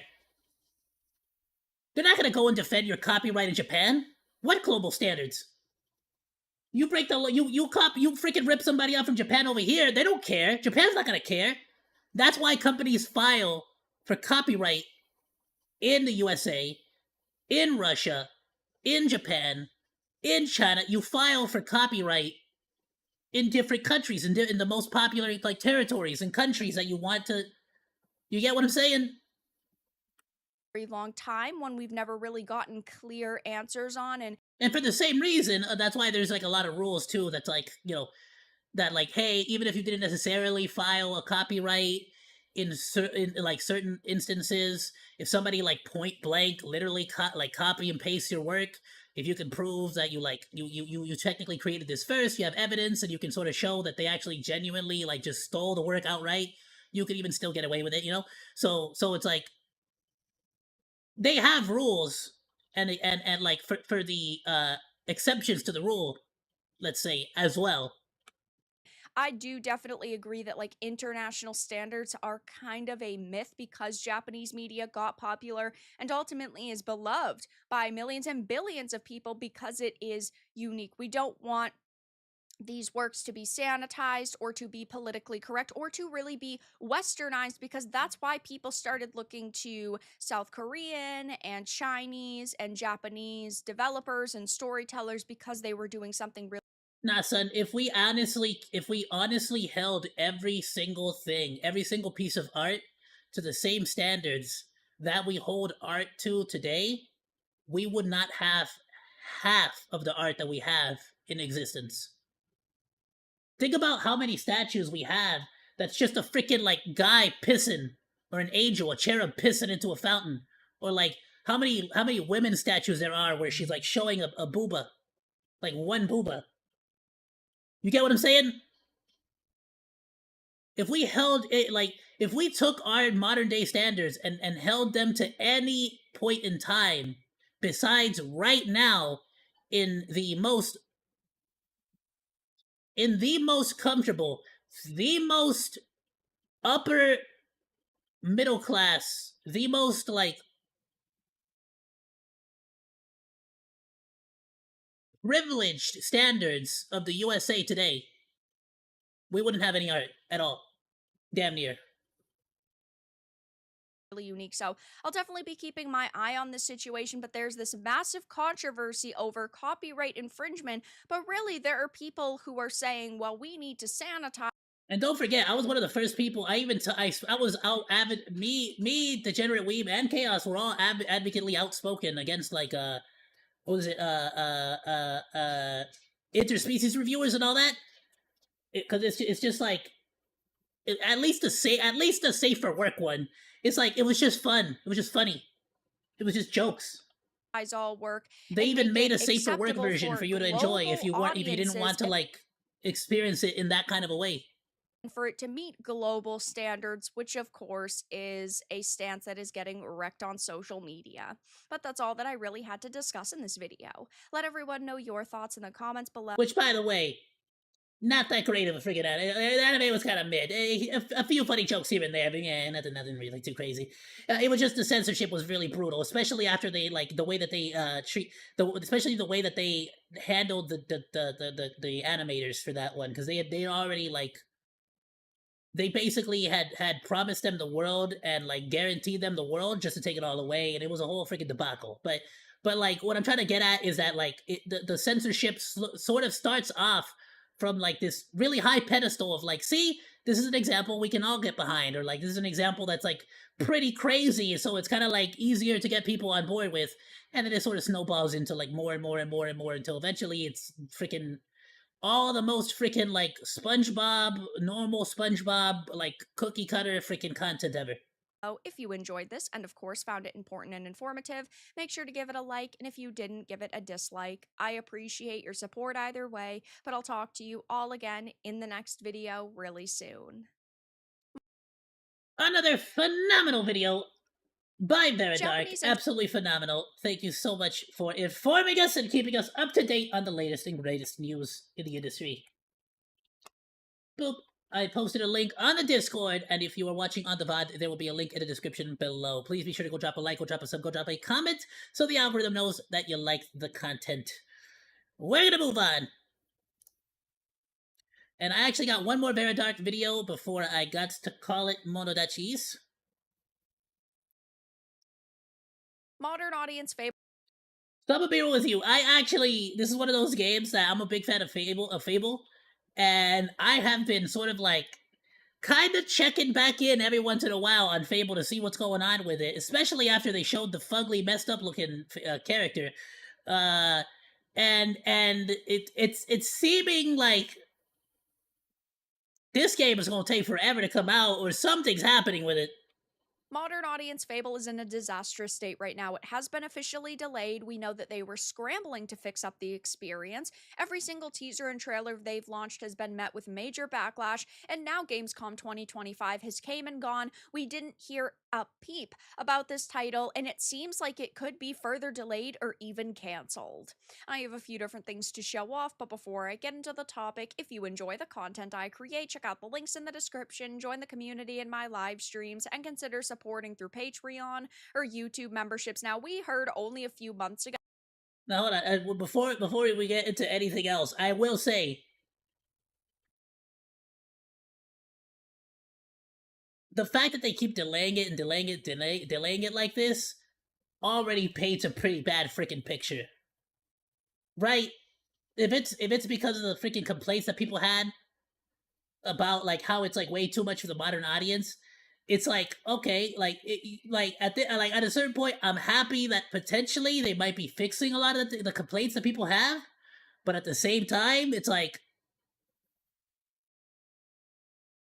why are you delaying it? Like, you get what I'm saying? And how much can you really fix?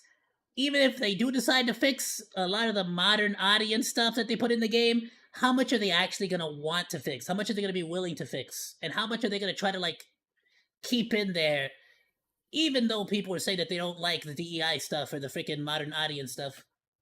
That everything we saw with Perfect Dark's remake was a complete and utter lie, that basically the developers created a trailer and it didn't reflect the state that the game was actually in, and that's why Microsoft decided to cancel it. And I feel like that could be the case with Fable, even though this has been in development for years and years. At this point, we only just got pre-alpha footage a couple of months ago, and every single time they show this title off, it's met with major backlash. I have a feeling that this is going to be further delayed or straight up canceled at this point. So Gamescom 2025 was obviously a pretty big event.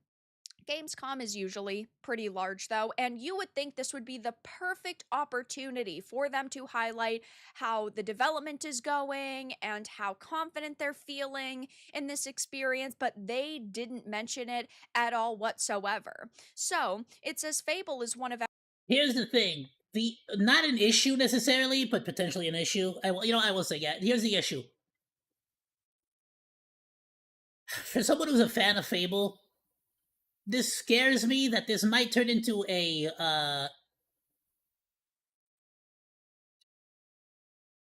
symbiotic Titan situation where it's like the first, second, and even to a degree the third game were pretty good, pretty great. The third game less so than the other two, but they're pretty good all around. What I don't want is that for them to continue to delay it so much that eventually they pretty much just cancel it and write it off as a tax write-off, and then we're never going to see another Fable again. You get what I'm saying? Xbox's biggest upcoming games, originally announced with a 2025 release window. However, due to unfortunate circumstances, the title was delayed and it no longer has a confirmed launch date. So it's not even like they pushed it off by 6 months or a year officially. We originally thought when they delayed it that maybe it would release in 2026. It seems that it's going to be much farther down the line, though. I mean, if they are only showing off pre-alpha footage now, and they don't want to talk about it, that's a major red flag. Since then, fans have heard little to nothing about the project, and the silence has started to spark concern within the community. That concern has only grown after Xbox revealed its lineup for Gamescom, with Fable noticeably absent from the list. This omission could hint at yet another delay. Now, I know we initially were kind of wrecking this game over its masculinized lead and the fact that they weren't going to be allowing you to choose your protagonist, and it seemed that they were just dumbing it down to be like a standard Western RPG, that they were actually taking away a lot of features from other Fable games. But I feel like that's even the least of our concerns at this point, because I'm not Is it the least of our concerns? Like, we used to, but y'all remember when we used to, like, get excited for the sequel of a game because we expected it to be not just the same as the first game, but to have additional features, additional stuff on it. Like, each Halo brought something new each time. Each Gears of War 1 to Gears of War 2 to Gears of War 3, each one brought something brand new. Now it's like every single game that comes out, they take more and more stuff away. Convinced that this game is going to even launch at this point. It says it's been a long time since Microsoft shared anything official about Fable, and the lack of updates is worrying. I didn't ever really see a whole lot of positivity surrounding this. Sure, there are a couple of threads on social media that have blown up that were supposed to be more positive, but every single piece of positivity is typically met with a critic and met with a little bit more negativity. I mean, if we go on over to the IGN trailer upload 5 months ago, it's at 775,000 views. Not great for an account with nearly 20 million subscribers, but it is being positively ratioed, 16,000 likes, but there's... That's a very, very close ratio. 16 to 12K, I'm blocking it, but...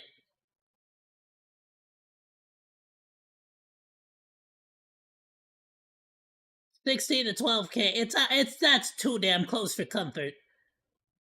And at this point, I'm not putting anybody, after the Twitch situation, I'm not putting anything beyond botting anymore. 12,000 dislikes, and every single comment is basically criticizing it or being worried about it. I love the top comment. I just want to be an evil medieval landlord again with like 6 side hustles. And if you even go to the trailer that came out more than a year ago at the Xbox Game Showcase 2024, this one is being negatively ratioed, 1.2 million views. 19K to 34K. 19,000 likes to 34,000 dislikes, and the comments are extremely similar. I hope I can choose to play as a white heterosexual male who is very toxically muscular and handsome. Y'all really got to make sure Fable 4 has that Fable 1 feel. The lost chapters made you feel like you were actually in the world, like you were living in a dark, magical fairy tale. The music was a... You know, I'll let her like finish this, but... And everything just felt alive. Fable 2 and 3 were cool, but they didn't hit the same. They felt more limited, less free. Fable 1 had soul, and this game needs that. I like Fable, but I disagree. Fable 2, for me, was the peak. Fable 1 was awesome, don't get me wrong. I loved it. I loved everything about it. They dumbed down some of the stuff in Fable 2, for sure, especially, like, the getting drunk stuff. Like, they definitely toned a lot of the mature rating stuff down. But I just have to say, I feel like in all those Fables, you already were able to play, like depending on what foods you ate, you would become a fat ass. You'd become an ugly fat guy. And like dead ass, like if you just ate pies whenever you got hungry or wanted to heal, you would get fatter. Or if you ate carrots and celery, you would get skinnier. So like, Fable already allowed you to play as a fat, evil person, or a fat, benevolent, like, king that was like, I'm a gracious god, you know, kind of deal.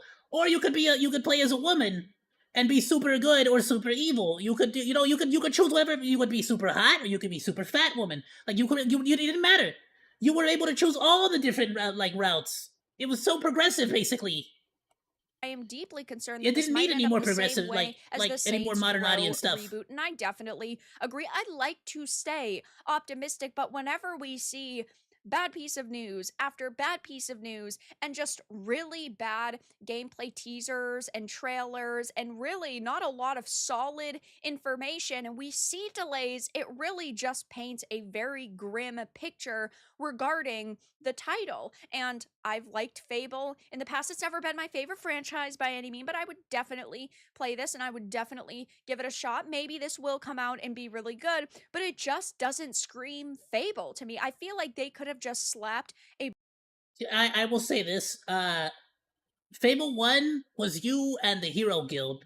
Fable 2 was basically you after the Heroes Guild. And they really set it up as if you were going to resurrect the Heroes Guild. And then Fable 3 was kind of like, no more Heroes Guild. Yeah, Heroes, what the hell is that? Yeah, that's a myth. That's not real. And so I always felt like, what the hell? I thought they were gonna I was always disappointed by that. They always left off Fable 2 as if you were gonna be like the one to bring back the Heroes Guild and stuff. But instead, in Fable 3, they made it more like everything's industrialized and less magical, which was like kind of lame. Kind of cool to see how industrial and magic sort of like combine together, but it would have been nice to see maybe in like Fable 4 have the magic come back in full force, sort of like y'all thought with your freaking metal and you thought with heat and metal you could heat and metal you could take over the magic and destroy the land of the freaking but now maybe like a freaking an entity from a different dimension comes through and allow like freaking breathes life into the magic, and now you know what I'm saying, something, I don't know, something like bring it back. brand new title. We have to go back. Return to Monke. And people would accept it as a new project. It doesn't have that flair and that pizzazz. It doesn't look like it's got a lot of soul. It just seems like another corporate reboot because they were like, well, we need to make some money after the past 5 failures that have lost us $2 billion. So let's barrel forward with this plan. And of course, one of the big criticisms people have had is about the lead character, which I just don't understand why they thought this is the type of character people would want to play as.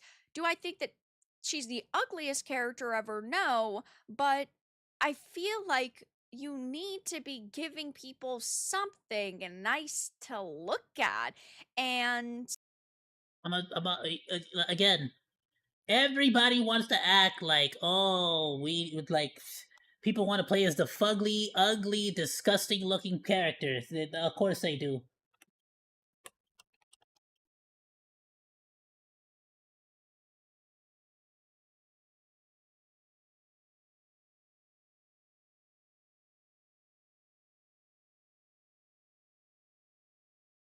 Everybody likes to pretend like they want to play an ugly character, but they freaking grab an orc. And does she look like a Skyrim orc? Does she look like an Oblivion orc? No, she looks like a sexy orc. Sexy. Sexy. Sexy. Sexy. Sexy. Sexy. Sexy. Sexy. Sexy. Where are all the like really sexy? Like even the more masculine looking chicks are sexy as hell. Come on now. Come on now. It's not. It would have taken. It would have taken. How is this person able to design a masculine, strong warrior? Oh my goodness, warrior women. Yeah, you can't freaking figure this out. Nah, son. Like y'all. Like if you can't figure out how to make a noble warrior woman that doesn't look hideous, it's like you like I don't trust you to be able to make a good game if you can't even get this right. How can I trust that you're going to do anything right? Trend in the mainstream. You can't get your characters to look right. And you want me to expect you to make a good game? No. Industry over the past couple of years where you take female characters and you masculinize them and you uglify them, and then it's like anybody who criticizes it is called a sexist, bigot, misogynist, toxic loser, when really all Yeah, I'm the opposite of misogynist. I love women. I love women so much I hate to see them disrespected like this. This is disgusting. Don't put this on my screen. Women deserve better than to be, like, represented by this mess. what you're doing is making it harder for people to want to buy your game. If all it takes is changing your character model slightly and making her a little bit more like eye candy, and then you could. And if you're a woman and you say, oh yeah, that looks just like me, so obviously you're talking bad about me, girl, you need to think better about yourself. You need to think better. You need to have a better opinion about yourself. Believe me. I've seen a lot of ugly women. A lot of ugly women. Most of them don't look like whatever the hell this is. They don't. They really don't. Sell a million more copies, you'd think that they'd want to do that, but that's just You not have to their like try to goal look that at ugly. this point. And with Gamescom already coming and going and hearing nothing about this game, And you know how I know you have to try to look that ugly? Because the developers had to uglify the character. They actually had to try to make the character not look attractive. have this sneaking suspicion that it's not going to get any announcements for at least a year, maybe even a year and a half. I don't think we're going to hear about this title again until like 2027, and then they're going to announce, hey, it releases in 6 months. If they are truly fixing this game from top to bottom and it's still only halfway through development, then it's going to be a couple of years. And I just don't think, looking back at this teaser and trailer that we've gotten, that it. You know, I gotta look up the dates for those two, the Tokyo Game Show and the Game Awards, because I want to live react to them with all of y'all.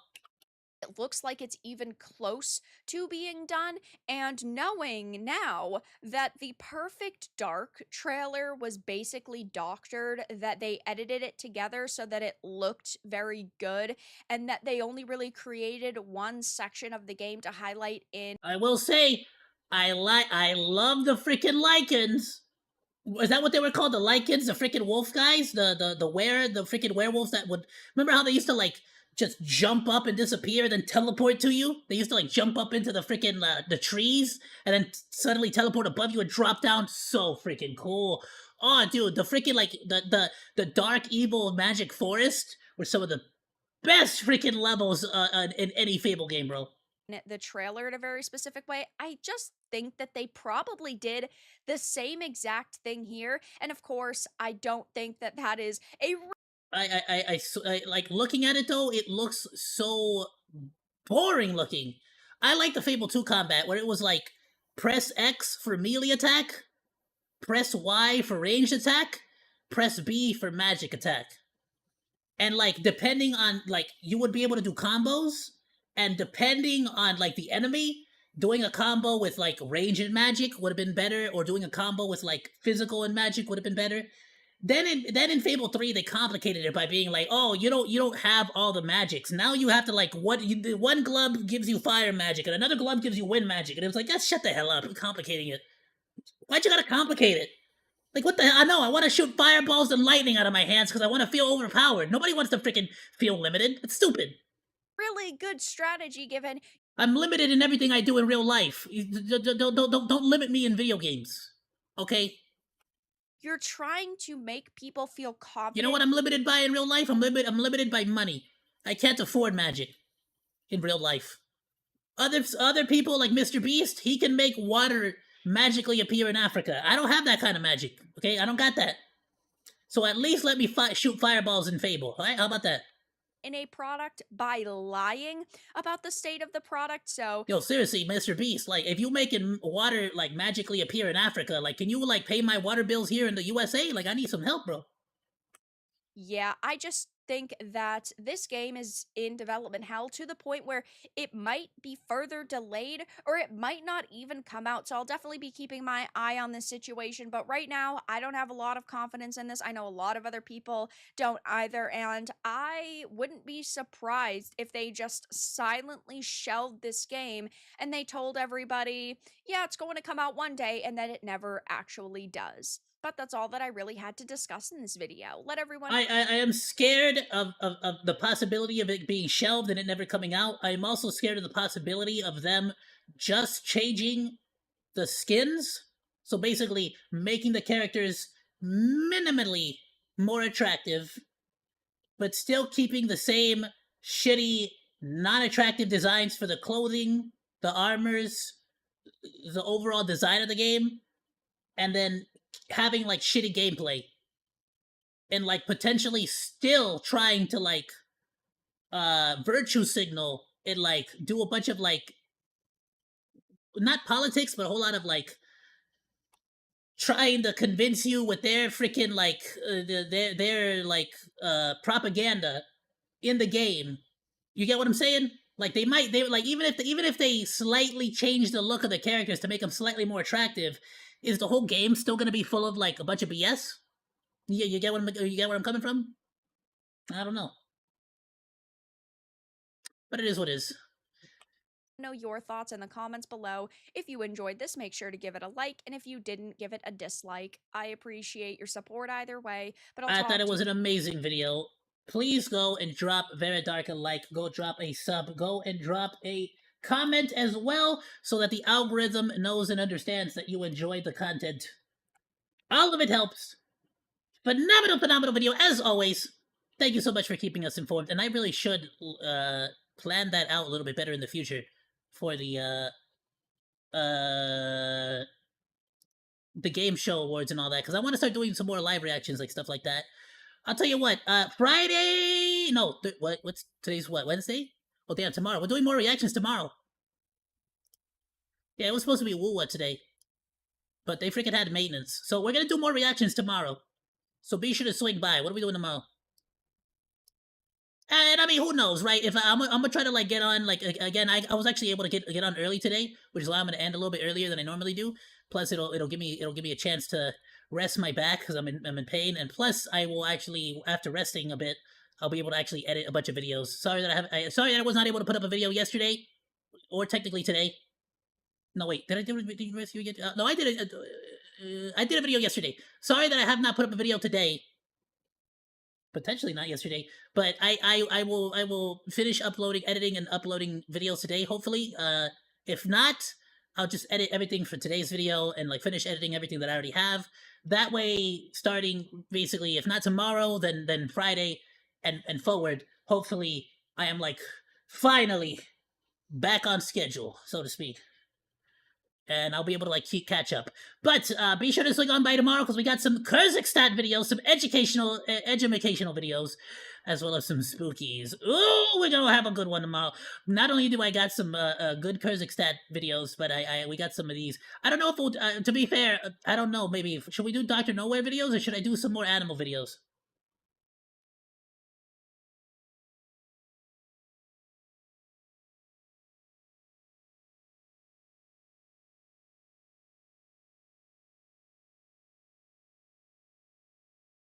I'll tell you what. So this one right here is like an animal video and kind of a spooky ghost. If I find 4 more by storied or similar, educational but also kind of a little bit of a spooky edge to it, then we'll react to that. And then that way, next Tuesday, we can react to Dr. Nowhere and Local 58 in like one big session. And then we'll save Animalogic and Clint's Reptiles for another one. We got more Bruglies. And then I'll try to like again, I'm gonna send yeah, spooky. We got to the October content. I already recorded quite a bit of Vita Cardis and like Brugly stuff. If you guys want some spooky content, I'm already start dropping some. But that's why I kind of also need to make some more educational and funny content for y'all. We haven't done any freaking funnies.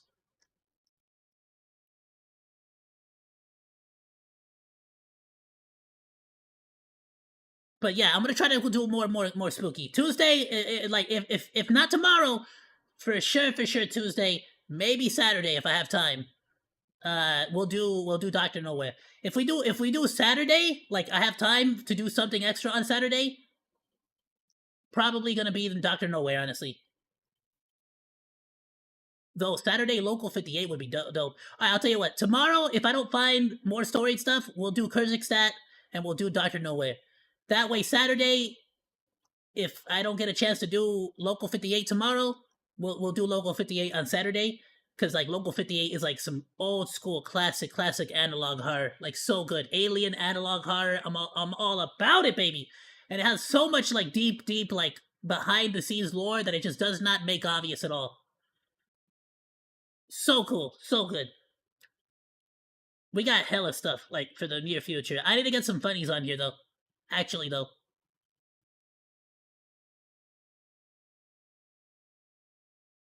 Oh, I could move these WhatsApp freaking videos up actually. Should we do that? Those would be kind of cool. They're kind of educational, but also kind of like daily dose of internet sort of, but like a little bit more on the educational side of things. You know, I like that. Maybe we could do that tomorrow. We could do Kyrgyzstan. We could do WhatsApp. And then that way, either Saturday we do Dr. Nowhere, or Tuesday we do Dr. Nowhere and Local 58. That way it'll be all spookies. Yeah. Thank you all so much for joining me on today's live stream. It's been an absolute pleasure watching videos with y'all. Sorry again that we didn't do Wuthering Waves today, but freaking they had a maintenance. And it said it was going to end in like 4 hours, so technically it should have just came back up at 9. But no, technically it would have came back like in half an hour ago.